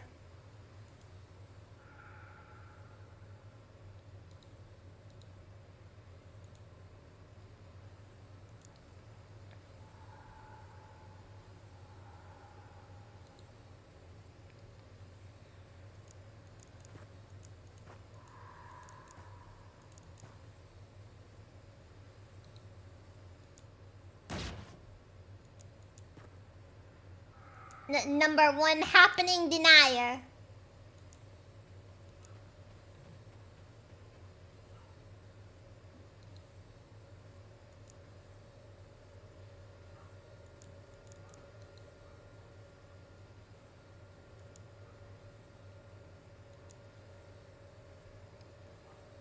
I don't like this at all.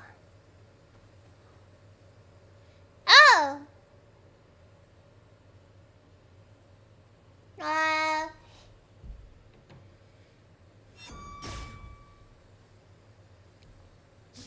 I still will say I didn't really like how on XCOM 2 they gave a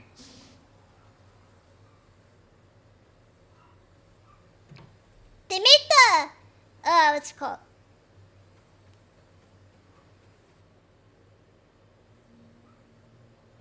That is very unuseful to us right now. And it's probably gonna get you killed, by the way.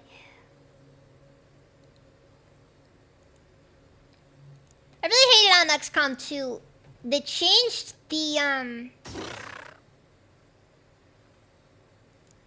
sectoids.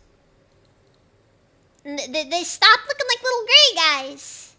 And in my opinion, that just like killed the sectoid aesthetic.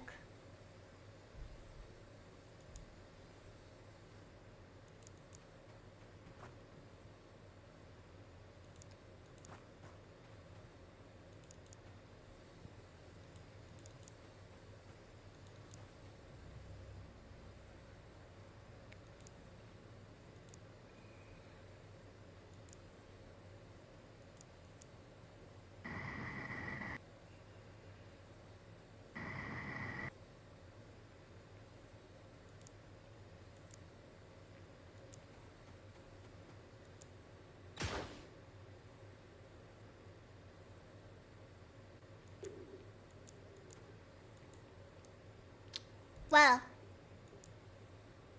this is certainly a scenario.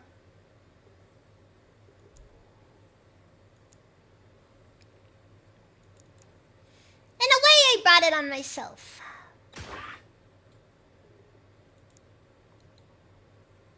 In another way, this may very well end up getting someone killed. Very gruesomely, might I add.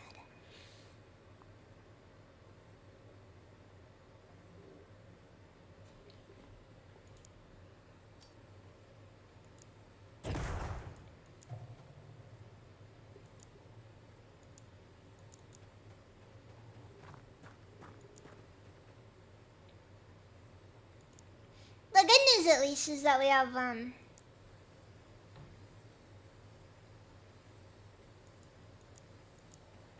we got something on, at least. Uh-oh, what do we see? Oh, yes, this that guy.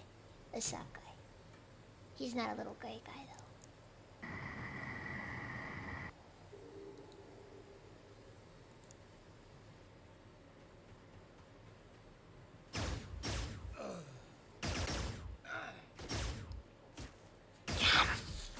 Freaking losing people, man! Not going too good for us. Okay, the good news is, though,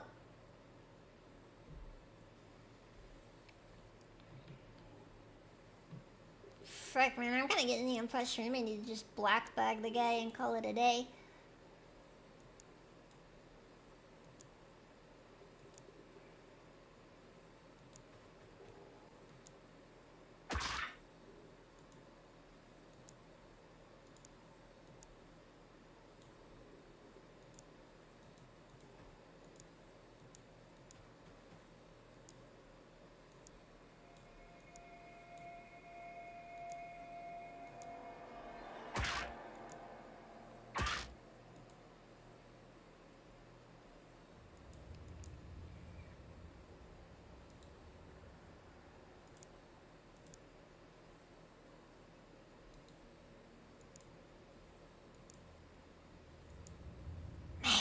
Not looking for us, so... I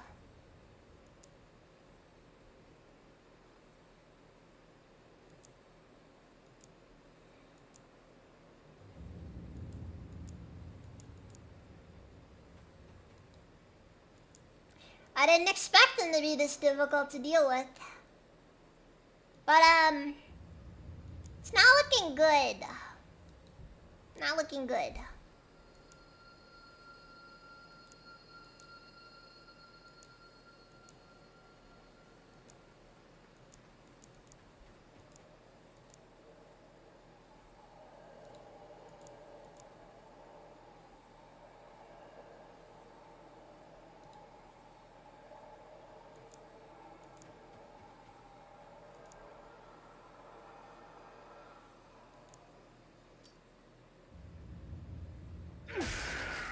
Alright, we got him.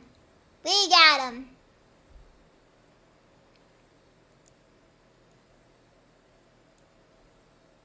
That was a good run. That was a good run. Okay, that took some doing, but we managed to at least get that guy, so... Frick. I'm just gonna struggle to figure out how we need to go about this.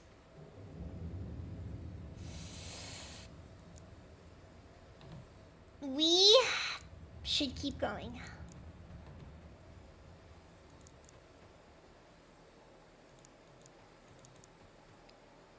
See, the problem is that these open areas are really hard to actually be mindful of.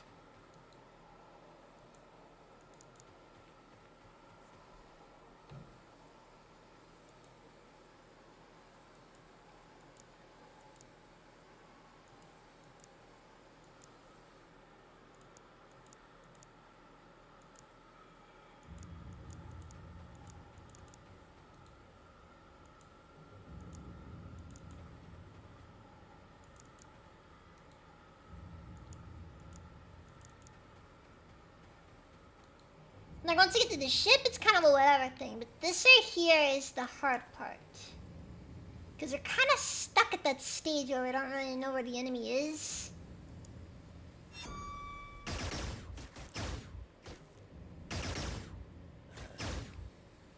And I'm semi-convinced they all know where we are. Just, God, they are annoying.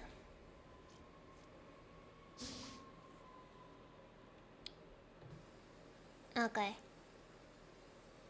I'm...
Alright, okay. Solution. We're not gonna do anything stupid. Gonna take this slow. We're not going straight though. Because going straight is probably a bit more suicidal than I'd like it to be.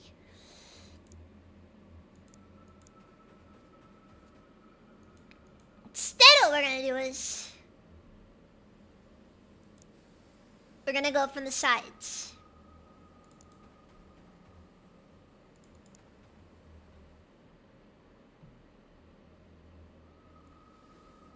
My best guess is that the saucer is somewhere over here, or the battleship or whatever. Oh! Oh! Whoa! Okay, that's a little bit concerning, actually, now to see it. I am getting some very bad vibes from this. I mean it when I say it. I'm getting very bad vibes from this. Frig! Something happened! Something happened!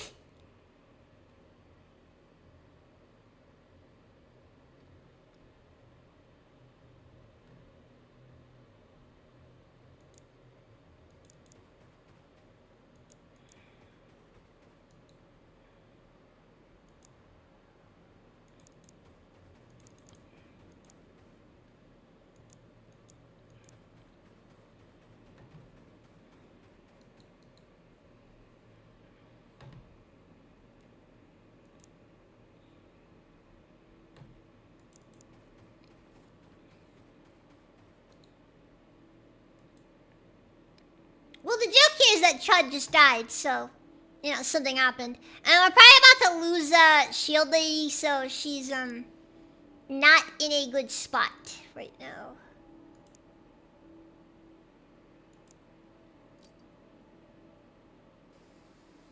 Oh, wait, no, Pedro went with the other team. Never mind. Never mind. False alarm, guys. False alarm! Happening is cancelled! Happening is cancelled!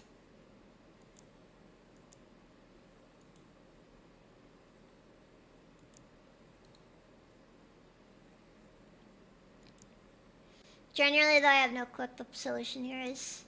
Or actually, I'm kind of concerned because it's like, this is actually a pretty, nasty situation.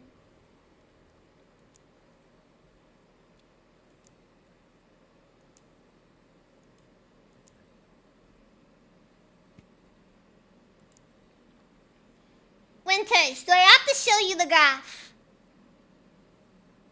If you look at the happenings that occur over time, you'll see that nothing ever happens.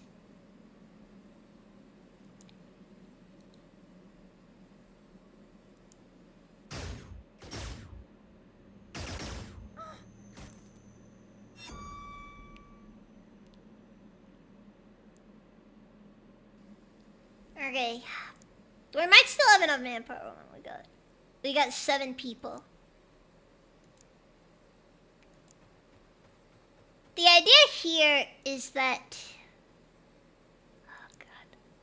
David, you're up. You get in there.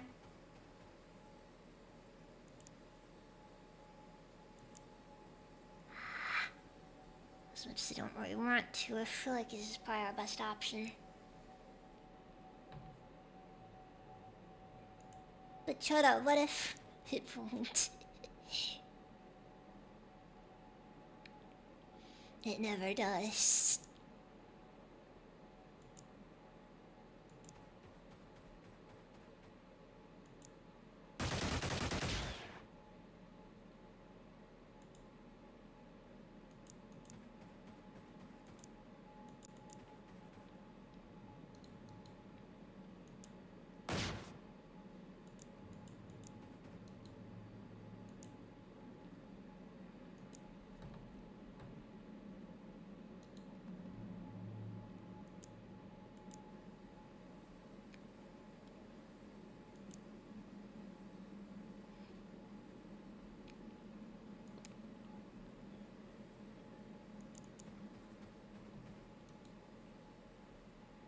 Okay, there's 2 entrances.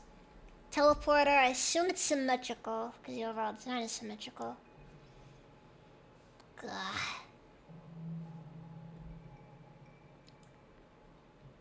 Teleporters on either side.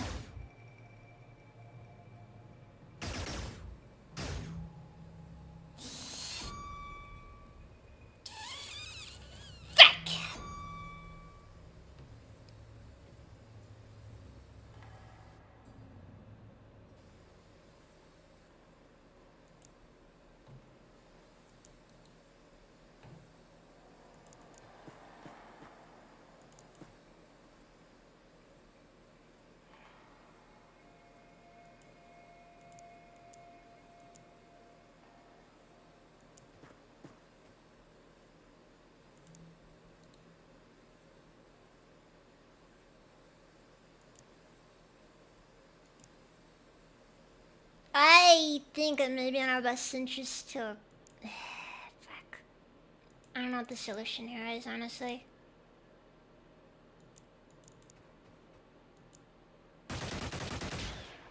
Like, it's probably in our best interest to... grab the guy they knocked out. And just take him on the old-fashioned way.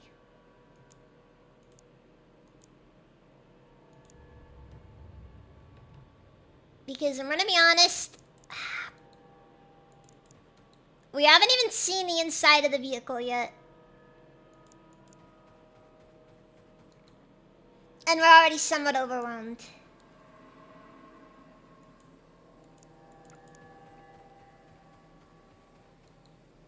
I'm also somewhat concerned about our equipment, because again, if we end up losing too many people, we can't even gather the equipment. And then that starts turning into an issue.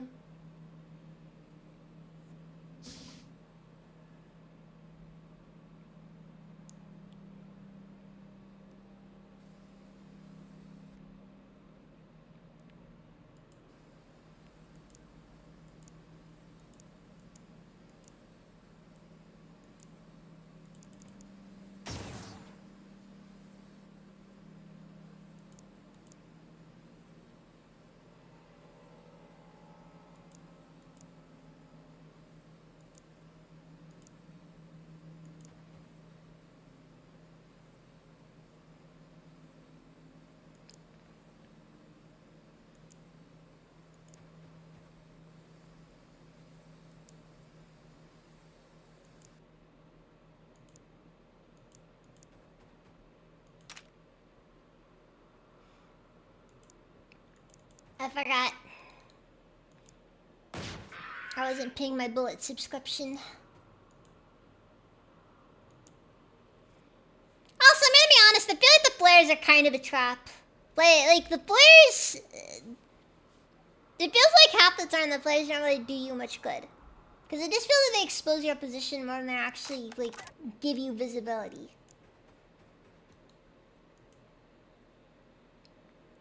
I think I've had the flares kill me more than I've actually had the flares be useful.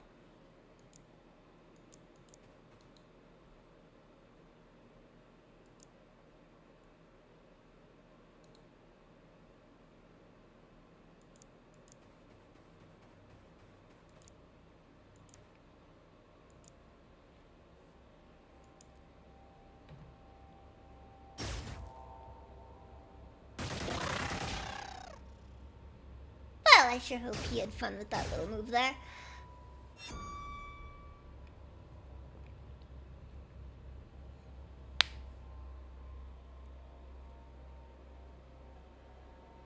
Ah, good. David made it back. This is useful. Now the question is, do I want to continue?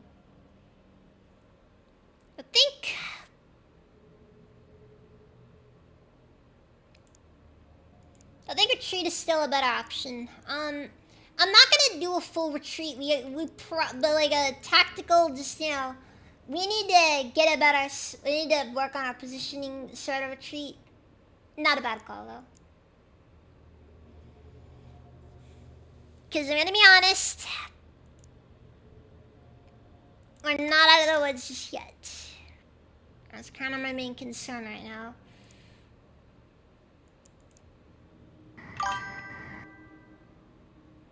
It's in tactical redeployment. Don't worry. I don't want to save scum.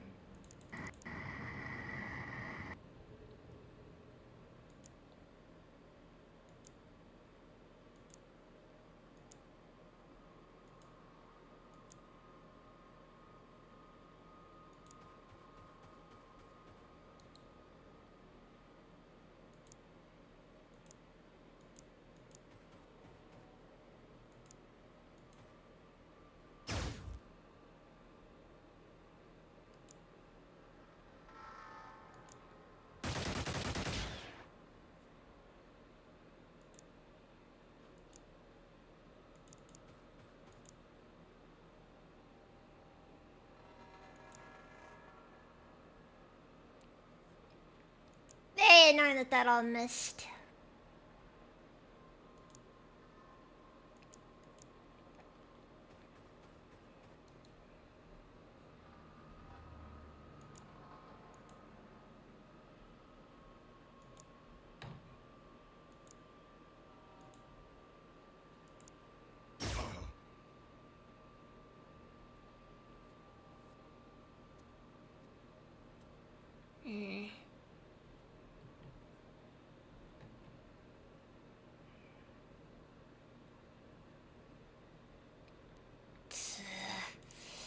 This situation isn't ideal.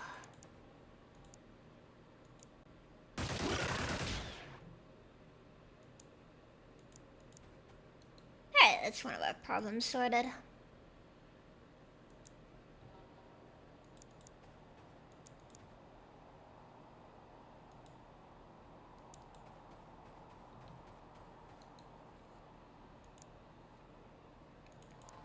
This is also kind of saying nothing of the people that are kind of losing here, which is... Yeah, I think we're going to be walking away from this as the net losses across the board. We do need, however, to get this stuff for psionics research, so it's kind of... I don't like having to do this, but it's also unfortunately necessary to do this.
Okay.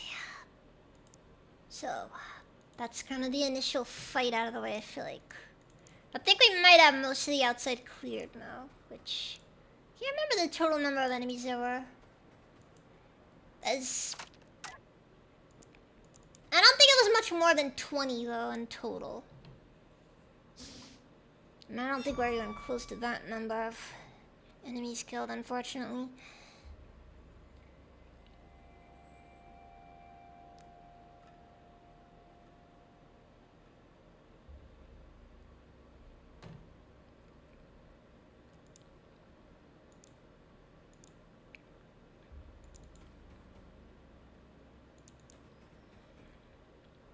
Alright, David, you're up. You blaze that trail for us.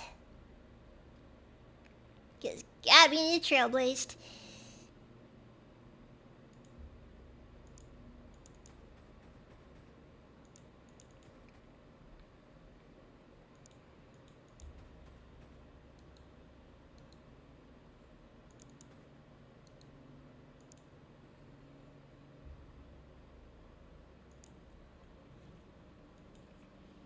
Alright then.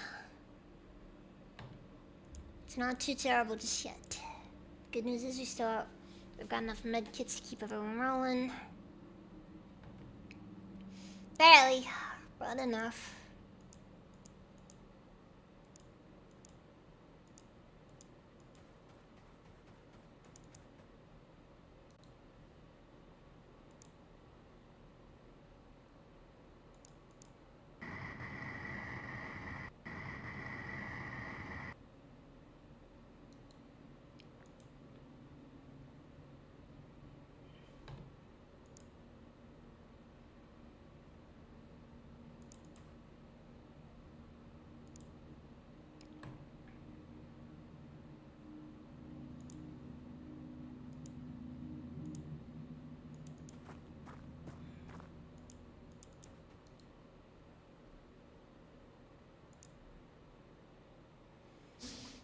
It's open.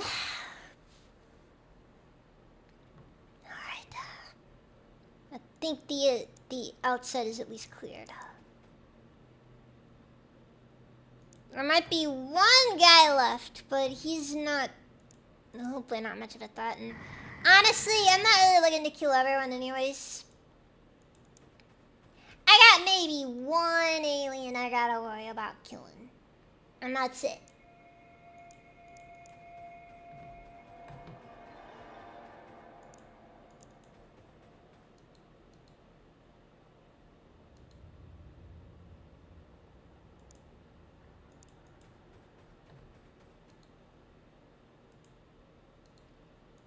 A second. Can we get a flare over here?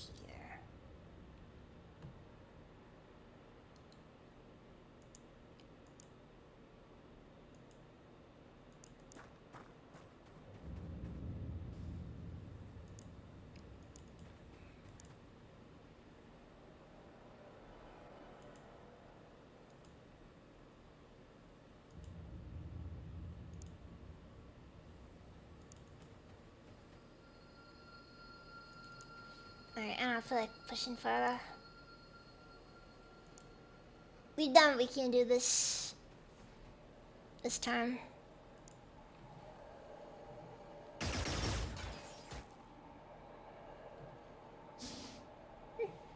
Looks like a pretty catastrophic miss just happened there.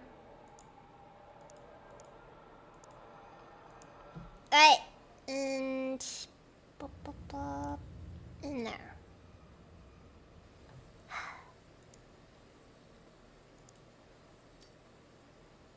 You can typically tell when somebody didn't play much baseball growing up.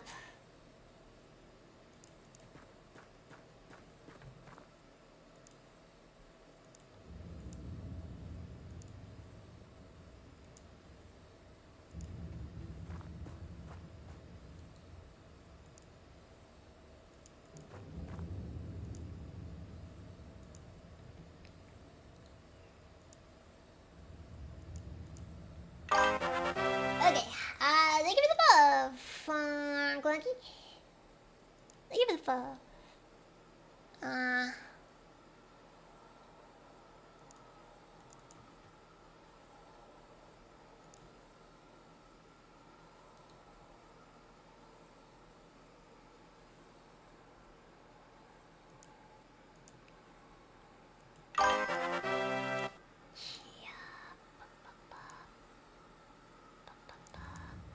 Yeah, let's put him over here. Oh, thank you for the gift sub.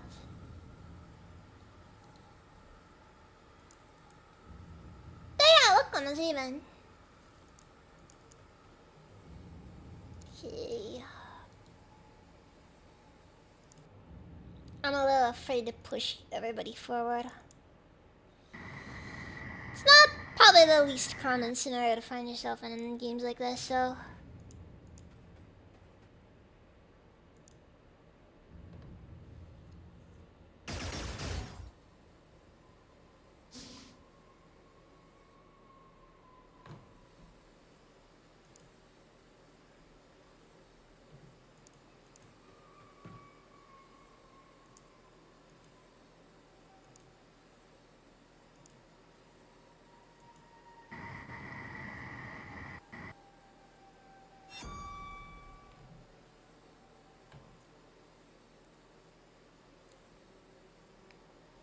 downloadable.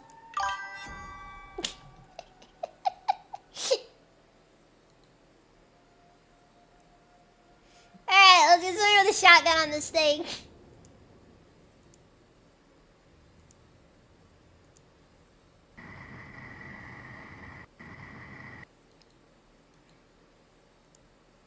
The good news is that so long as somebody's on the teleporter, we shouldn't have to worry about it. And ironically, teleporting is a free action, which you wouldn't have thought, but it is. So, yeah, it's a free action.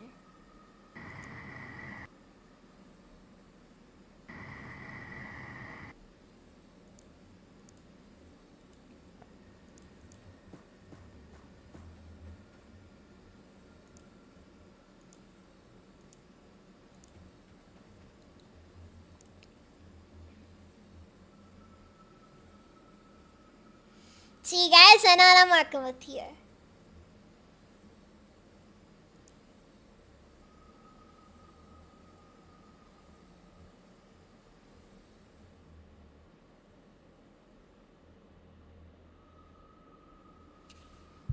Okay, I'm gonna drop a save here.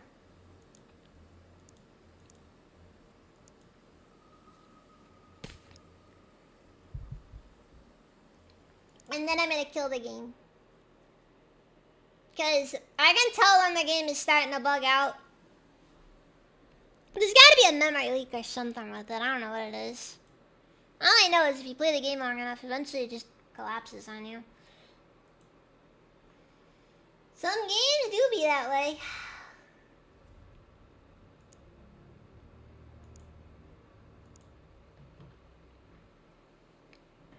Farmer Jack, if I really was gonna start save scrumming, you wanna know what I would have done? I would have restarted this entire map. Because hate is a word that can be used to describe how I feel about this.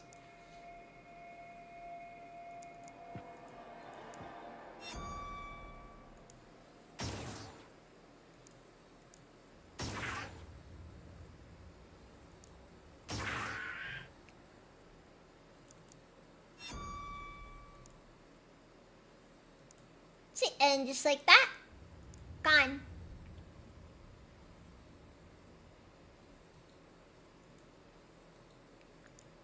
Look, you gotta remember, when it comes to like the fog of war in this game, it's pretty freaking bad sometimes. I mean, like, I'll be honest, I preferred it in the original XCOM.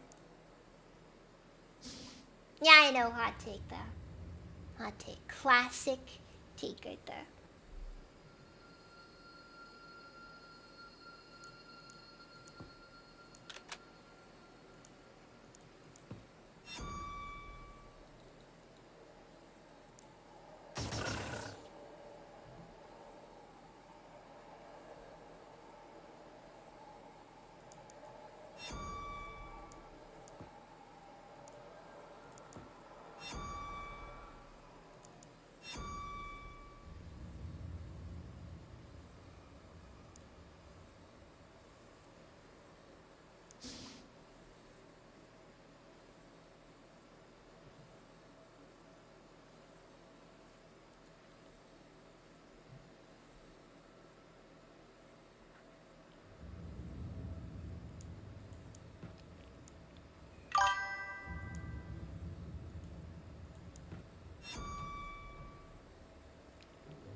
Really don't like what's going on here, honestly.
Then,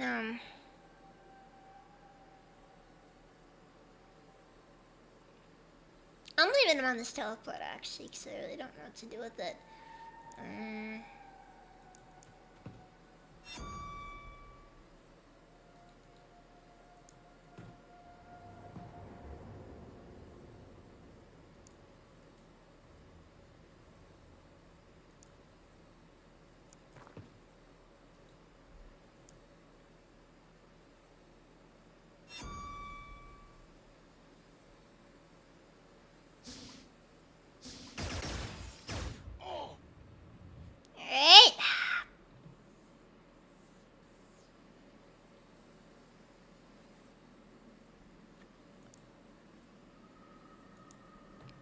Could have been worse.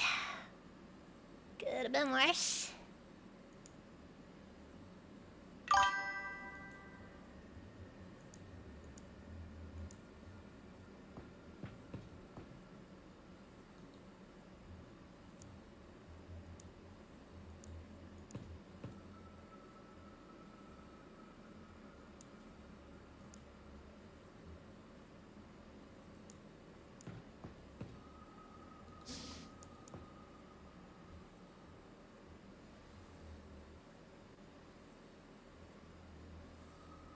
Oh wait, here's the solution.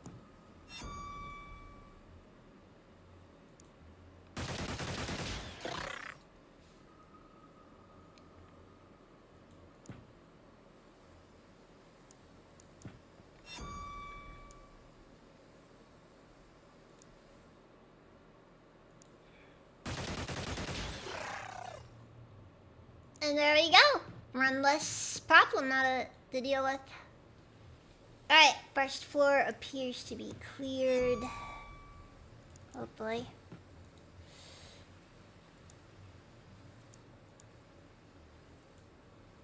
We got like one dark spot, which is all that's left. And first floor is good. We're good. We're safe.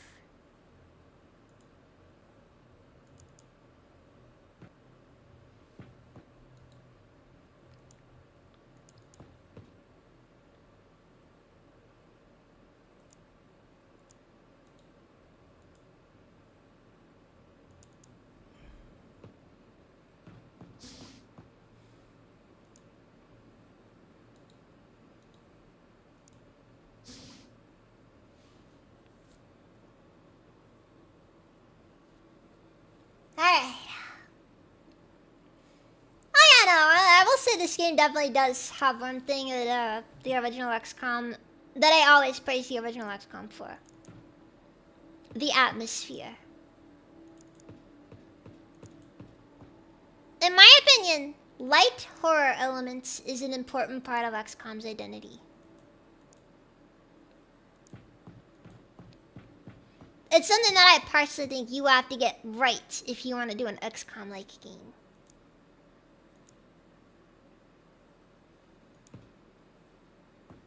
Like, if you want to do something that's even close to it, you need some light horror elements. Something, you know, like moments where, like, you know, as a player, you kind of get scared a little.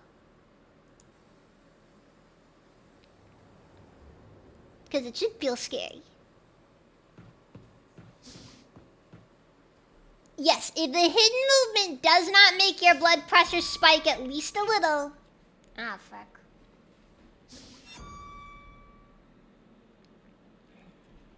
Oh, this is bad. This is very bad.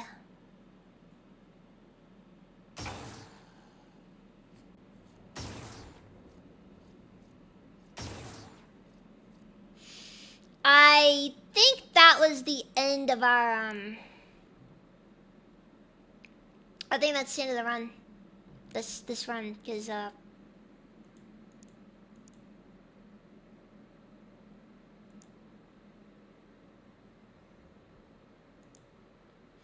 David Chen is obviously going to die next term. I think Robert just got mind controlled.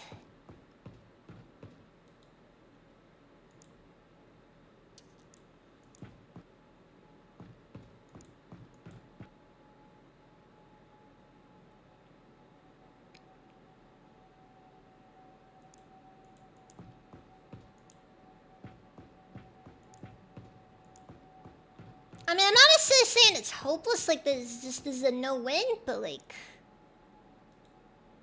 I guess the good news is that we're...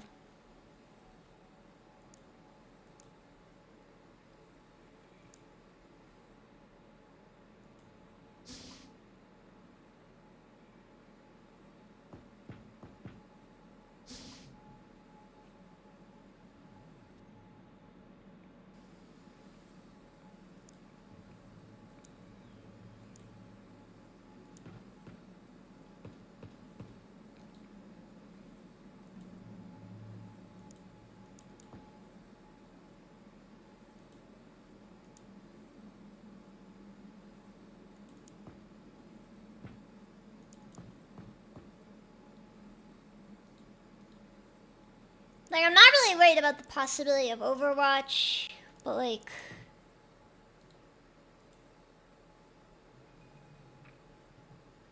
I mean, you can hold out a couple of turns. The problem is that it's going to be difficult to manage.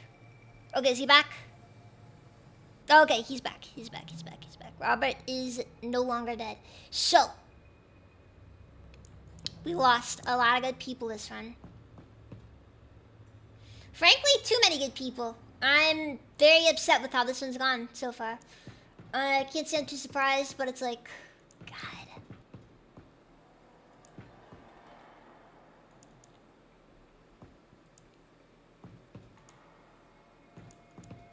You just lose so much and you're just like, God.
Part of me is almost a little bit worried to even keep Robert up here.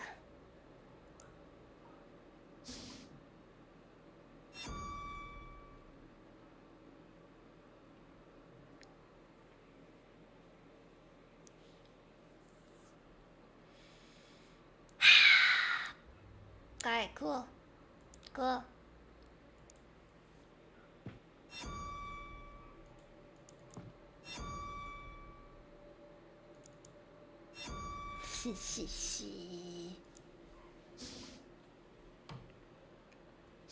Now I just give it a couple of turns and eventually it'll be over. The good news is I don't think they can mind control more than one of our guys at once.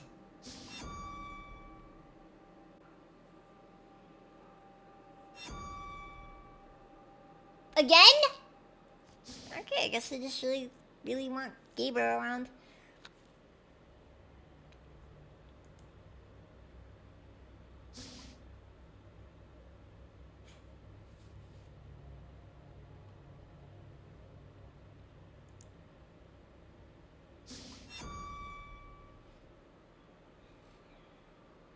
Nah, don't tell me.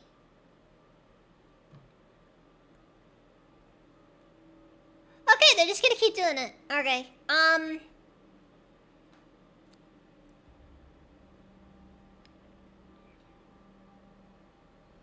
I don't like this. I don't know how it's laid out.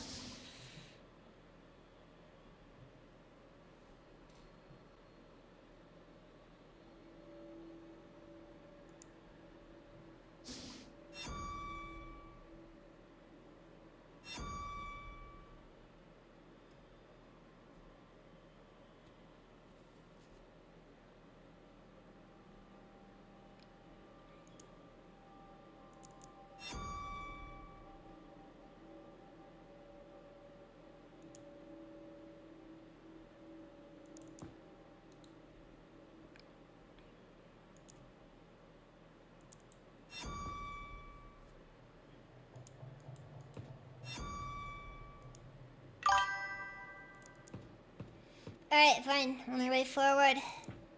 Brute force it. I might have to end up save scumming this one though, because this actually is pretty bad as far as like how much we're losing here. The losses in and of themselves. Nah, I'd rather just go with my previous save of.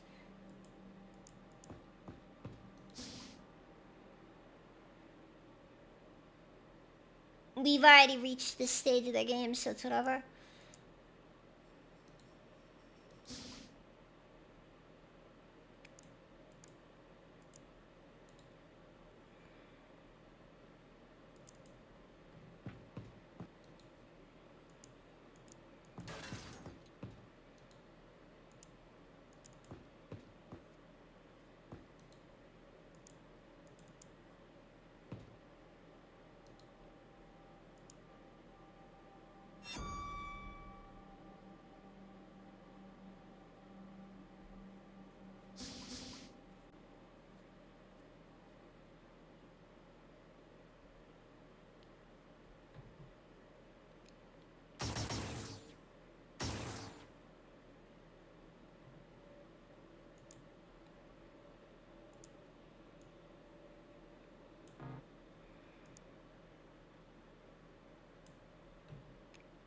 Alright, I'm just gonna have Gabriel just keep his weapon on the ground because I do not want him to go killing people.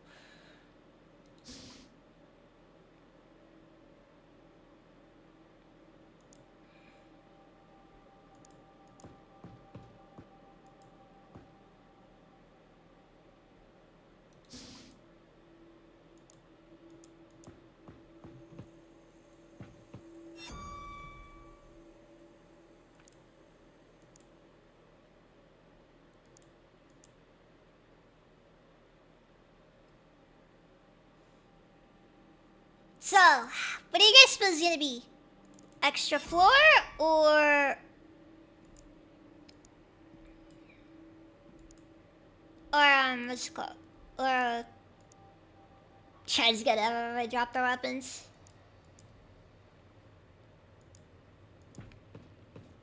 I don't like having to do this, but it's honestly the only way to keep everybody safe for the time being, because we're still just approaching at the moment.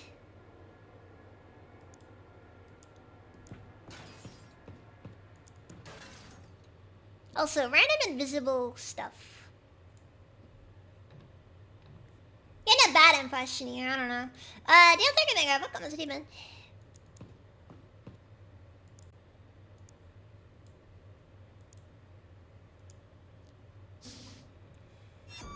Come on. Mind control someone.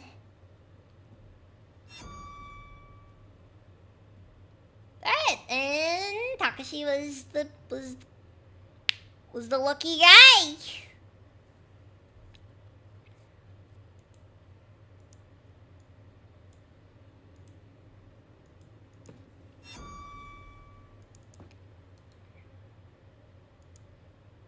And unlike everyone else, he doesn't have a weapon right now.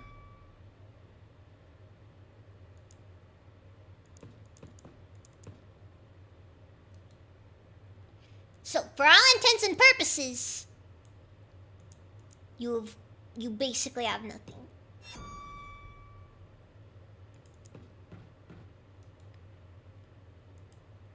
Wait, so does everybody actually have control over when the teleporters do their thing, or? But I didn't know any better, I guess. Uh-oh.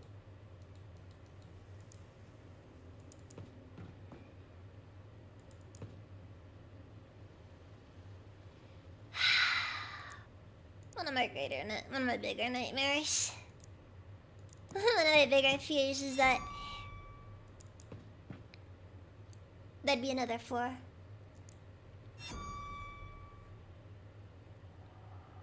Oh no. She's gonna start berserking. And then she's gonna one-shot.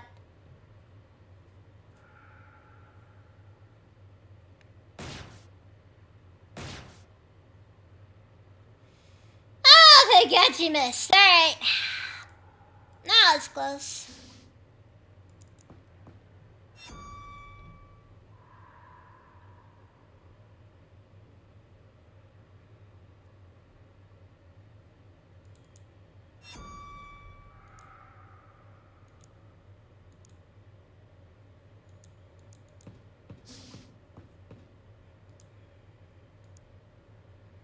don't know where I got the vibe that I should probably have everyone drop their guns again.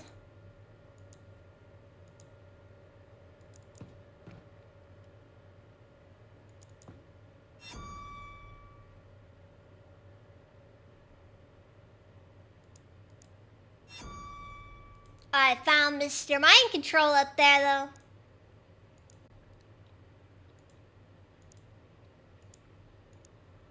At least dropping your weapons is a free action. It could be worse. It could be worse. I have a very strong feeling I'm gonna be up really late. And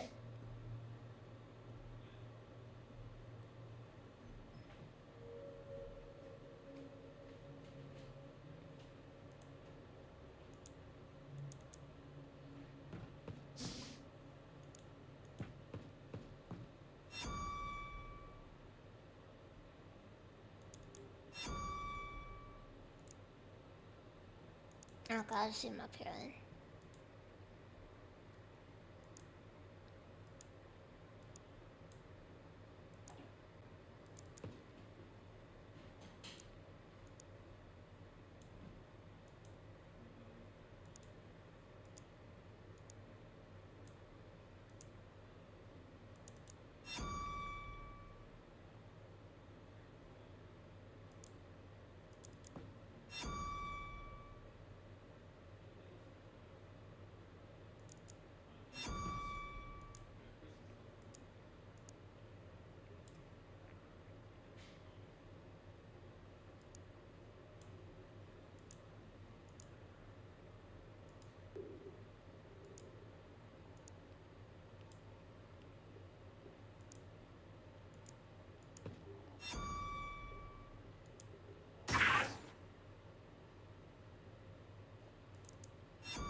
It really is wonderful that the teleporters are just a free action.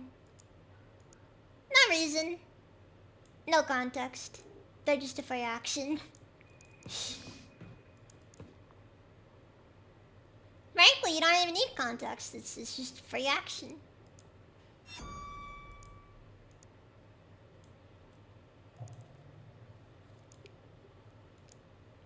Then next thing you know,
hey, you know what? You know what? Robert does have a lot of grenades on him. Mostly stuff that's not very useful, though. We'll find a way. We'll find a way.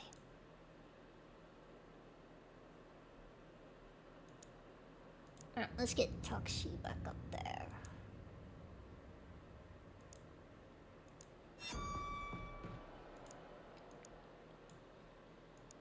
Okay, we got a couple of frags as well. Why, yes, Daniel, it's a very big UFO.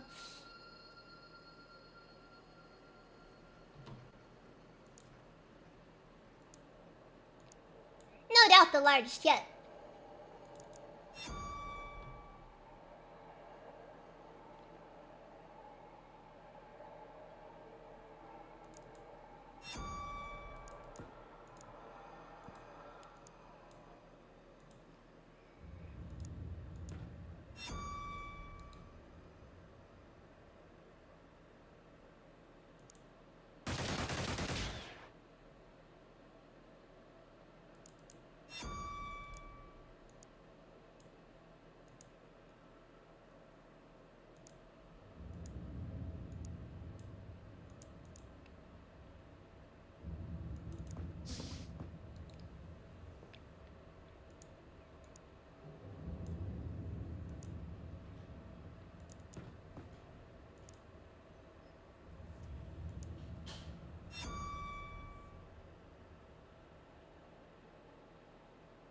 Good. So if anybody's gonna get mind controlled, Robert's at least fairly reasonable.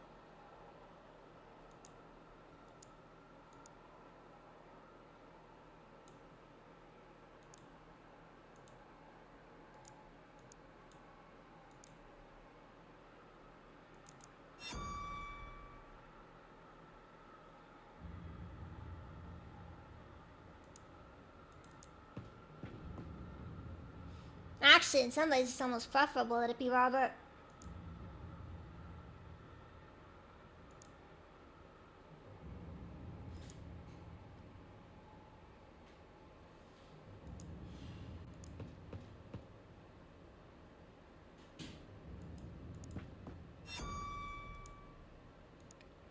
Alright, I think Pedro can do it. I think Pedro can get the final kill in.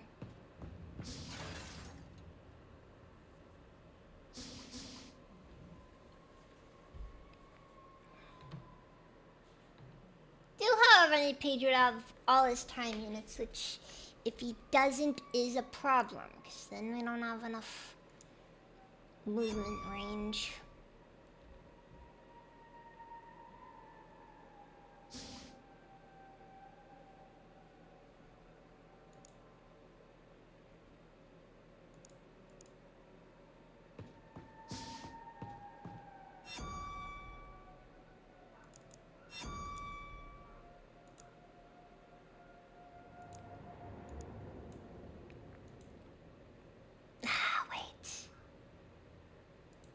Grenades.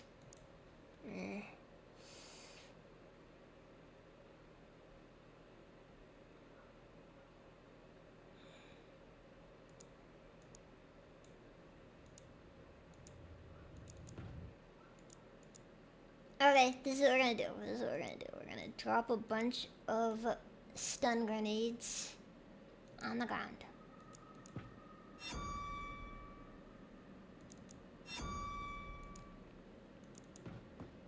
Then we're gonna have Pedro pick up most of them. Because what I think would be a good idea here is we attempt to gas them out.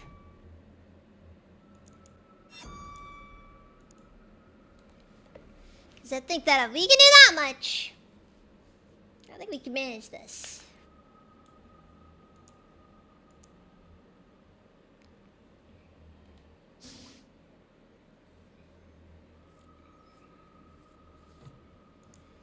There's a bit of an irony here, by the way. There is a lot of stuff.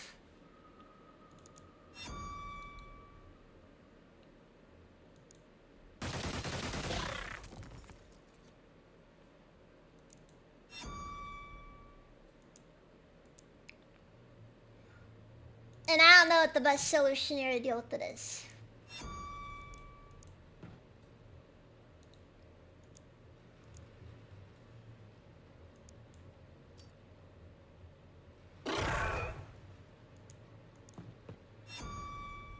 Also, don't tell me those guys don't have gas masks. I'm gonna be genuinely surprised if stun grenades actually work on the big guys.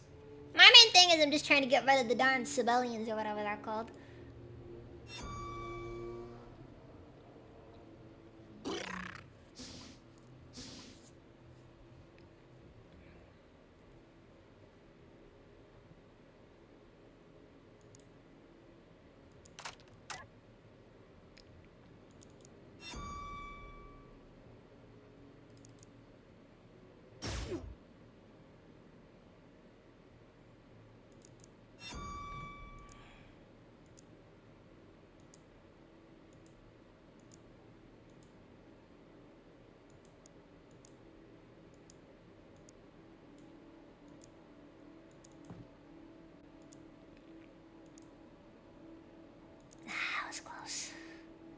close than I feel comfortable with, honestly. Anyways.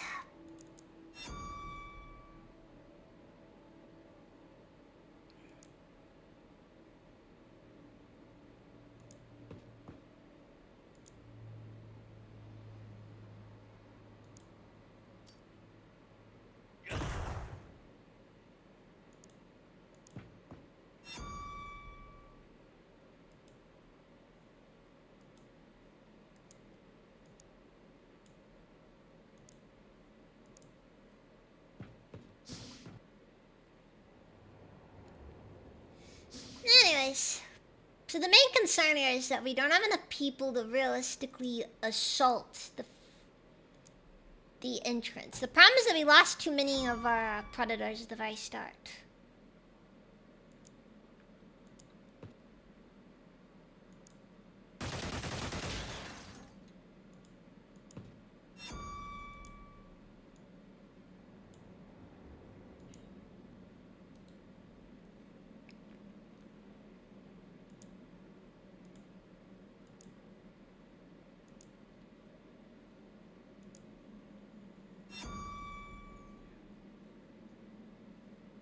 Dang it!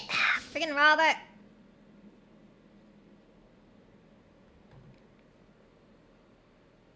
Main issue is just like it's on like a couple of times that it was just basically not available.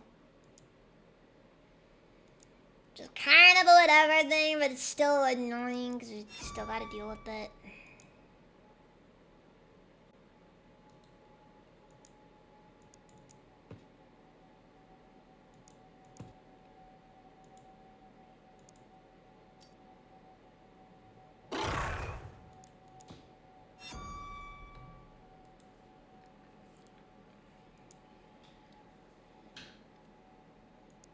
I'm gonna have him drop his fusion grenades because I genuinely don't know what he's gonna do with them if he gets mind controlled.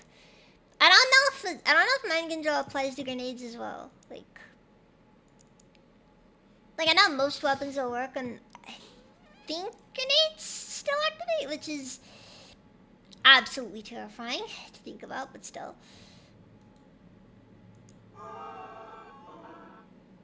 The frick was that noise? Must have been the not ethereal.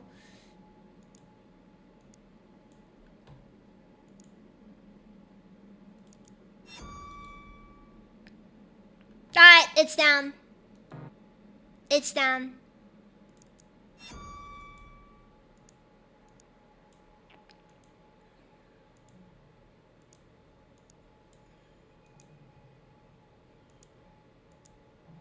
Now we can actually start doing this the correct way.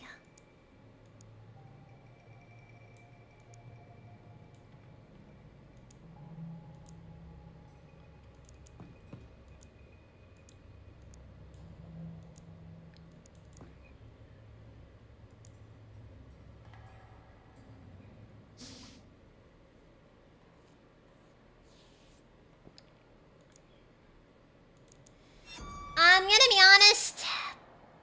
I would have figured that their alien leaders would have gas masks.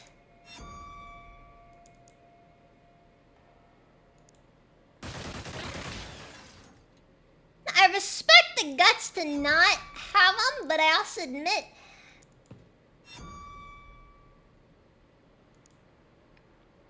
I don't know how much I can respect the fact that they just straight up did not consider the possibility of actually needing them.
But yeah, this is how we're doing stuff over here.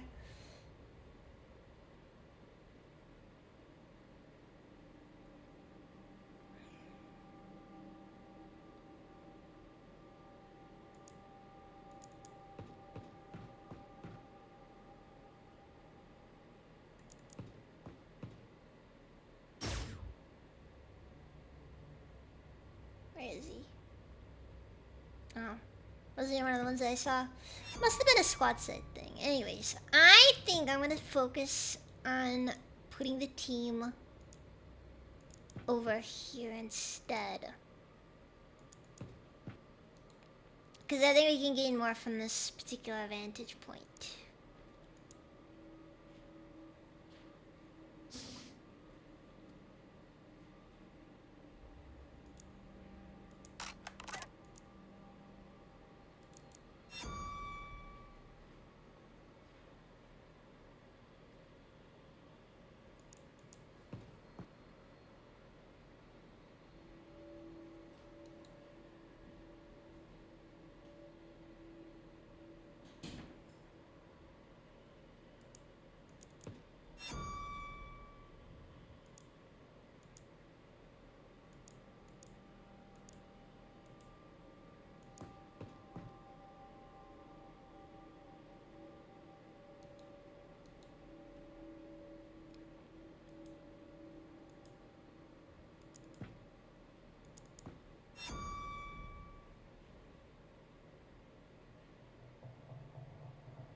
Alright then. Okay. Okay, we've got at least an initial force on this side of things. Let's just verify if there's anything we can do to... Not really, no. Kinda sucks I ended up damaging that hyperdrive, but, well, it is what it is. Okay, now the aliens have to do something.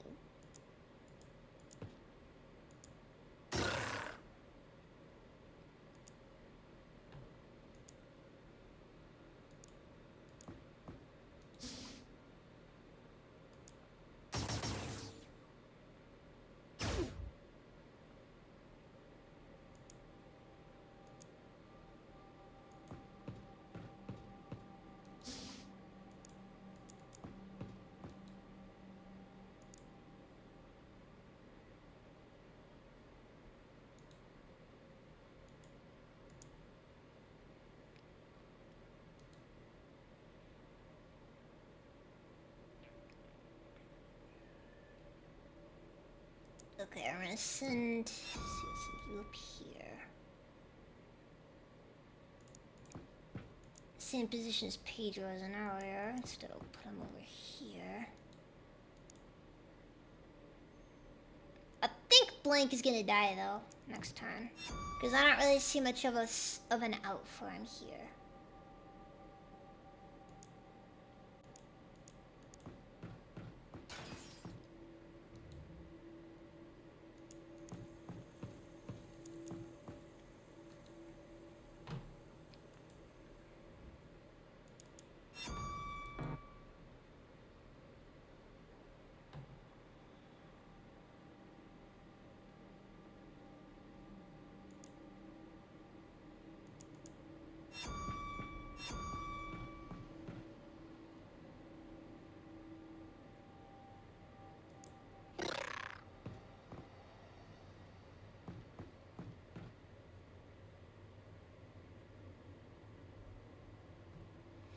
You know, I'm honestly surprised that he actually didn't die. I mean it too when I say it, because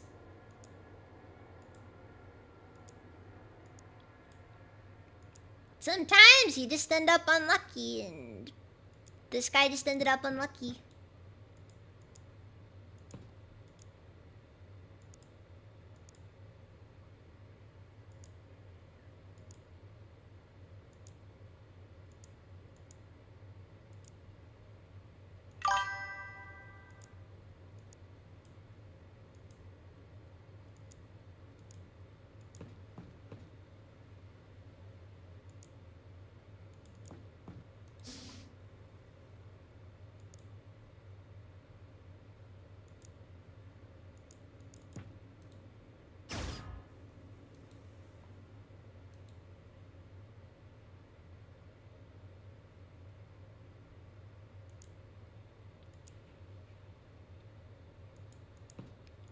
Get Ramden back off.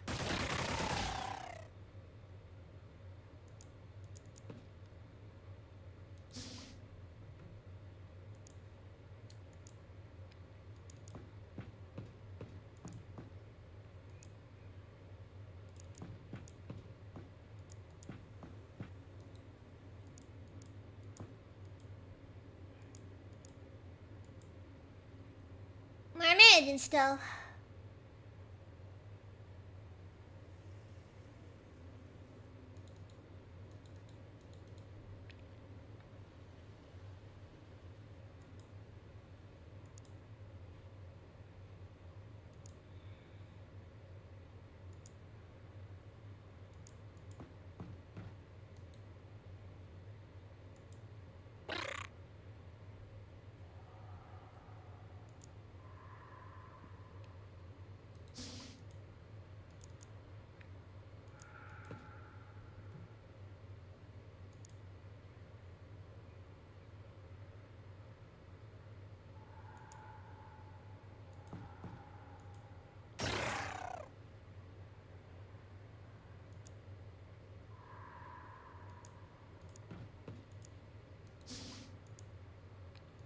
Some might say that door peeking is a bit of a bad strategy. I don't think I care personally, because it's a bit of a... At the moment, it is necessary.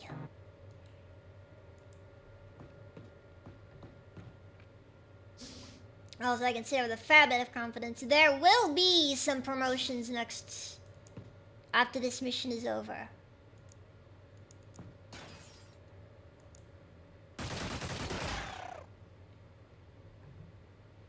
No, like whether I wanted it or not, there will be promotions.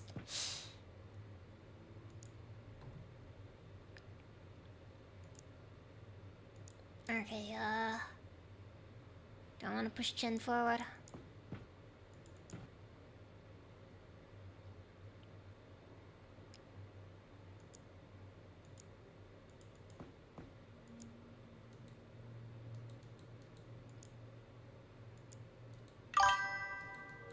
Oh, frick. The door won't close. I think we broke the door. Okay. Smoke out! This is the standard way. No, resort to SOP.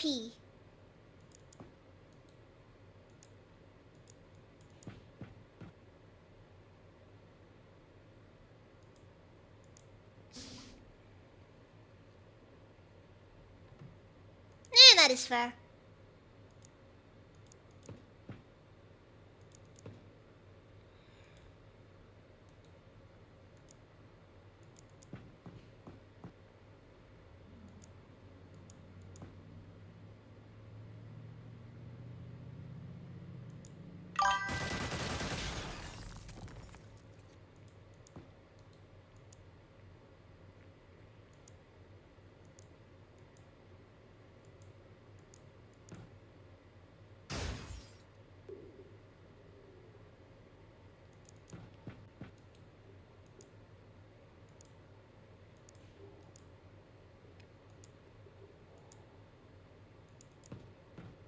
Alright then. If the enemy's cover is a problem, remember to just remove their cover.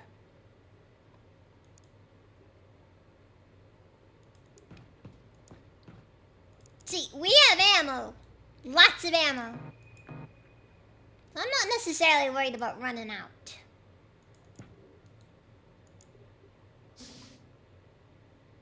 If you ain't cheating, then you ain't trying. Exactly. Exactly.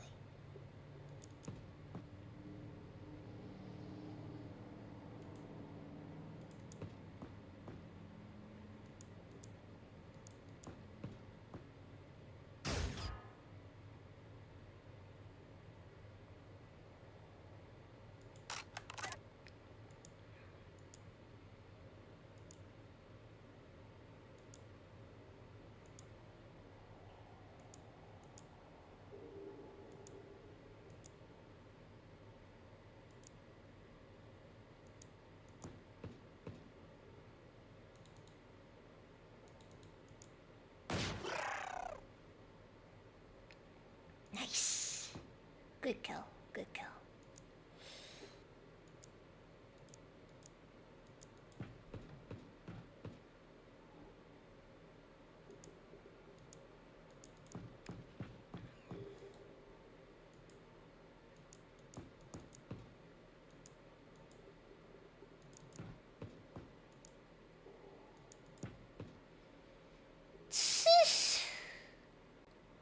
I think I did pretty good so far, though.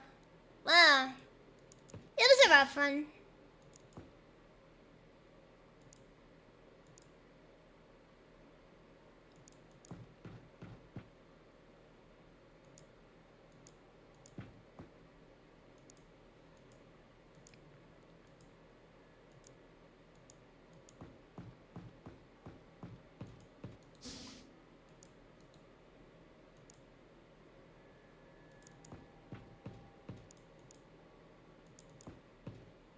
Worst part about this is, too, we probably will have some aliens outside, too.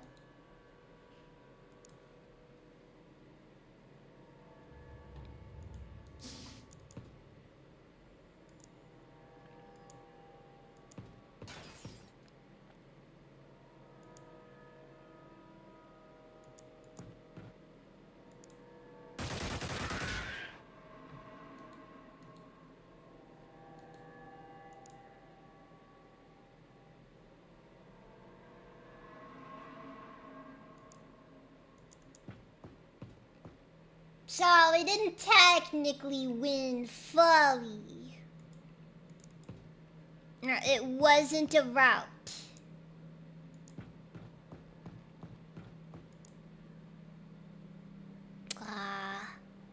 He looks almost peaceful. The way he's just curled up like that. And you wanna know the best part? We're just gonna end up snapping his neck when this is all over.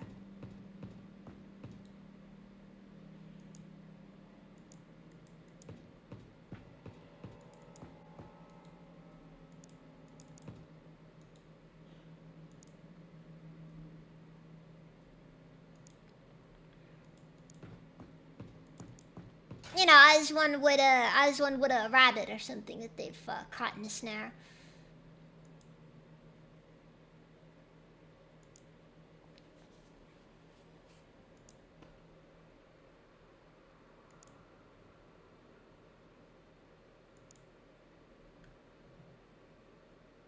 Oh, come on. I told them they're actually gonna make me look for the last one.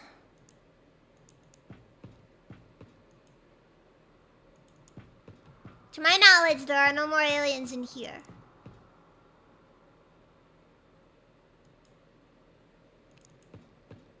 And this is the control room, right? Or...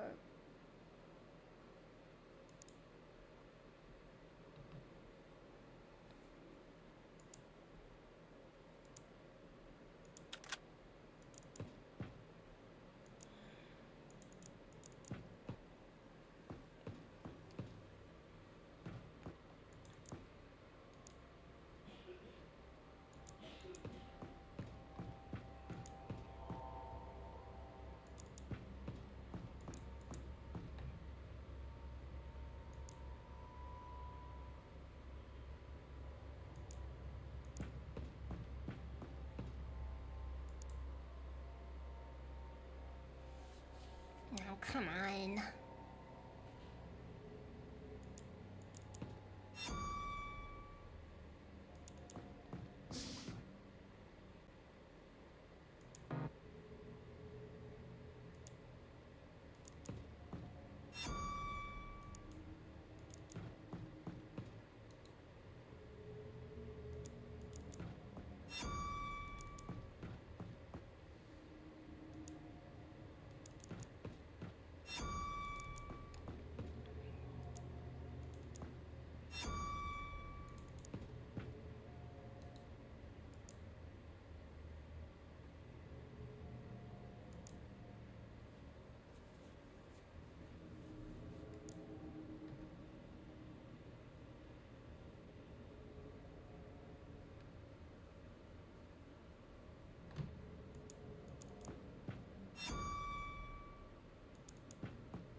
Takashi is currently in, he's currently stuck.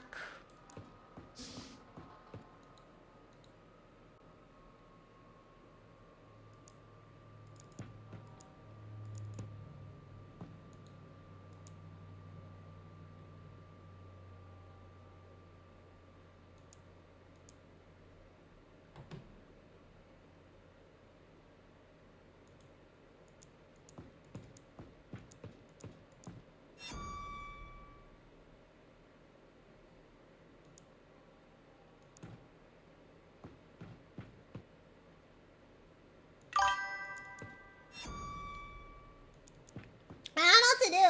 I don't know what to do. Oh, thank you for hydrating imposter checkpoint here. I apologize, guys. I am confused right now. I don't know what the way forward is. Like, genuinely.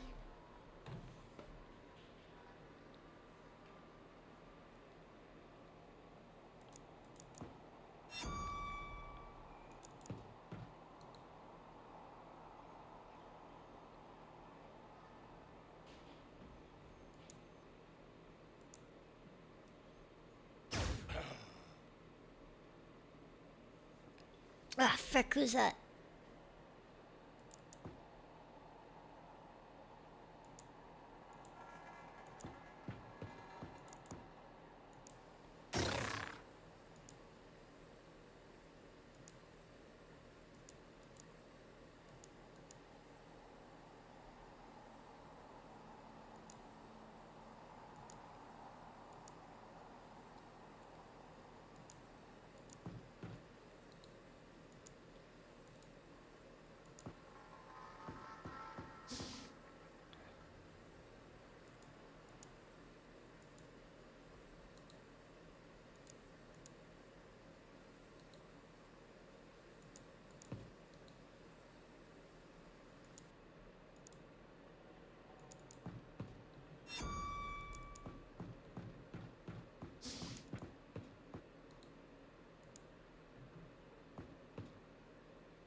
David served well.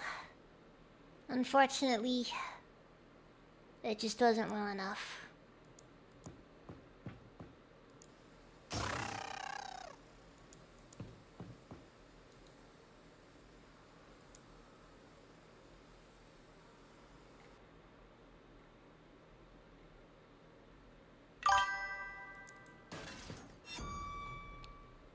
No!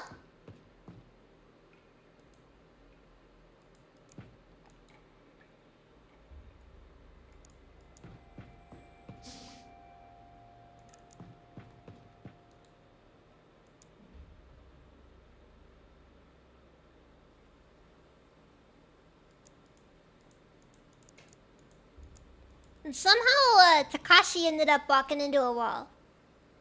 I genuinely do not know what happened. All I know is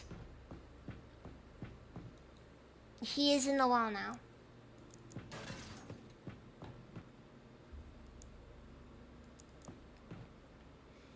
What a disaster this mission has been.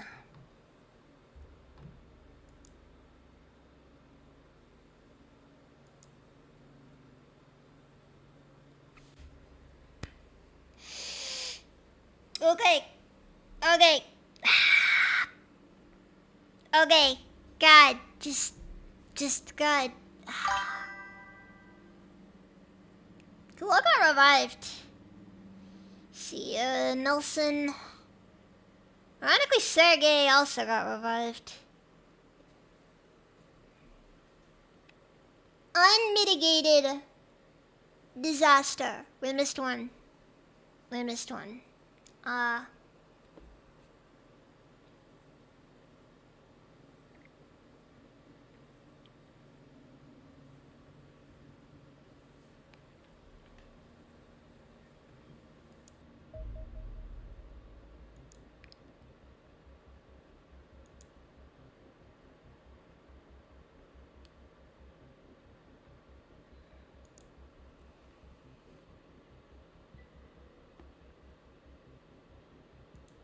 Alien Singularity Course. So, to add some current issues, we need more people.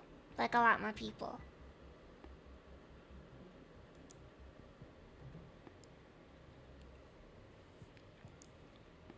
God, I need a lot more people.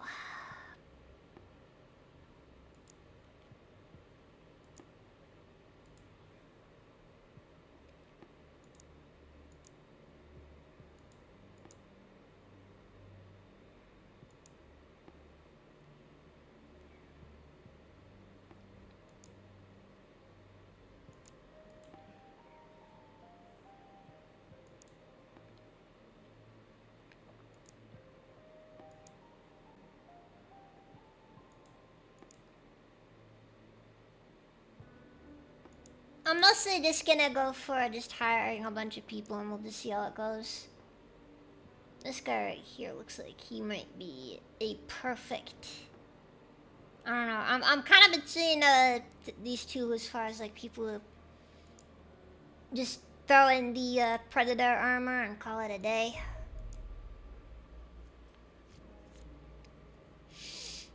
At any rate,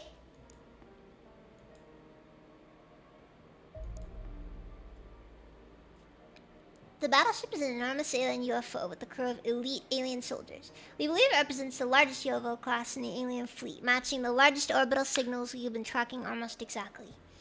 It is a monstrous creation. Whether other UFOs had armor barely an inch thick, this behemoth has a foot of hardened plating on its outer shell, and is virtually impervious to conventional weapons.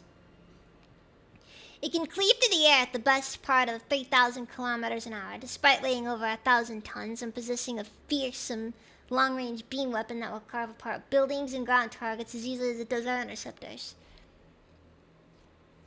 The only conceivable way a vessel like this could be capable of any of these things, let alone all of them, is by using a power source an order of magnitude more powerful than anything yet seen. Make every effort to recover it intact, as we will be encountering these monsters in our skies with increasing frequency. Given the sheer firepower needed to bring down even one, we will need either to develop something capable of countering them or build more interceptors. A lot more.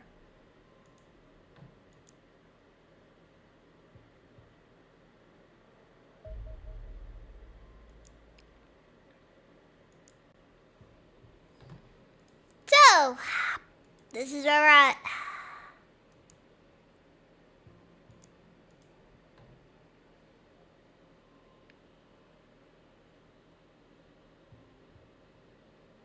New batch of soldiers and more meat to throw at my current problems.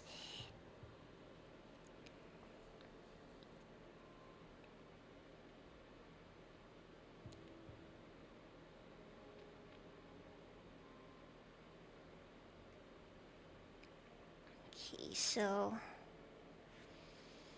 typically the first quality I want to see in a potential predator is high HP. High HP, good reflexes, maybe decent accuracy. No, not all three are necessary, but they're useful to have. This guy, for example.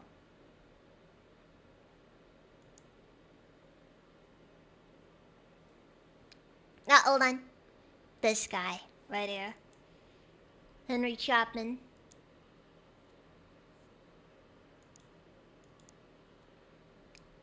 Okay, so what all am I missing here? I need another assault trooper.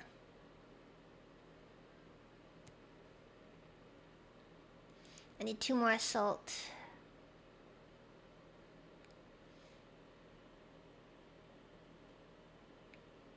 Z by itself is looking Stasi with his new cyber arm. Dude, I found it funny. Guy freaking has the power glove. What a loser.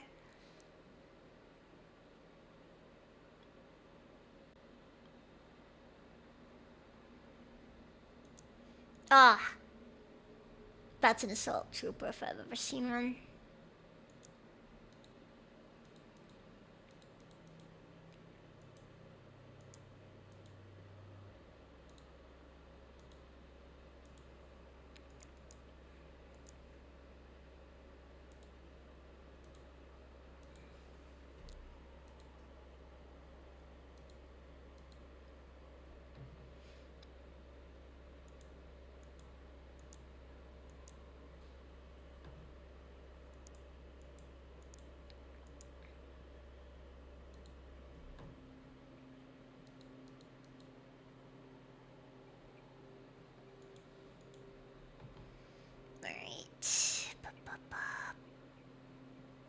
You'll do.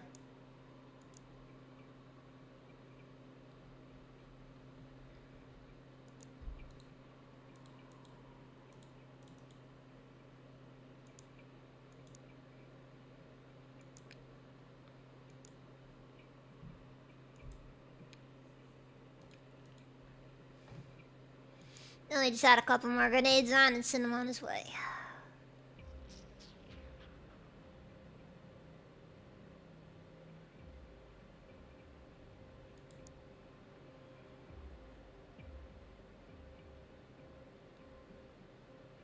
Now, I believe that we still have some people who are capable of operating.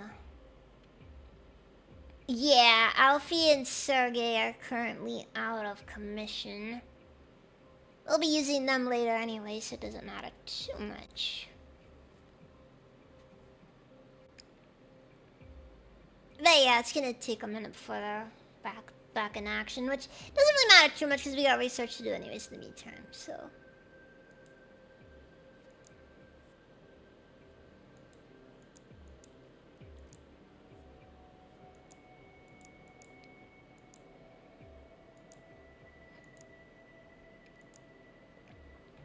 Okay, so 2 slots are currently open.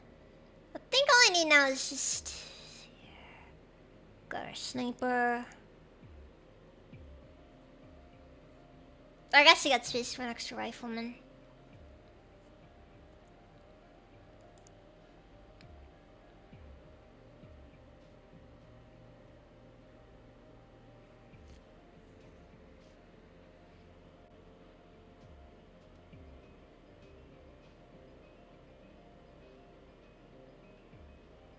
Wait, hold on. Space.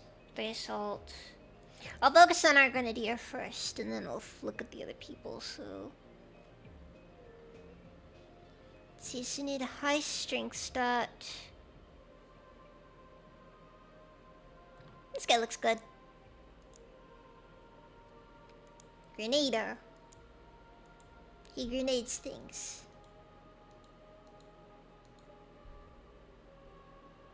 Not for free though. What kind of degenerate do you think he is?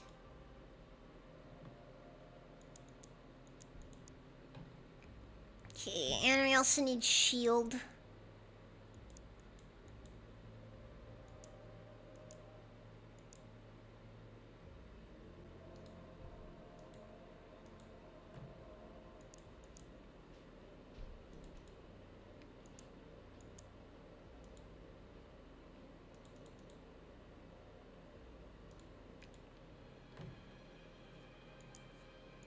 And then, what are we missing now?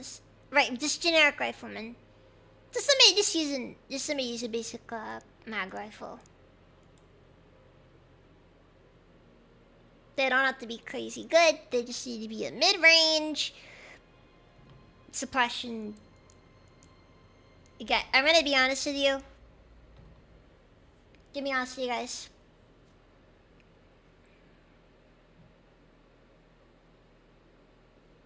I'm gonna put an order. 2 more Predator assault armors. 2 more mag storms. The costs do not matter. What matters most is that we have all the stuff we need to make this work.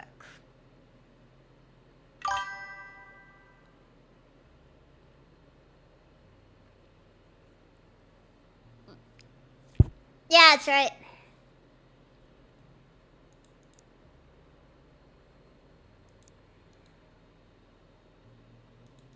I have decided my riflemen are going to be replaced with predators. Because I'm going to be honest, the rifleman and the predator play a very similar role.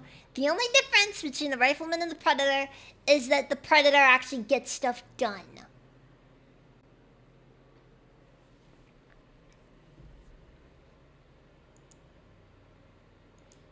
Oh yeah, no, I got a lot of options, so it's not really too much of an issue, honestly. Okay, gun attack. Construction, you say?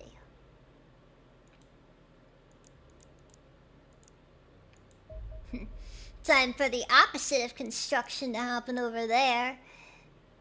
And, look at this generic ground attack. Oh, by the way, gotta note how the, Mr. Prater is, not one Praetor that I tried to kill earlier. That didn't work out too well for me.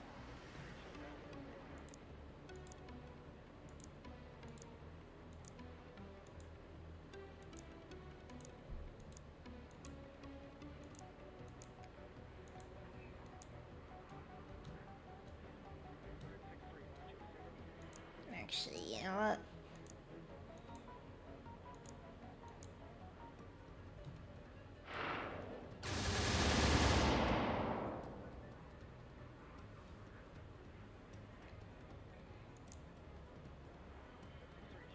Yeah. We're good. Don't even know why there was a question.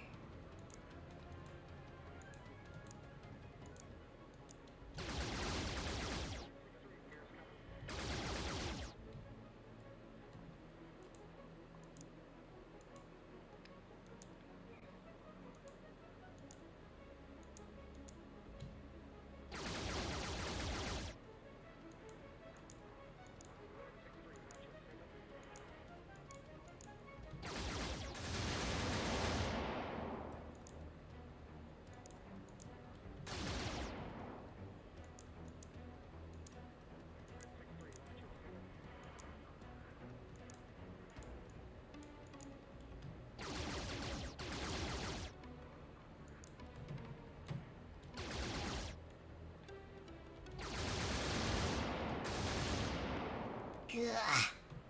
Did a little bit more damage than I would have I felt comfortable with, but now honestly it's a lot better than it would have been if I had sent the team the normal way. Because I'll be honest with you, sometimes you let things just slide and it turns into a problem. That I was off.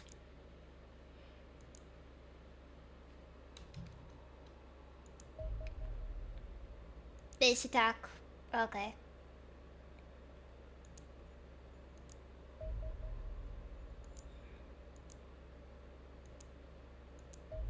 I'm gonna give our guys just a... Okay. They are on... Oh, fuck.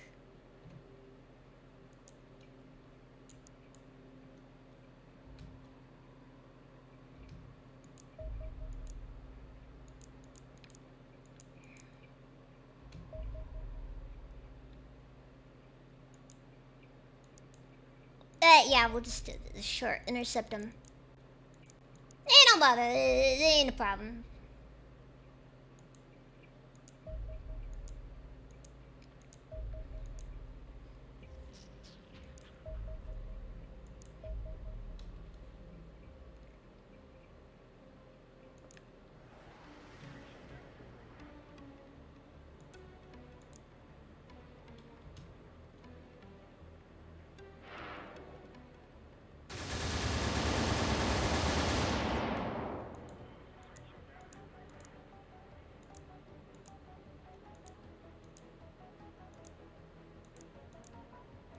Yeah, I kinda did just let him roll through there and just see what happens.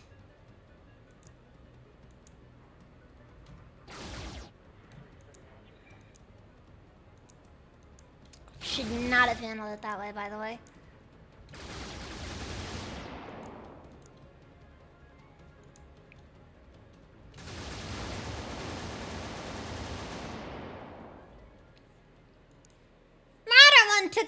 Took the brunt of things, but I will at least say, at least it didn't get knocked out of the game entirely. Because that would have turned into a problem otherwise. Not that it helps and it's gonna be grounded for the foreseeable future because of, you know, issues. At ease. What at ease. Okay, the alien singularity core is coming along nicely. Alright then, rifleman. Hold on. Well, now I need to go get these finished off. 8 days? Practically no time at all. Alien Singularity Core, this is it, Commander. The power source that underpins the entire extraterrestrial empire. A naked singularity captured in a delicate particle field. Streaming raw energy in monumental quantities. The ball of energy at the core of the device is less than a foot wide and could power our entire civilization for decades. The singularity within the device appears to forever exist on the point of collapse, stabilized by the particle field around it. It is a naked singularity, what I believe is the final state of a black hole. A final explosion that releases all of the energy accumulated by the black hole across its lifetime. The extraterrestrials must have found a method of capturing black holes and artificially inducing this explosive state. Once this has been done, the particle field is used to freeze the singularity mid-explosion. This forms an elegant closed system. The particle field captures the vast quantities of energy emitted by the singularity, siphoning off a small amount to maintain the field and feeding the excess back into the singularity, which promptly re-emits it. The enormous amount of power flowing endlessly through the loop can then be tapped as required by anything connected to the singularity core. As each singularity contains a finite supply of energy, the energy flowing through the circuit will eventually fall to zero, at which point both the particle field and singularity collapse will disappear entirely. The singularity core represents the solution to every power consumption issue you've ever had. Millennium reactors can only be miniaturized so far, but the singularity core provides almost limitless amounts of power, and the containment field can be made full and fit inside virtually anything we could dream up. Only one complication, as we obviously do not possess the capacity to harvest singularities ourselves, we will need to capture these devices from extraterrestrials if we want to use them. Oh! Oh! Oh!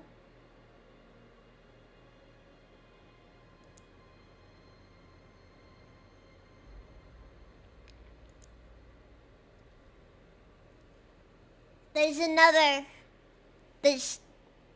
interceptor. I'm gonna put investment into the singularity cannon instead.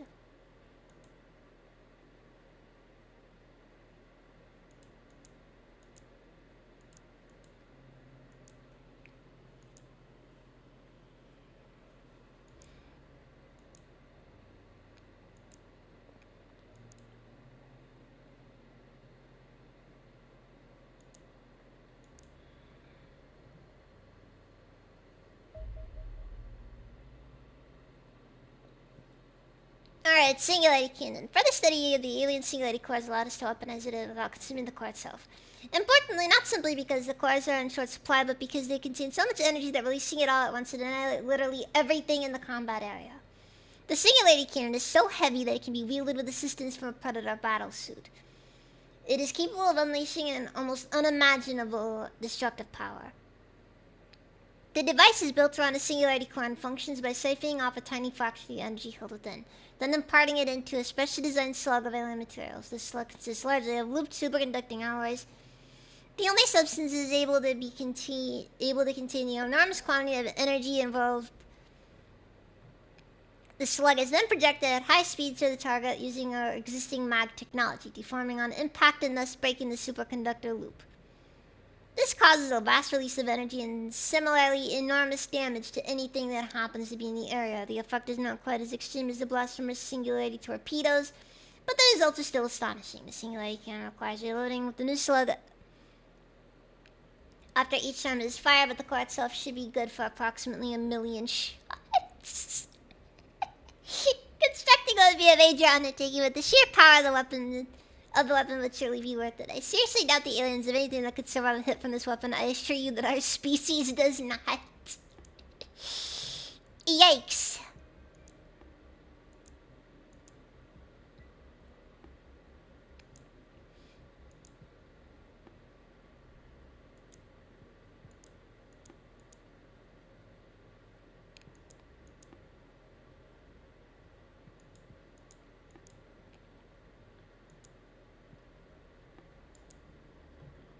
We need a singularity core to produce a singularity cannon. And to get a singularity core, we have to take an alien battleship. And to take an alien battleship requires a lot more effort than I'm willing to do.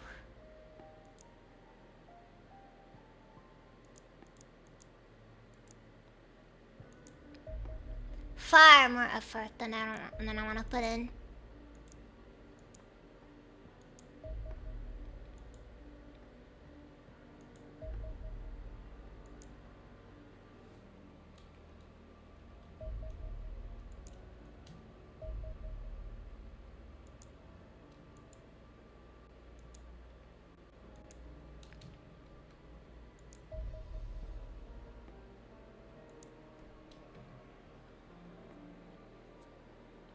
Totally doable with enough cannon fire. That is fair. That is fair. You know what? Maybe this won't be the last stream. Maybe. Just maybe. I'll put a little bit more in. Because, hey, we do have another interceptor available.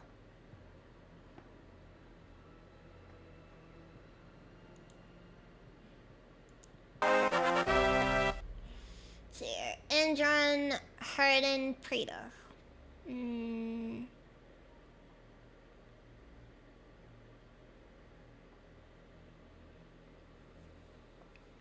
Oh, Devastator! Thank you for the super! Make sure you do the thing of the thing. I'm not gonna do the thing of the thing. Kind of feel like I should just airstrike it. I'm gonna be honest with you guys. Like, I mean it when I say. Taking an alien battleship is no joke. Not something I like doing at all. It's actual suffering. You know what? I'm still waiting on some max storms anyways to come in, so it's whatever.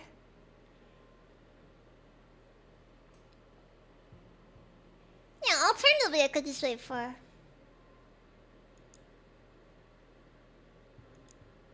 It really is freaking pirate software.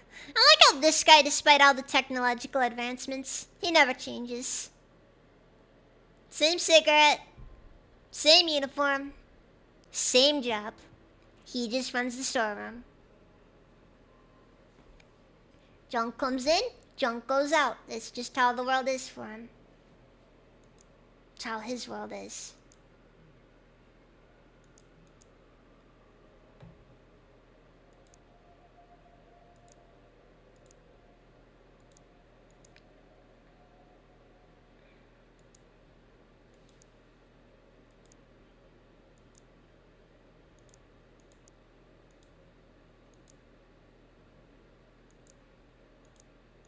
You know what? I'm gonna wait until my guys are all at 100%. Sure. Okay, so Rifleman as a role, defunct. Predators are all that we need now.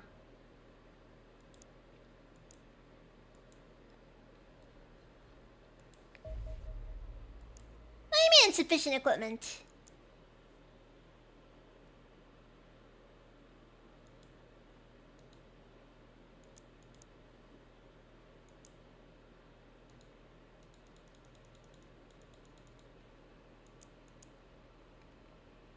I mean, I did at least have like run plasma variant, which I'm gonna be honest, between plasma and like traditional and mag weapons, I'm gonna be honest, I much prefer plasma. There's also the singularity cannon. 500 energy at a radius of 5 tiles.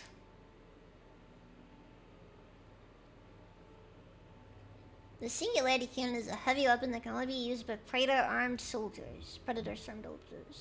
Those without will not have sufficient time used to fire it.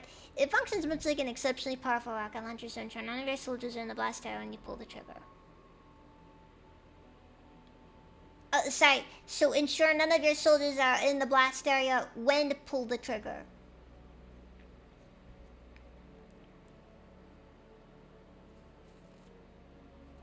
Be careful when pull trigger, guys.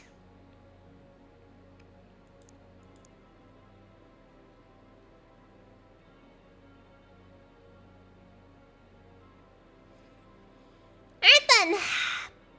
So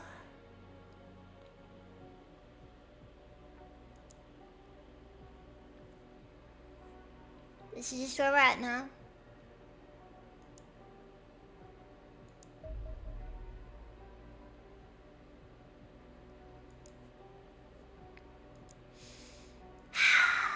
Alright, whatever. Let's take them on.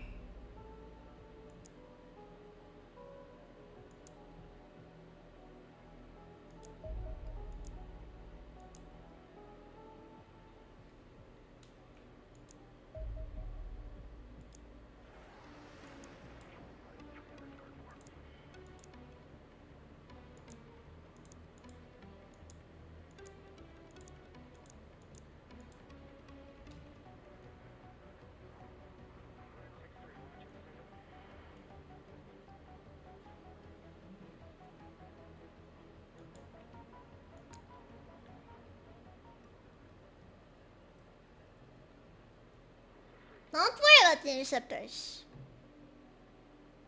Nah. Need the Corsair out still.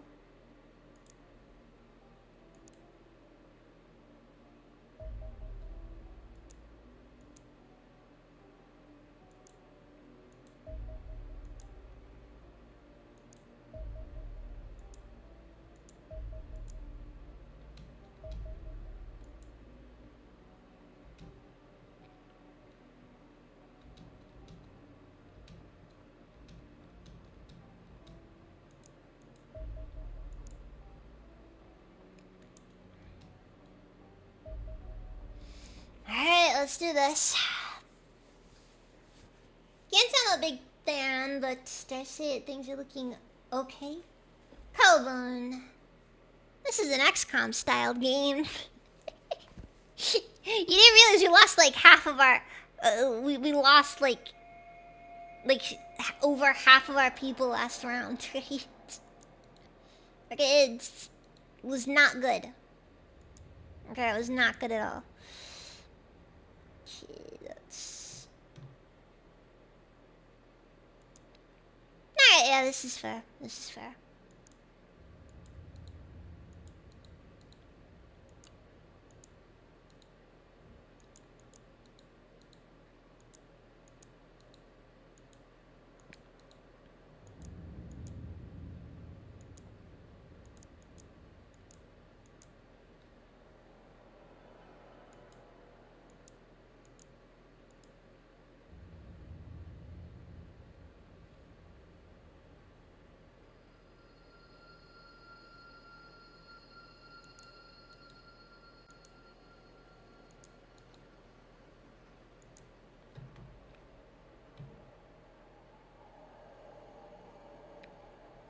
Alright, so just start up, everybody feels the dread. Cool.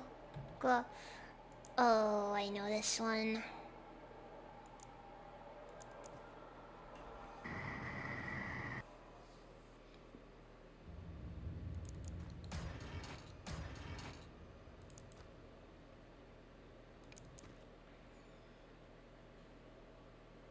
So, what are we gonna do here?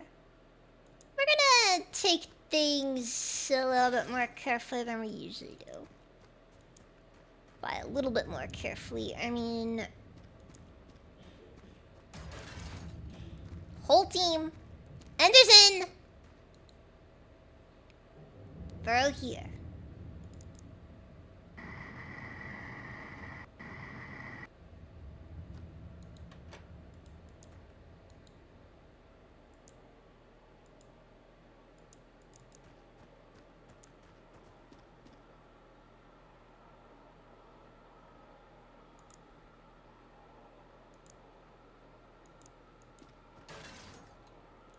Okay, it's just...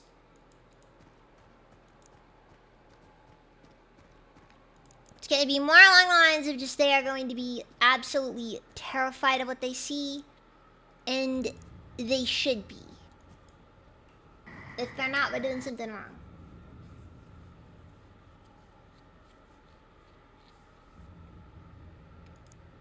There's actually an innate problem with having too many with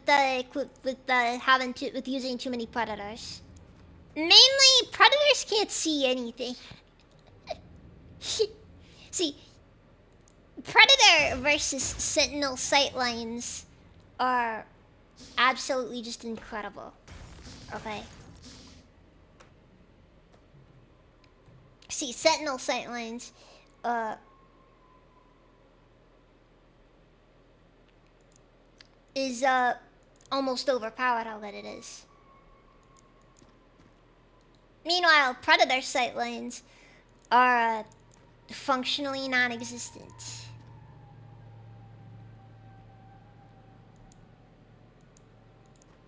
It's almost funny in a way.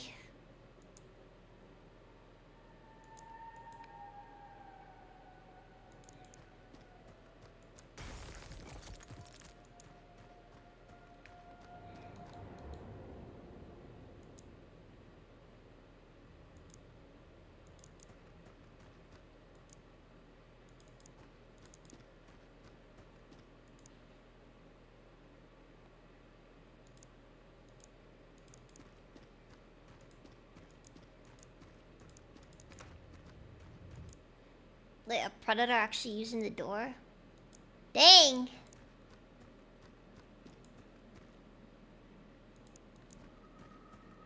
But there are good reasons to use predators, of course. The main one just being,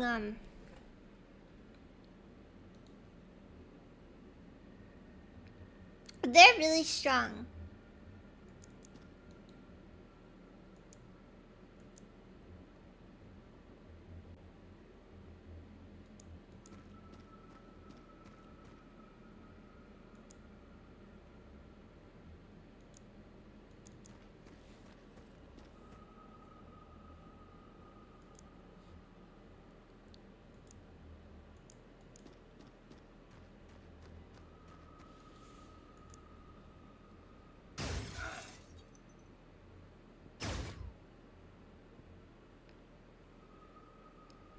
Also, I swear, it's always when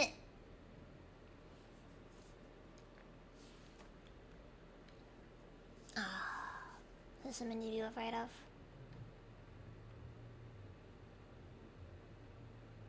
Oh yeah, alongside that, predators also have a lot of gear they just can't use.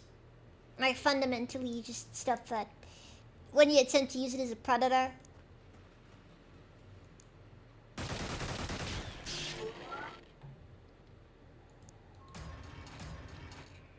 The gear may as well not exist as far as you're concerned.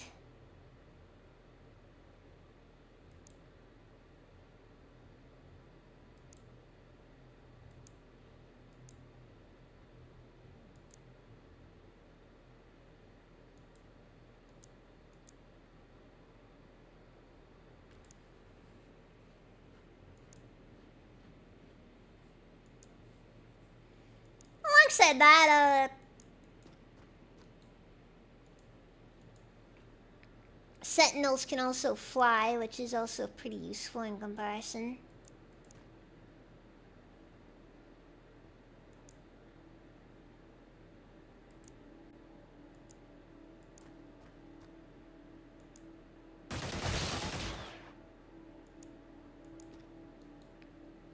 Of course, not to say anything bad about predators. Because again,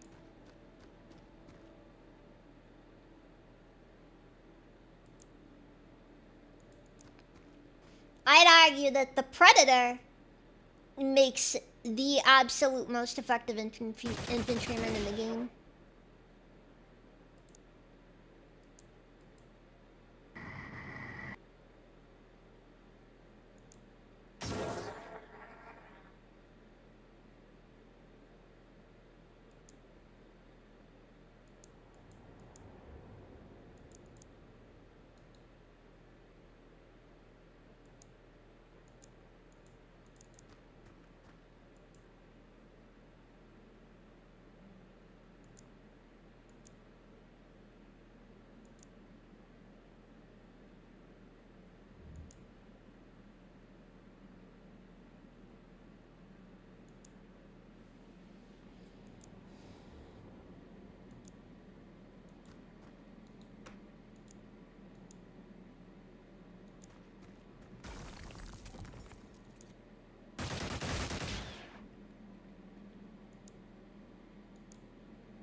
because when it comes to infantry, you don't really need grenades much.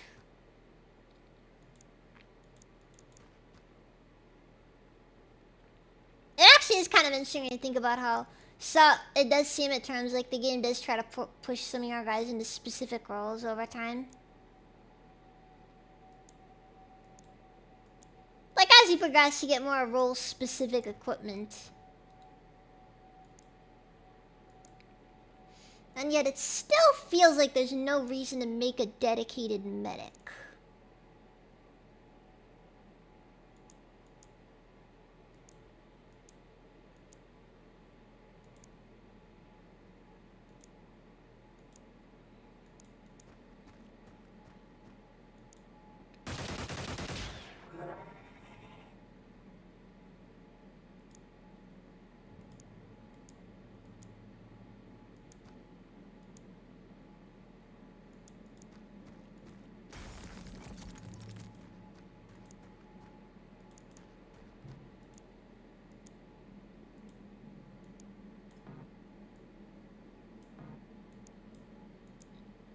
I really hope that all these guys over here don't end up getting, like, grenaded or something. I don't think it's gonna happen,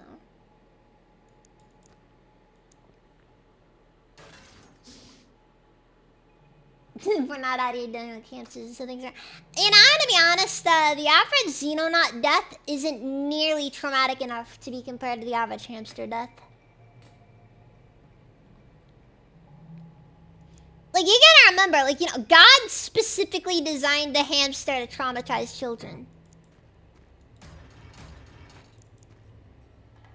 You know, the hamster will ask, "What is my purpose, Father?" And then, and God will tell it that, you know, it's to traumatize children, to show them the frailty of life.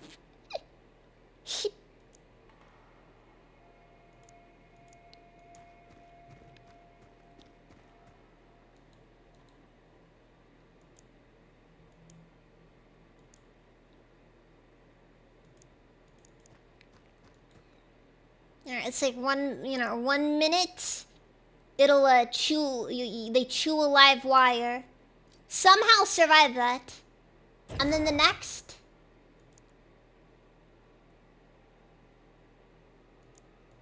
they see a picture of a parrot, and then die.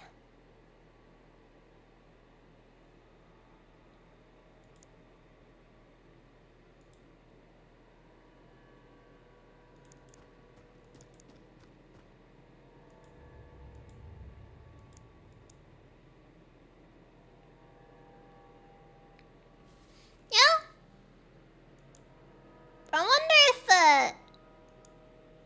Takashi is that this is considered an upgrade for him. Cause like, you know, he's one of our lieutenants. He's pretty high up there, but like, you know, he was an infantryman. Now then he just randomly got promoted to Predator, I guess. For what it's worth though, Predators that have a lot of time units are scary. Like, there's something about when you have, like, a Predator. Thank you, Devastator. Thank you for the Zipa! I'm, open for the best as far as everything is concerned. I don't feel a bit guilty. Jeez. That's a lot. Hopefully this month is a little bit easier than last month was, though. Or was it this month that was supposed to be the hard month? Yeesh.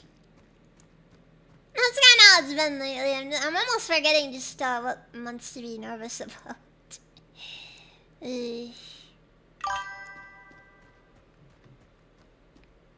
Going for 7 hours, potentially. Potentially. Admittedly, I just built a bunch of Predator armor and I figure I may as well use it all.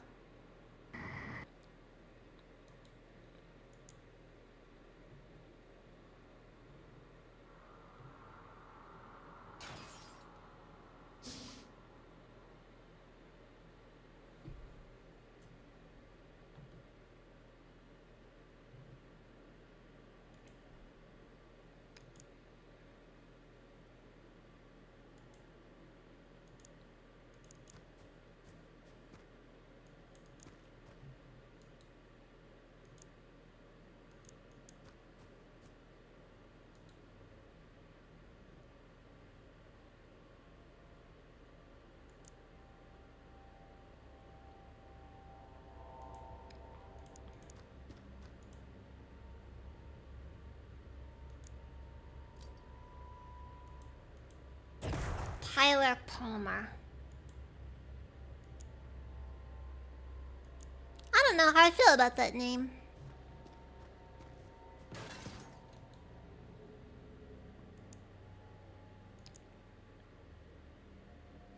It feels weird and wrong to me.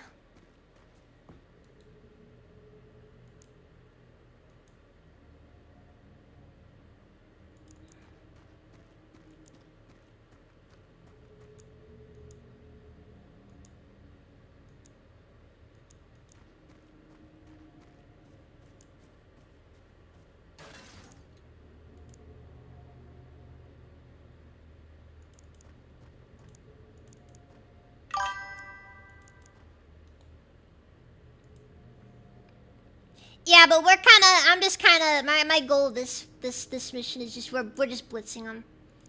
The main goal is just to go as fast as possible. Blitz them.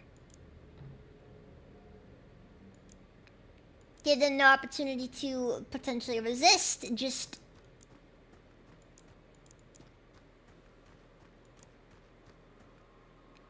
They won't know what hit them until long after we are. Until long after we're in the middle of their base. Redecorating. Definitely know this, I agree. I agree. Wiles, welcome, is it even? Is that name familiar?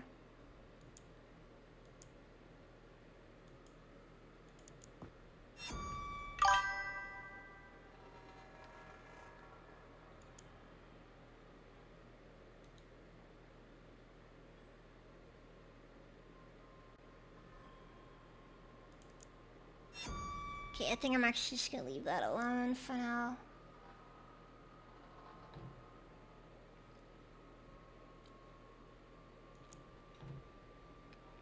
Because I've got a pretty scary main force soon to be here. Also, I don't want to keep Robert too far up front because he is, again, highest level, highest rank out of the whole group. And there's an unfortunate thing about becoming the highest ranked person in your group. Comment and keep it in the know. Evil Bear, don't come as an even. The problem is that when you're highest ranked, you kind of become a little bit too valuable to risk too much.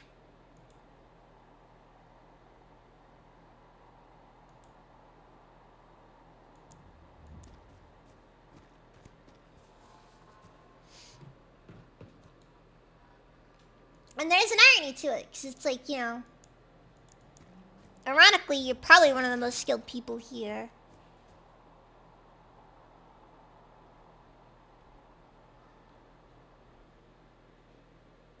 And yet, simultaneously, you're too valuable to risk losing. In part because the team gets an actual morale boost so long as the commander is still alive. Or the leader, or whatever it is. And unfortunately, well, if you're not careful, you can have some issues there.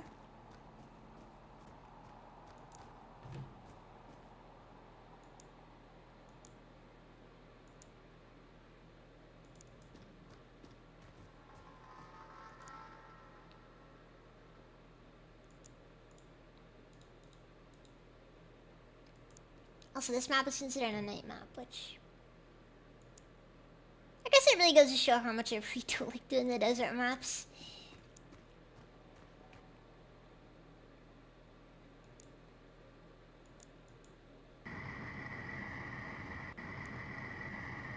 Oh, so this guy's name is Nikita Bogdanov.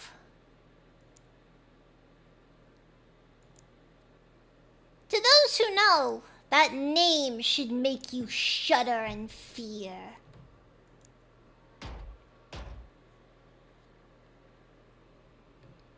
To those who don't know, that name means nothing to you. But to the enlightened,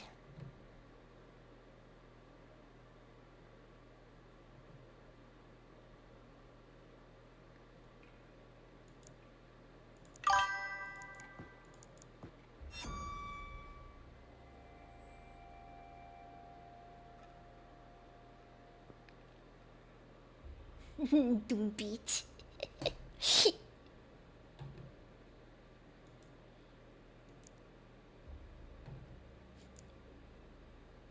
He bought.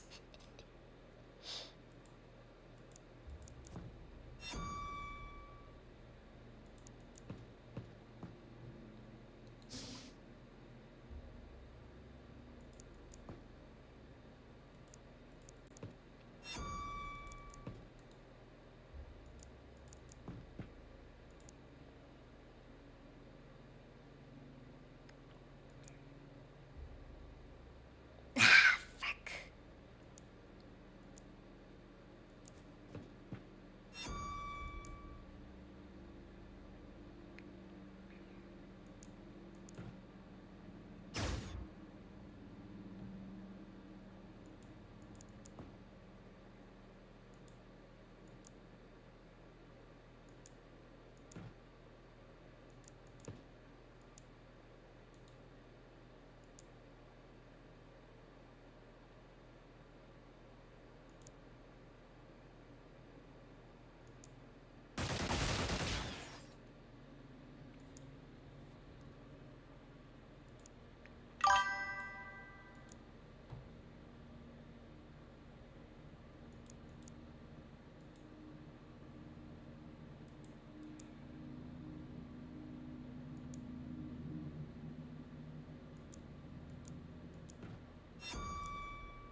Well, I just said that did anything. Probably didn't, though. That's not what I wanted to do.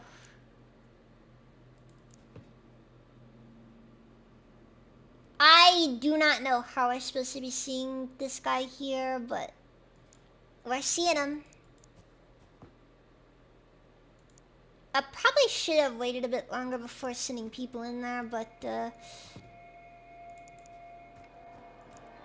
reinforcements have arrived. Mostly privates, but, I mean, a private's still good for something. Typically is a meat shield, but, you know.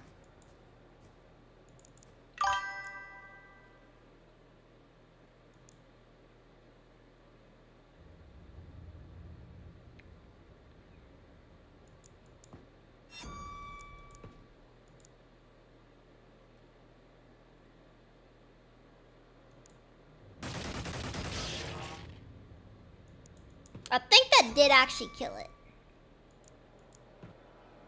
Which actually would have a bit of an ironic twist there if it did, because, you know, then that's slightly more.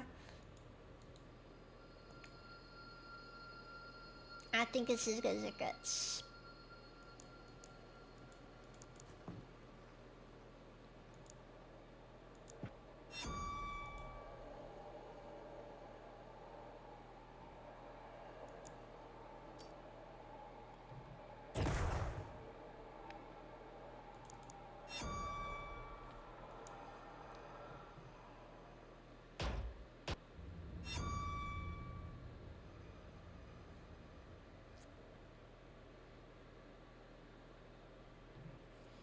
Anyways.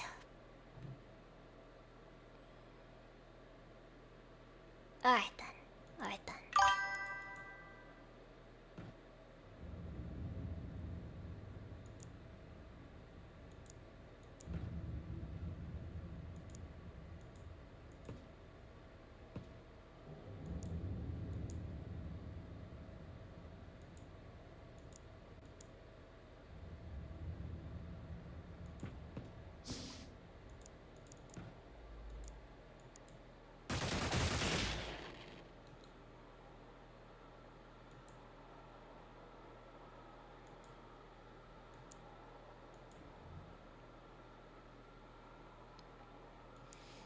Frustrating when all of the main enemies survive.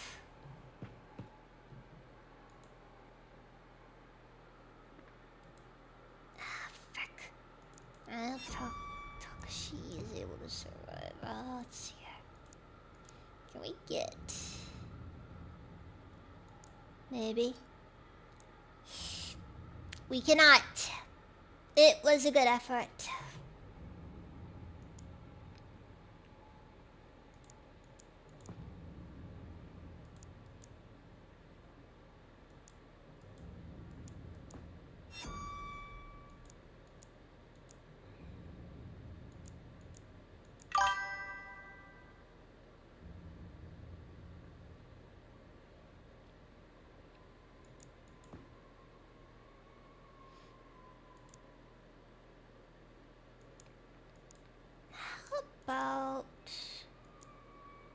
think getting a shotgunner and that's not really gonna do us much good either.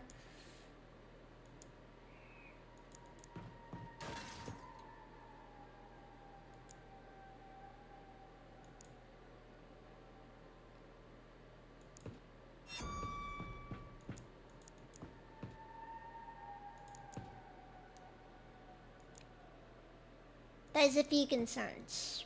I guess that really is the main takeaway from a lot of this.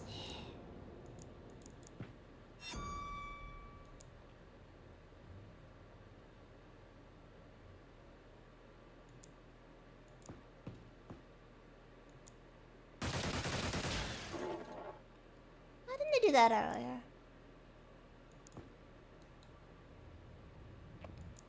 I feel like ironically that was the solution. I didn't do it earlier. Let's hope that they don't have any grenades or anything to throw at us. Well, Brett's worth. Those guys should only have one grenade, and they can't throw it when suppressed. I think.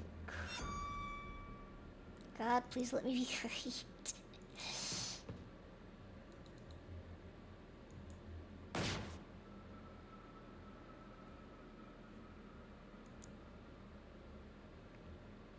Alright, I think.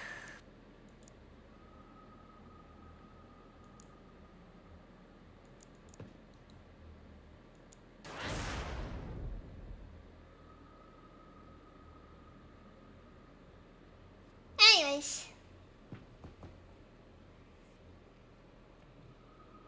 Oh, for what's worth, we're doing pretty good, honestly, so far. I may not look it, but honestly... Uh-oh.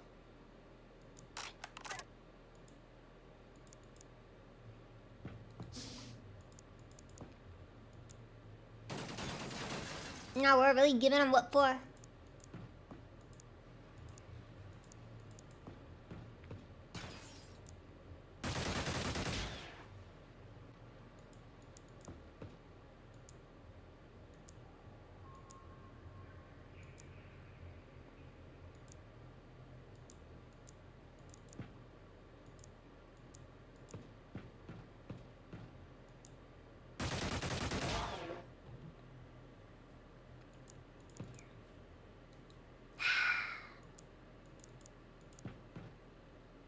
On a purely aesthetic level, I really love the way the Predator armor looks.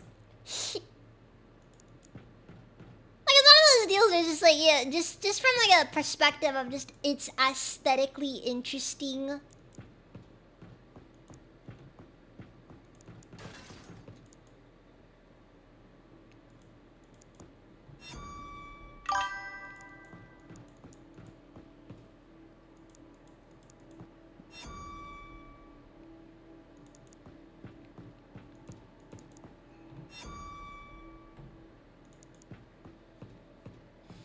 Now, aesthetically, I like the Predator armor.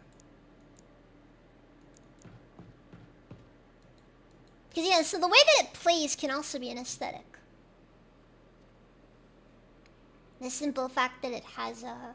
what do they call it? It can only use heavy weapons.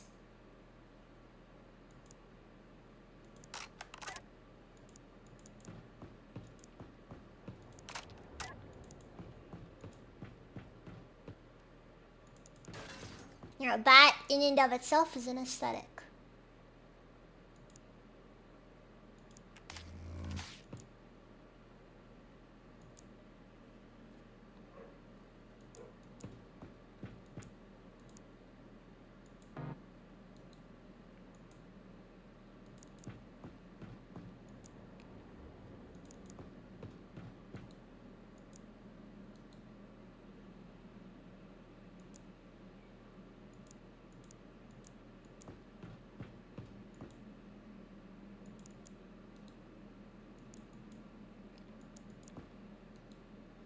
Okay, Palmer goes up here. I'll leave one of the privates, the shotgunners, up back here as well. The idea is you don't want anybody coming into the ship after us. Not because I'm right about us getting flanked, but because apparently we just keep the whole ship cleared out. Oh, thanks for your good work, Sinister. They really wanted us to have general death squads, and I'm here for it. No, I love it. I freaking love it.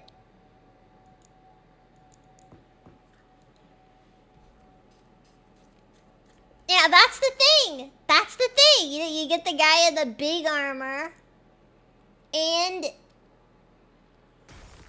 he can only use a machine gun.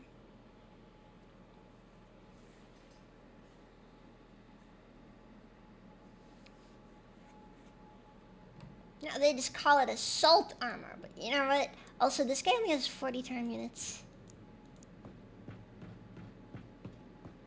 He's Italian, so I guess it's okay. I don't know why him being Italian suddenly makes it better, but the truth is it doesn't, though. That's the honest to God truth. It really doesn't. This is literally me, for real.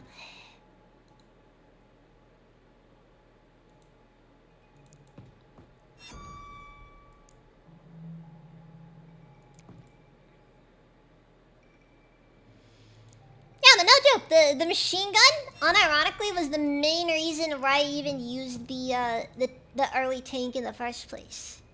Then they removed the machine gun from the tank, but then they gave me guys who could be the tank. And suddenly the world just started making more sense in a way.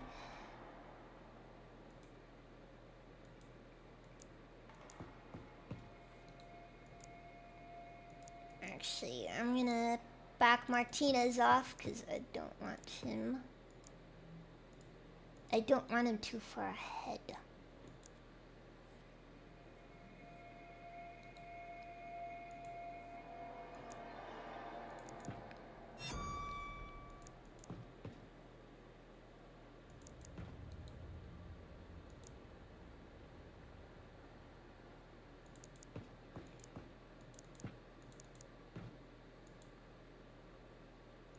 Okay.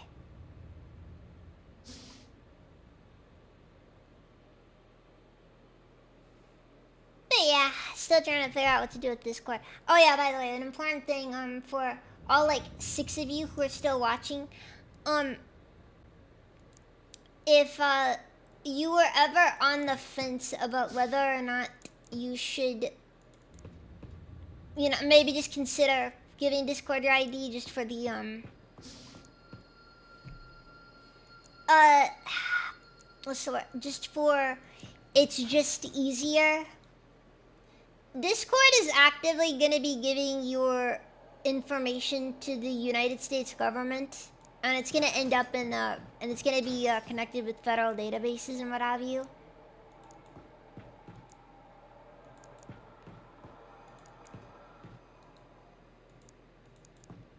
That is one of those things that's just too much for me.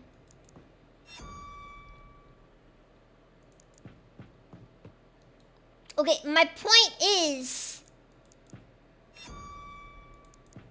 the guys they're using, Persona, apparently seem to have links with the United States government. Which is something that I do think should be considered a potential problem.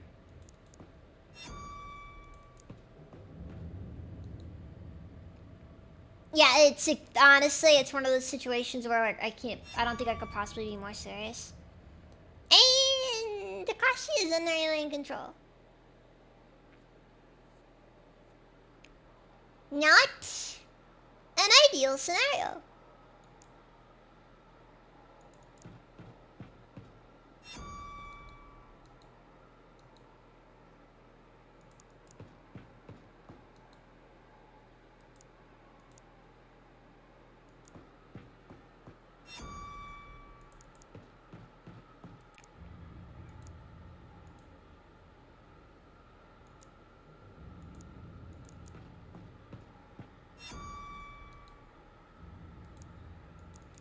I don't want to have to deal with...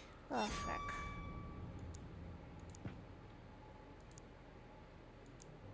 Alright, moving Robert ahead.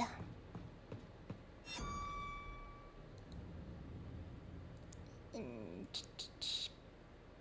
I think everyone else is gonna have to go back.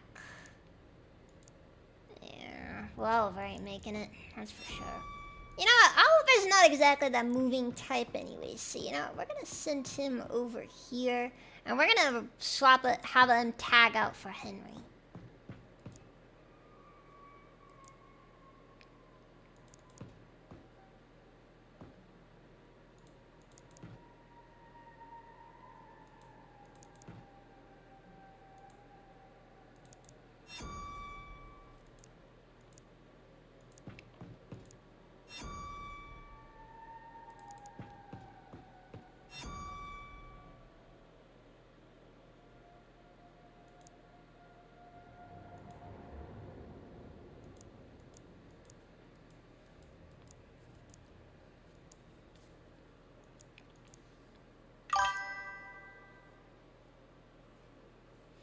Welcome back to the house, though. Hope it was good. Let's think. Have I ever had Jack in the Box before? I don't think I have.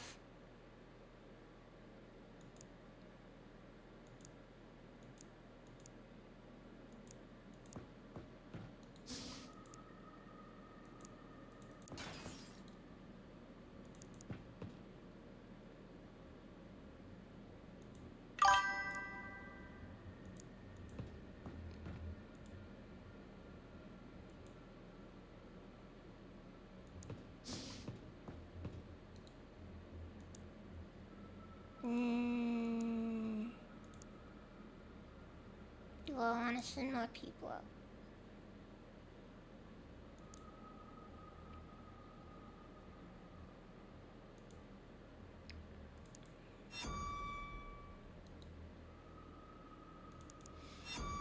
So the thing is, I don't know if they know to use the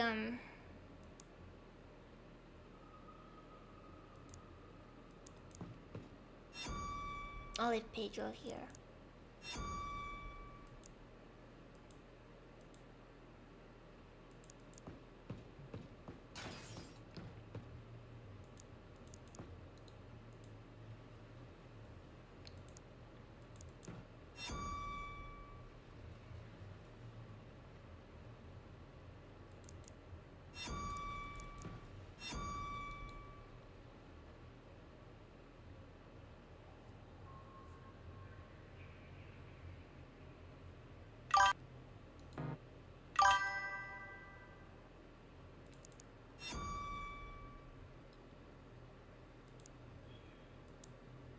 The main concern, of course, is just the fact that we gotta deal with,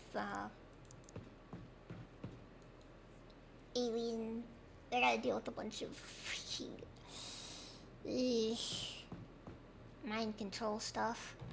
So, I don't like the thought of leaving Pedro where he is, but I also don't know if I can really put him anywhere else realistically. Is not wrong, but 3 Popeye horror movies are released in 2025. Is not wrong. God, like, I'm gonna be honest, the Winnie the Pooh one was funny at first, but then it just got kind of... So see how you got there. My day's been okay. It's been okay. Alright.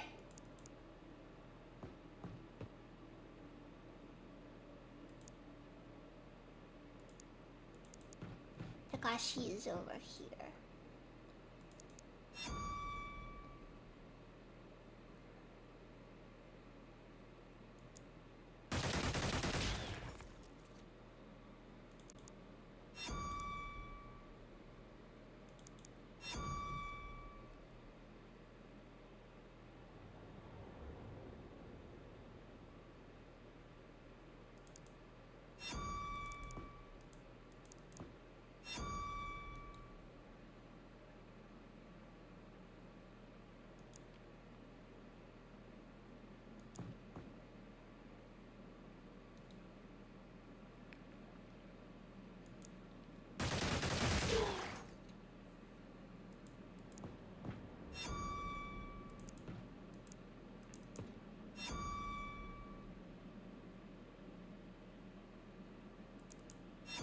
Yeah, no, we're not doing that.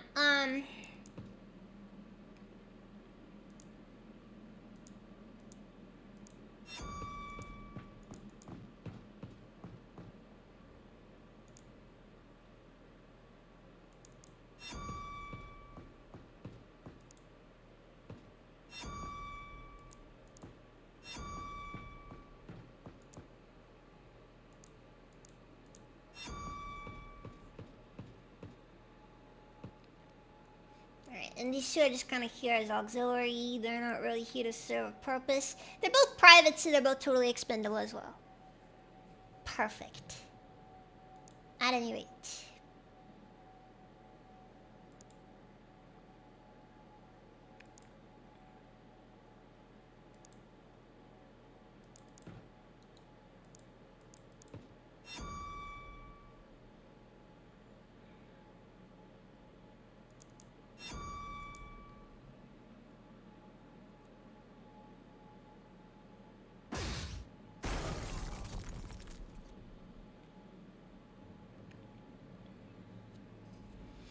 Hopefully no mind control, but I think they typically let you know that before the enemy turn in, so we're all in the clear, I think. So I know that's the thing.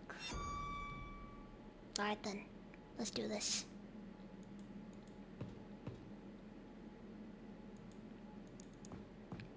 It's time to finalize the assault.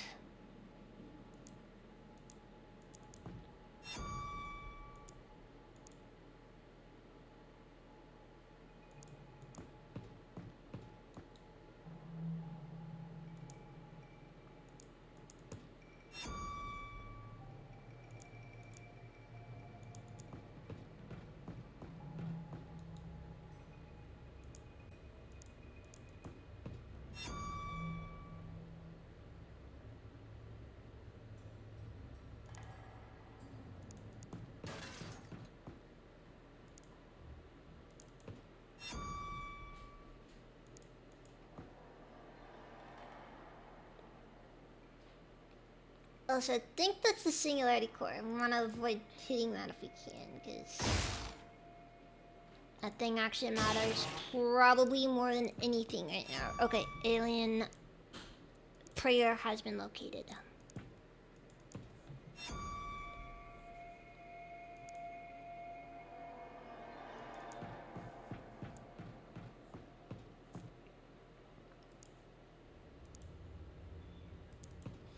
Now we gotta move on.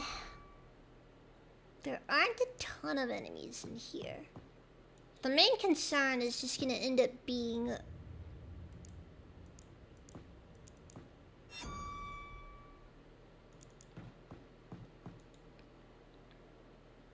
the potential that they could end up being a problem, though. Because that really is ultimately just the big issue there. And these two are still...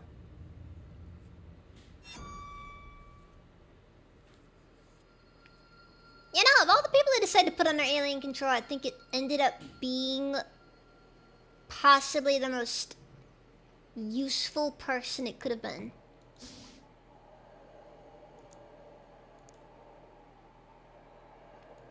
Alright, Takashi, you know what to do next.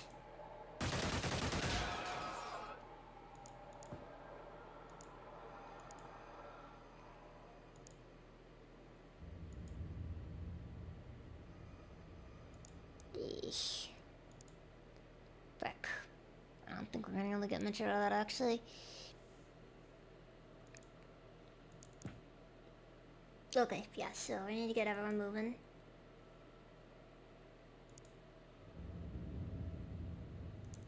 Let's just verify this side of the room first real quick. Okay, well, I don't want to do anything too stupid, so...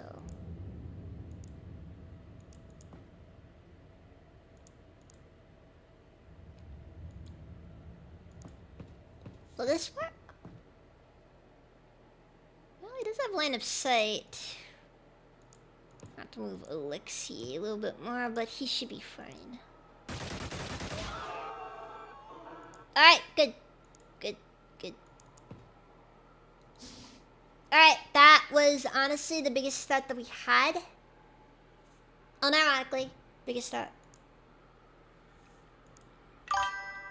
From here, I think it's smooth sailing.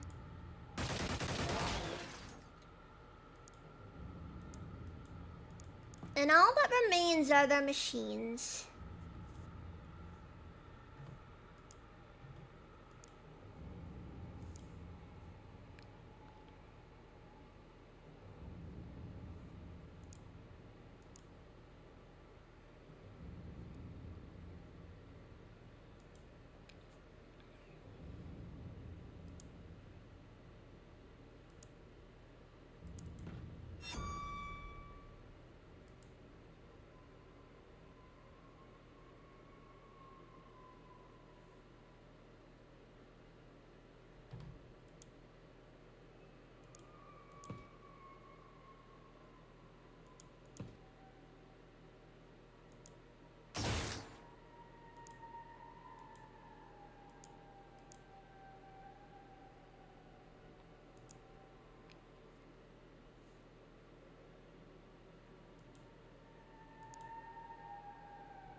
Do I want to risk Pedro?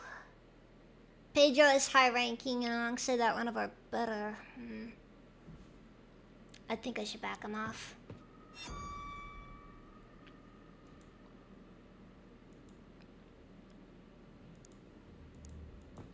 Losses are sadly something that are just unavoidable sometimes.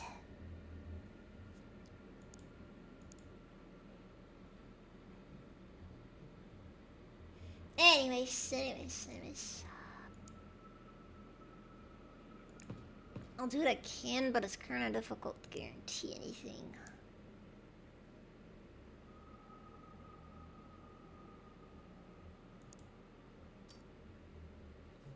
I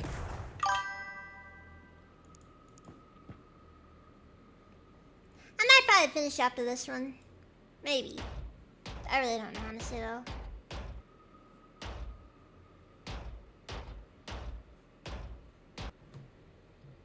Gotta love how the alien machines are kind of dumb. Though I think saying kind of is being a little bit nice, honestly.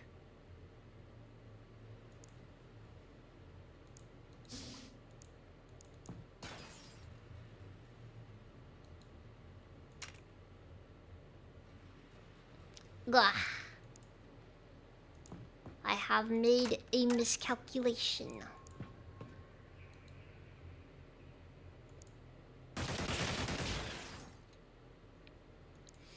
Not the sort that necessarily gets people killed, but it's definitely not one of the ones that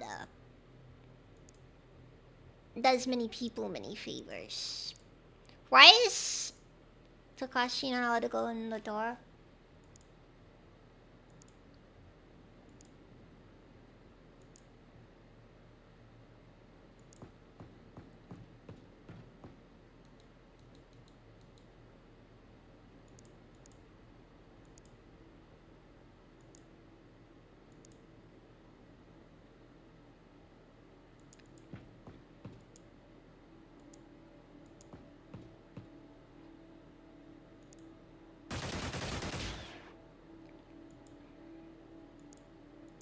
Alright, well. That didn't go over too well.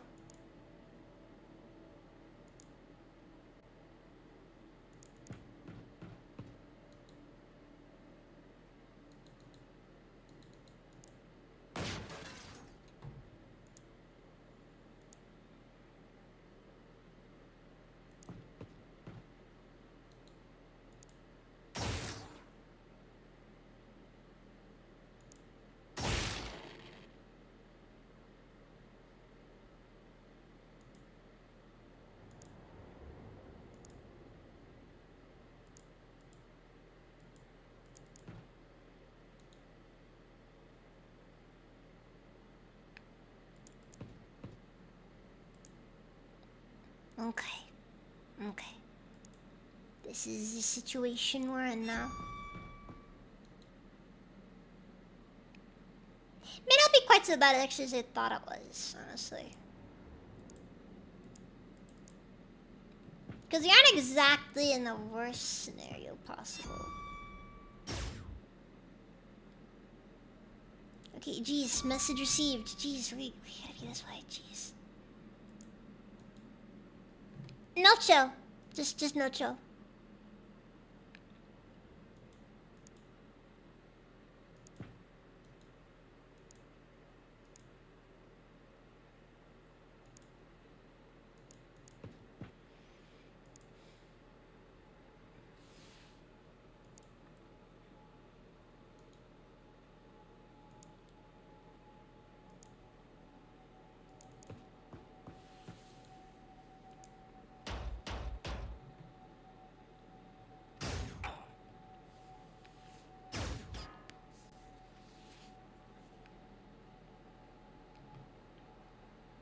I'm gonna be kind of surprised if we walk away from this truly with no deaths.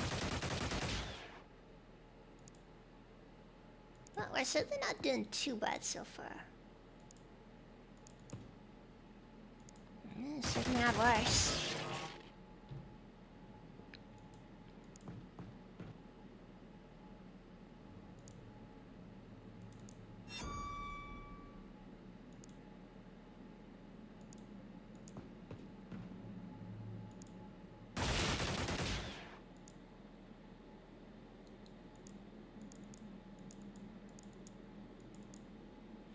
Wait, why does it cost 4 to move?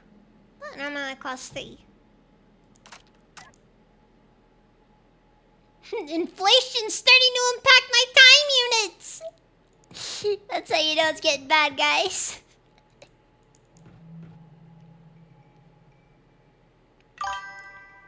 Freaking inflation starts coming for your time units.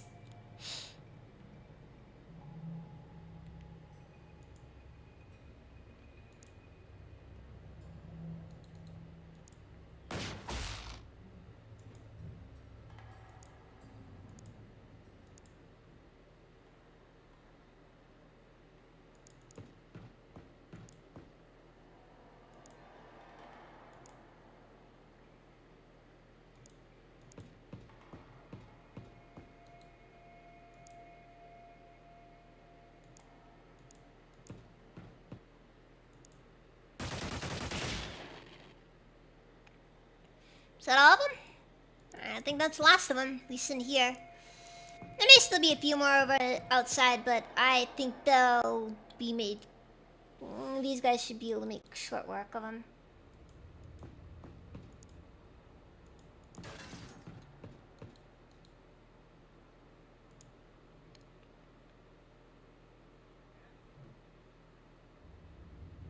Or at the very least, they should be able to keep from letting it get too bad. Alright, then I guess we'll just have sentinels start. No, I got a sentinel in every room here. Yeah, all clean. Alright, and relatively intact too. Good, good.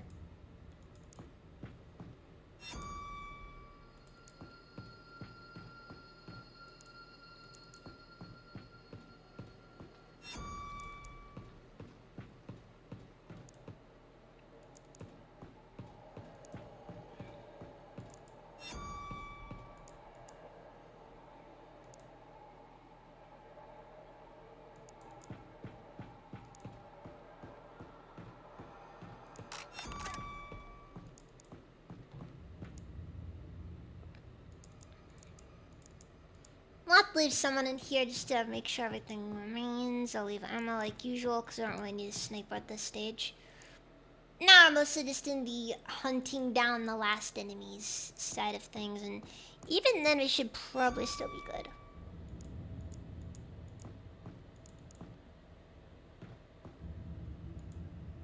Should be good.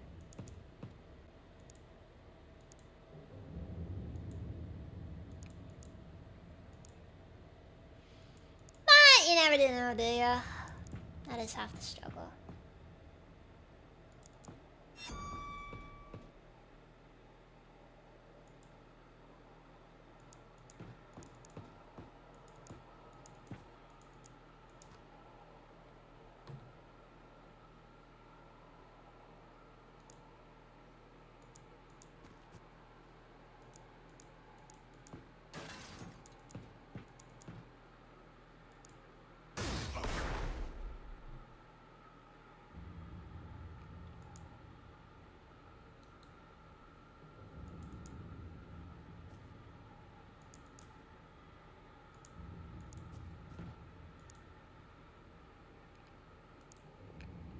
And that is why I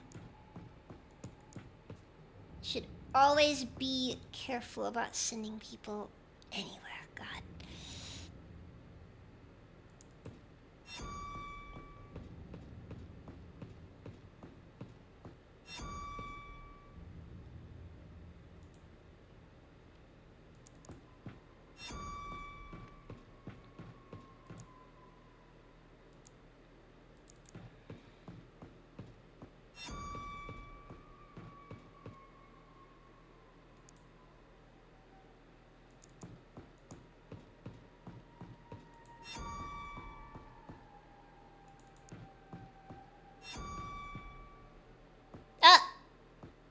Well, stuck in a wall again.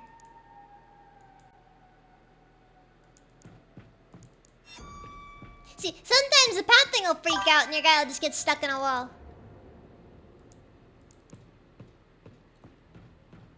Does not help at all.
Yeah, moving a lot of people around definitely can be a bit of a difficulty. How am I asleep for 7 hours? Oh, that's not much time at all. 7 hours is nothing compared to what I could do.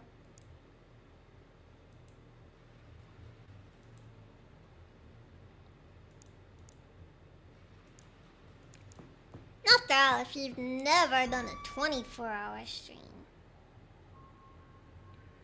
are you even living?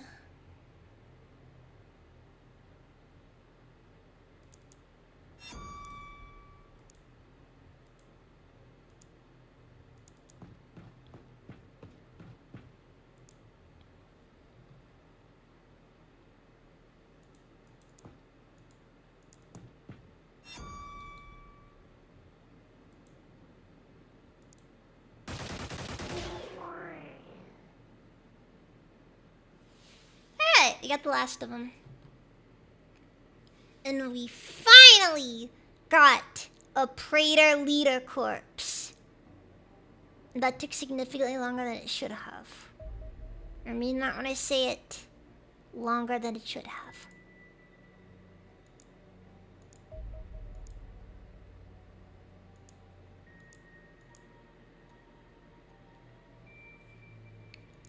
It didn't help that apparently when you, after interrogation, we don't freaky, like, you'd think that, what's it called? You would think that after interrogation, standard practice should be something along the lines of, you know, execution and then dissection. But no, that's not what we're doing. Instead, I don't know what we do with them. I guess we just keep them around. Praetor autopsy. The praetor is a frail, withered creature, standing 180 centimeters, 5 foot 10 inches. Oh, God. Guys, he's cooked. Guys, he's cooked. 5 foot 10 inches. He's cooked. It's over. He'll never find a GF. Well, I say standing, but purely suggests this creature is an exceptionally powerful psionic entity capable of levitating itself through the air using only the power of thought. Tissue analysis suggests these creatures are tens of millions of years older than any of the other alien species you've encountered. They are almost certainly the extraterrestrial command caste. The light armor these creatures wear is lightweight and presumably largely ceremonial in nature, offering little actual protection. The body beneath is underdeveloped, with a brittle skeleton and internal organs that are barely functional. Indeed, the creature's circulatory system is synthetic, driven by a powerful heart implanted between the shoulder blades. This supplies nutrients to the alien's prodigious brain, which is almost twice the size of a human equivalent, and contains several extremely complex structures packed with respiratory cells that metabolize selenium nanoparticles from the bloodstream. This should produce vast amounts of energy. We assume it is this that allows them to manifest their psionic abilities. This has powerful implications. These creatures have clearly surpassed the limits of their biology, engineering their brains and bodies to gain immense psionic powers. They long since passed the point where they can sustain themselves without the technology. Even at rest, their brains consume more energy than is generated by the average nuclear power plant. Only regular infusions of selenium nanoparticles can stave off fatal brain starvation. Has their machinery released them or imprisoned them? Both, perhaps. Anyway, it goes without saying that the psionic strength of these creatures makes them extremely dangerous in the battlefield. You should also expect them to be difficult to kill, as I strongly suspect that their psionic power grant them far more protection than conventional armor ever would. So, we still have a couple of things to look into as far as this stuff is concerned. Anyways, I guess you should make a singularity cannon.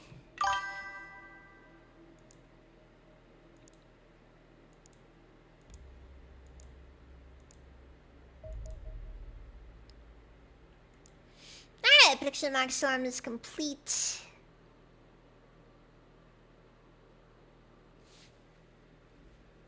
Equip default roll equipment.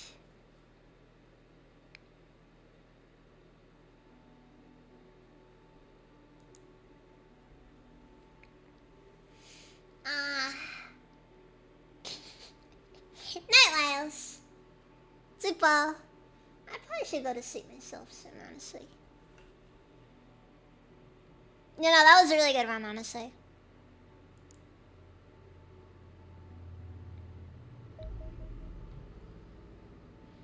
Alright, overall,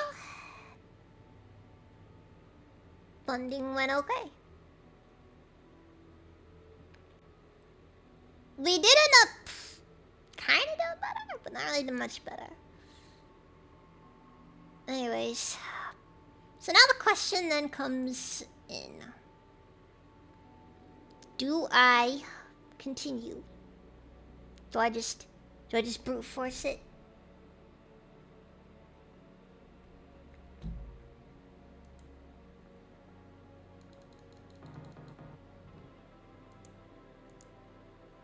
I could just brute force it.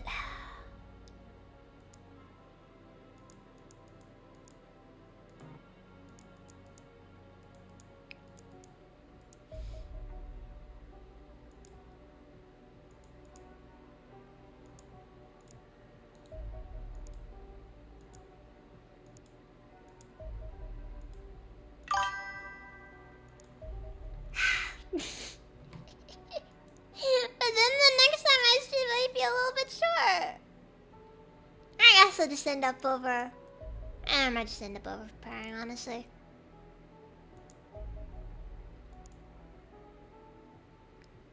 For what it's worth, I do still want to go throw and do some other things, so...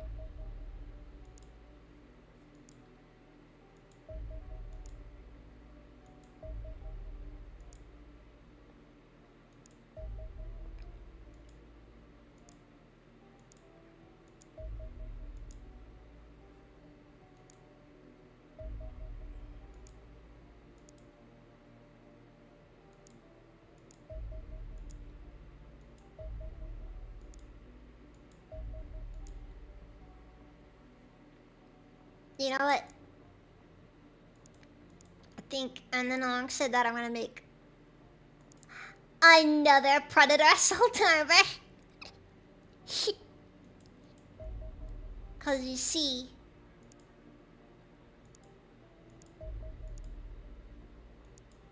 I'm gonna need something on that Singularity Cannon after all.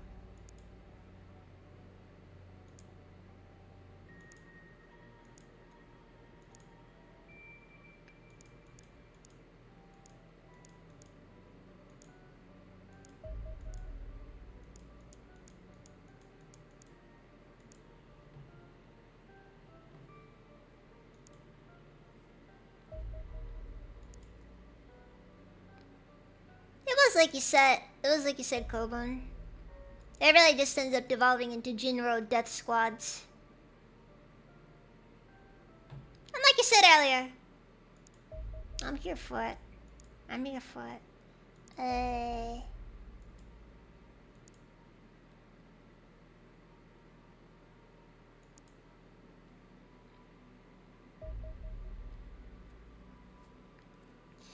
The X-120 Fury. X-120 Fury Interceptor is the ultimate weapon in the battle of our skies. It is an unmanned craft with virtually unlimited range and can fly so high and so fast that no UFO has a hope of outrunning it, let alone intercepting it.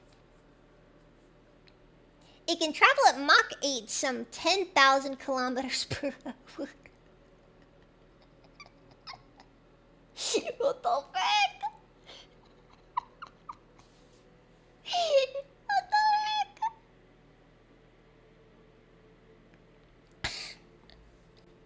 Wait, let's compare this. Let's compare this. Freaking Marauder. Oh god. Wait. No, top speed says here is 5,500 kilometers an hour. It's still twice as fast as the Marauder. Anyways. Allowing it to reach any point in the world in under 2 hours, it carries a single super heavy singularity torpedo on each mission. The Fury was influenced by the allegedly secret SR-71 Blackbird, which is almost invulnerable to conventional technology due to its impressive speed and service ceiling. Not that our organization had much trouble dealing with them. The design has been evolved and enhanced, not least by removing the pilot and equipment required to keep them alive. An autonomous flight computer tracks sensor data against mission parameters, adjusting its behavior to ensure the mission is completed as quickly and as safely as possible. The engines are a 3-stage turbojet, ramjet, scramjet design where each stage speed the craft to the point at which the following stage can kick in. The scramjets engage at Mach 4, which produce 75,000 pounds of thrust, rapidly accelerating the Fury to Mach 8. At these speeds, air-resistant heats the surface of the craft to 4,000 degrees Celsius, ordinarily impossible to sustain without a spacecraft-style ablative coating that requires replacement after every flight. However, hardened alien alloys have proved more than capable of resisting that sort of temperature, and definitely allowing the Fury to travel so quickly that it is entirely immune to damage from enemy UFOs. Unfortunately, as weapons also need to be designed specifically for hypersonic launch, the speed of the craft also limits the weapons that can be carried to just one, the super heavy Singularity Torpedo. Unsurprisingly, the power requirements for these monstrous engines and highly advanced flight computers are enormous. A Singularity core is the only viable power source, so each Fury built will require us to capture one from an extraterrestrial capital ship. My god. Ironically, I don't think this replaces the Marauder, though.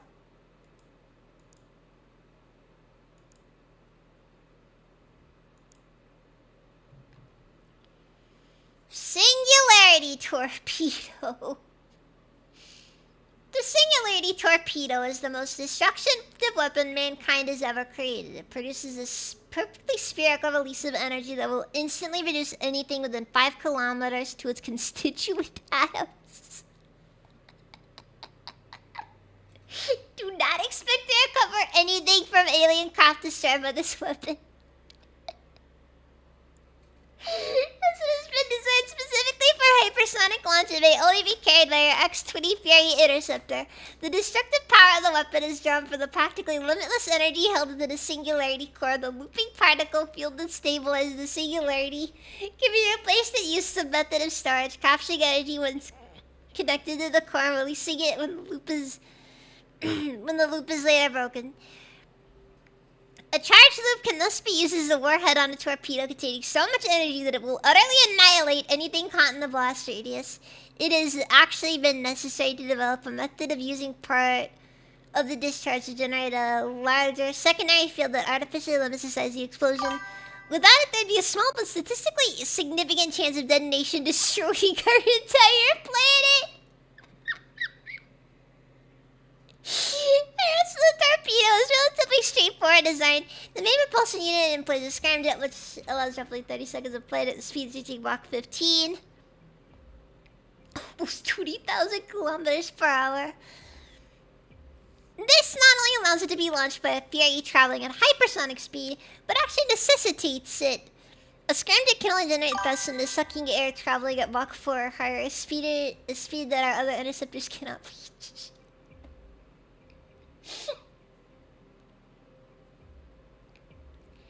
My god! There's overkill! And then there's just this!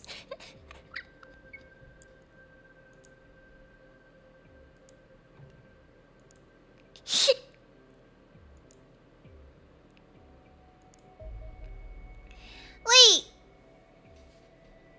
Like, just what the frick? So, based on what I gather, I will need only one of these.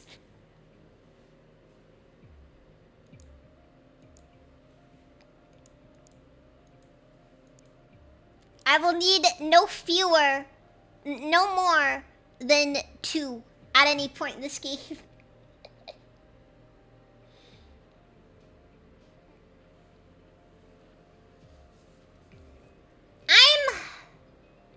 I'm impressed. I'm entertained.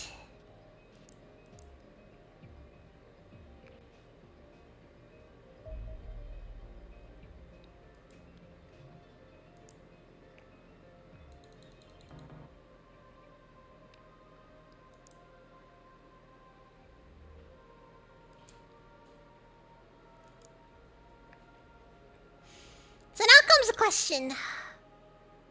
Who gets the Singularity cannon?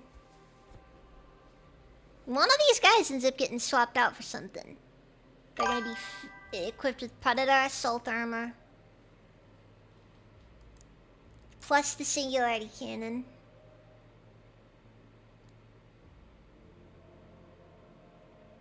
I'm gonna be honest.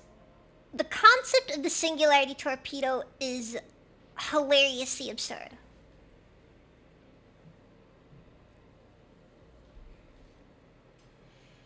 Stop it too, because anything more than one is honestly anything. So apparently they are so fast.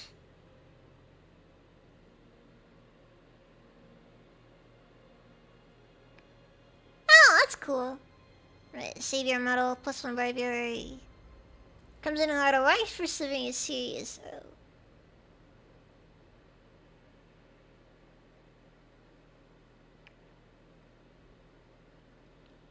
See here.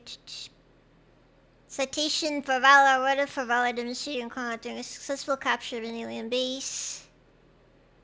Awarded for courage demonstrated in combat during the successful defense of a city against extraterrestrial terror forces. Awarded for elimination of 10 extraterrestrial aliens in combat. Interesting. I've actually never looked over what all these are. What if eliminating 5 alien combatants in a single operation? Most is not listening to be doing much, honestly. Order of Terror, awarded for elimination of 20 extraterrestrial units in combat.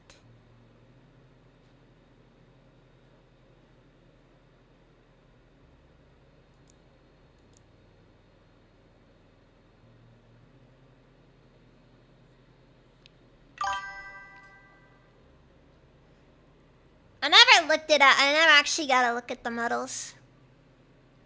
Anyways, so who gets swapped out? The Grenadier was my first guess, but you know what? One of our assault troopers, I think, is in a proper swap out.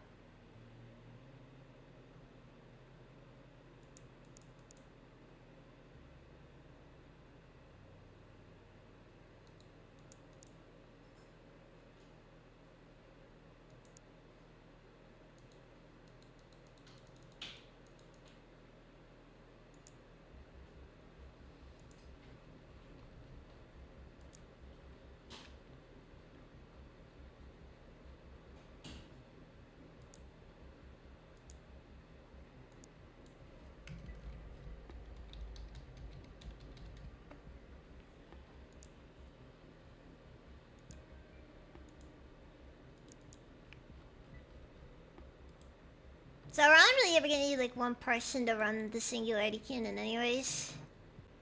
Oh god. May not be a terrible idea to have him.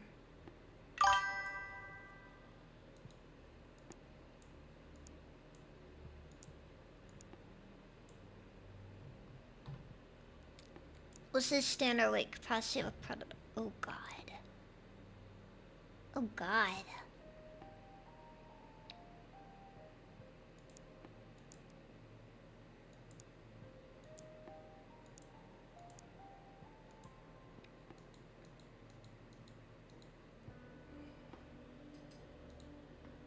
The singularity cannon is so heavy, it actually results in them being over encumbered, regardless of equipment.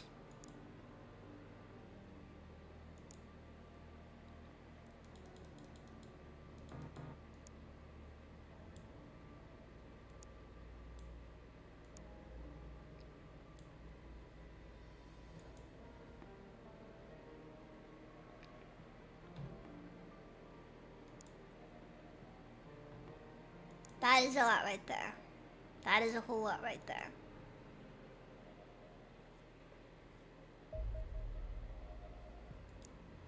Okay, go to base. Let's see, singularity, equip predator armor. Dude! Yeah, nah, you can't even hold the singular... Even with the predator armor equipped.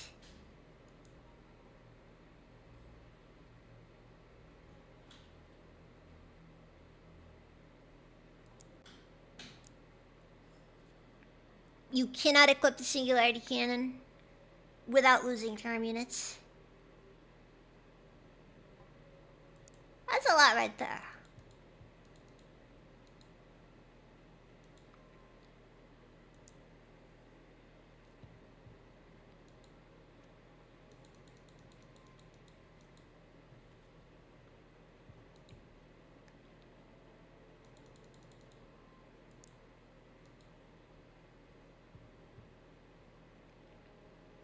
Okay, I think I have an idea of how the setup should work for this then.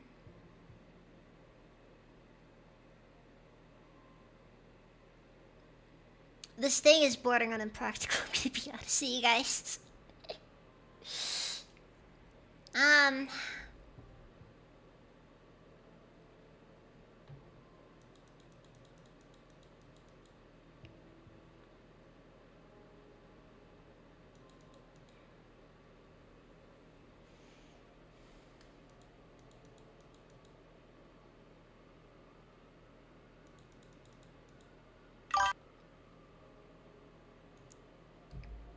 So then I'm gonna drop a save here. And I'm gonna test this real quick. Because I'm just really curious now how effective this is.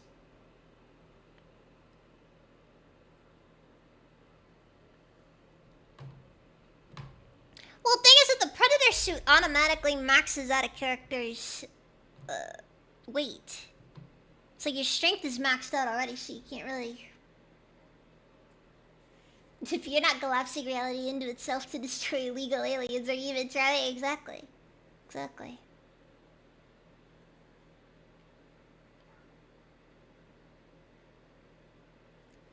I'll be honest with you, sir. I would expect us to have a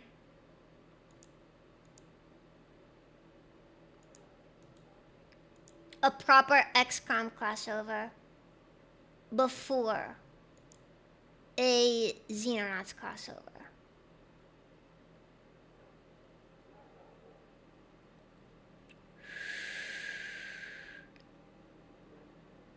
Okay. So this is something.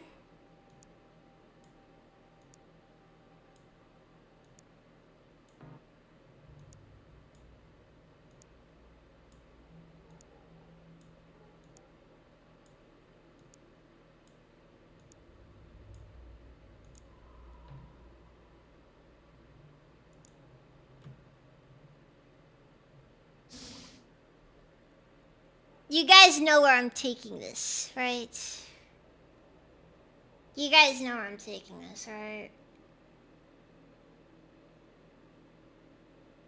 You know where this is going. Natural outcome.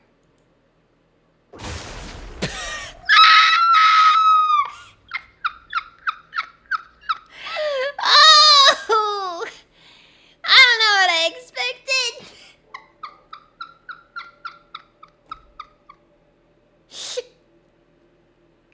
I didn't even think it left gear afterwards.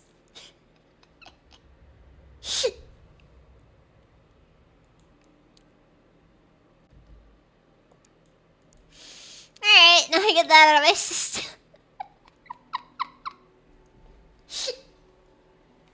So, important note 1. The singularity cannon does not freaking care. You know what the saddest thing though is? You can't put a singularity cannon on a tank. I see how the tanks are kind of always like a bit of an afterthought. Look, I had to see what the singularity cannon could do, and I did not disappoint at all. Okay, so I'm gonna just, before I head off, I'm gonna reconfigure the singularity loadout. So, I'm thinking singularity cannon plus 1 ammo. Plus 1. Plus 1.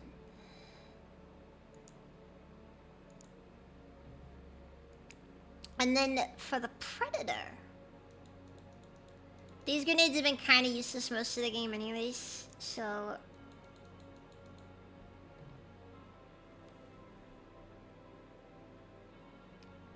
You know, the Predator basically act as the, I ain't using that anyways, doesn't matter. Equipment. Okay, I think that's as good as it'll get.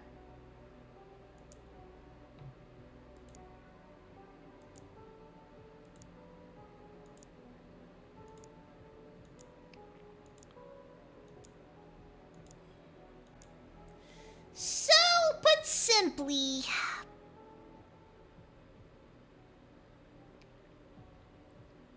the main concept of the singularity cannon is that if we want an alien to simply stop being,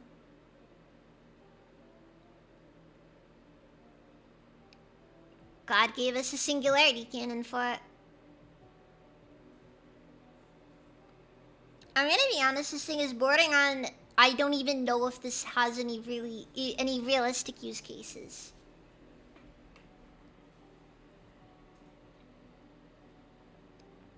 Unironically, that actually is one of my main concerns with this thing.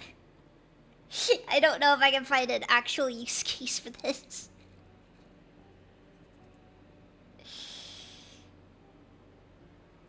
But hey, that is a problem for next stream.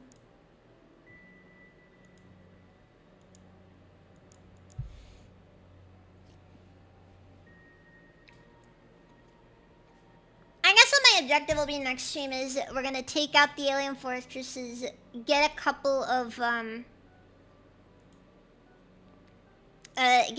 Furies made, because I'll be honest, you know what, I don't mind the Fury. The Fury looks nice. The Fury looks nice compared to the Marauder. The Fury looks nice. Use case number one, the IRS. My main issue with it is just like, it leaves nothing behind. Like, genuinely speaking, when using the singularity cannon, it's one of those, there's a good chance it will leave legitimately nothing behind afterwards.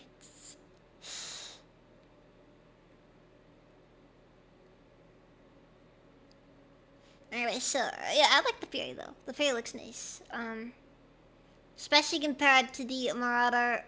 The Valkyrie is a whatever thing. I don't really care much for it, though. Never made a strike.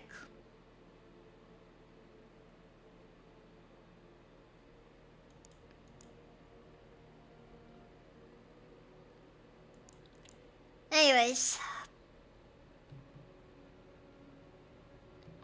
Look, we're gonna... The end is in sight. We have reached... Wait, hold on.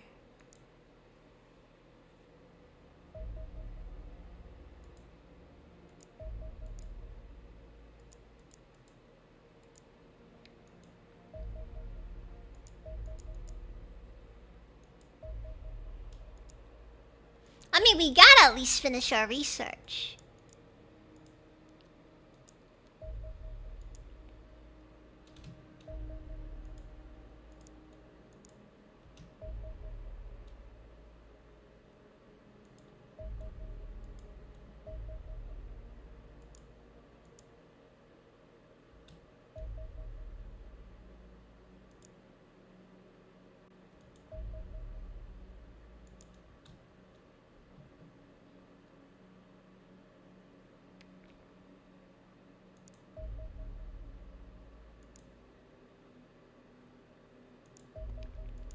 Because you guys know, I want to see what happens next. I believe that's the beginning of... My best guess is that has to be the beginning of the psionic track, but I have no clue. All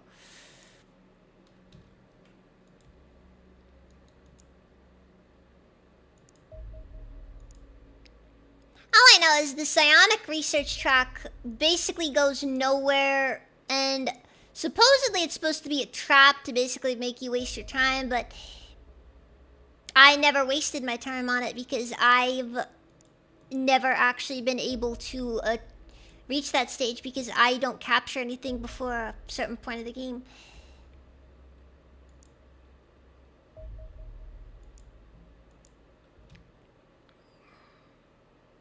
There really is something about the whole setup there. Gonna be honest. Gonna just be so crushingly honest there.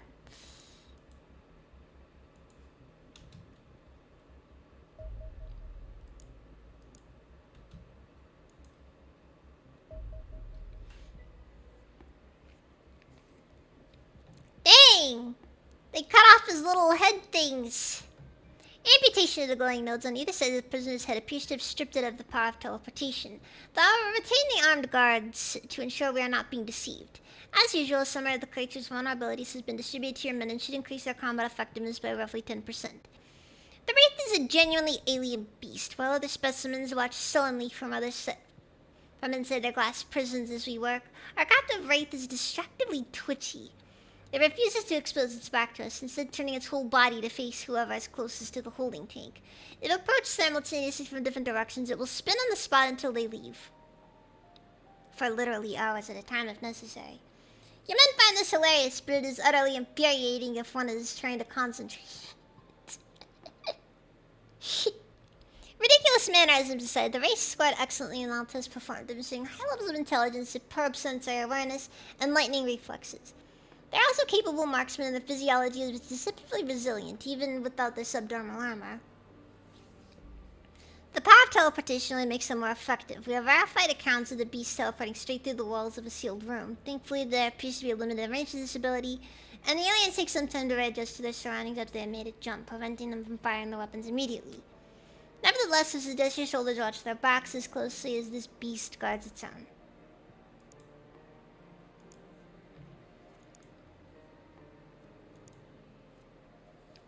Kind of figured they'd be psionics, but whatever. I guess maybe we just never were meant to figure it out. At any rate, that's all I wanted. Alright. Okay. So, this is the current situation. Next stream, I'll finish off dealing with the alien fortresses. I'll take out both of them. And, hopefully we'll have a Fury by then. And then, we're gonna go through, and we're gonna start up Operation Endgame, and hopefully not get the entire planet killed by Reapers. It's a hope. It's all it can be, though. Just a hope. Alright. Let's take a look at our raid options.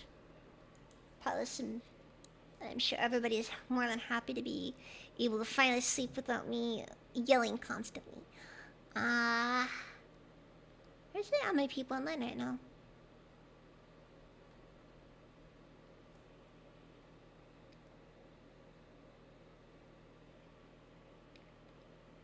Next stream to finish with Hideki Tojo started.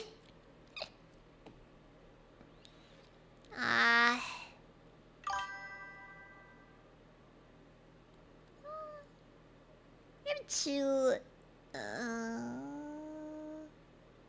leave it to Saria over on Twitch.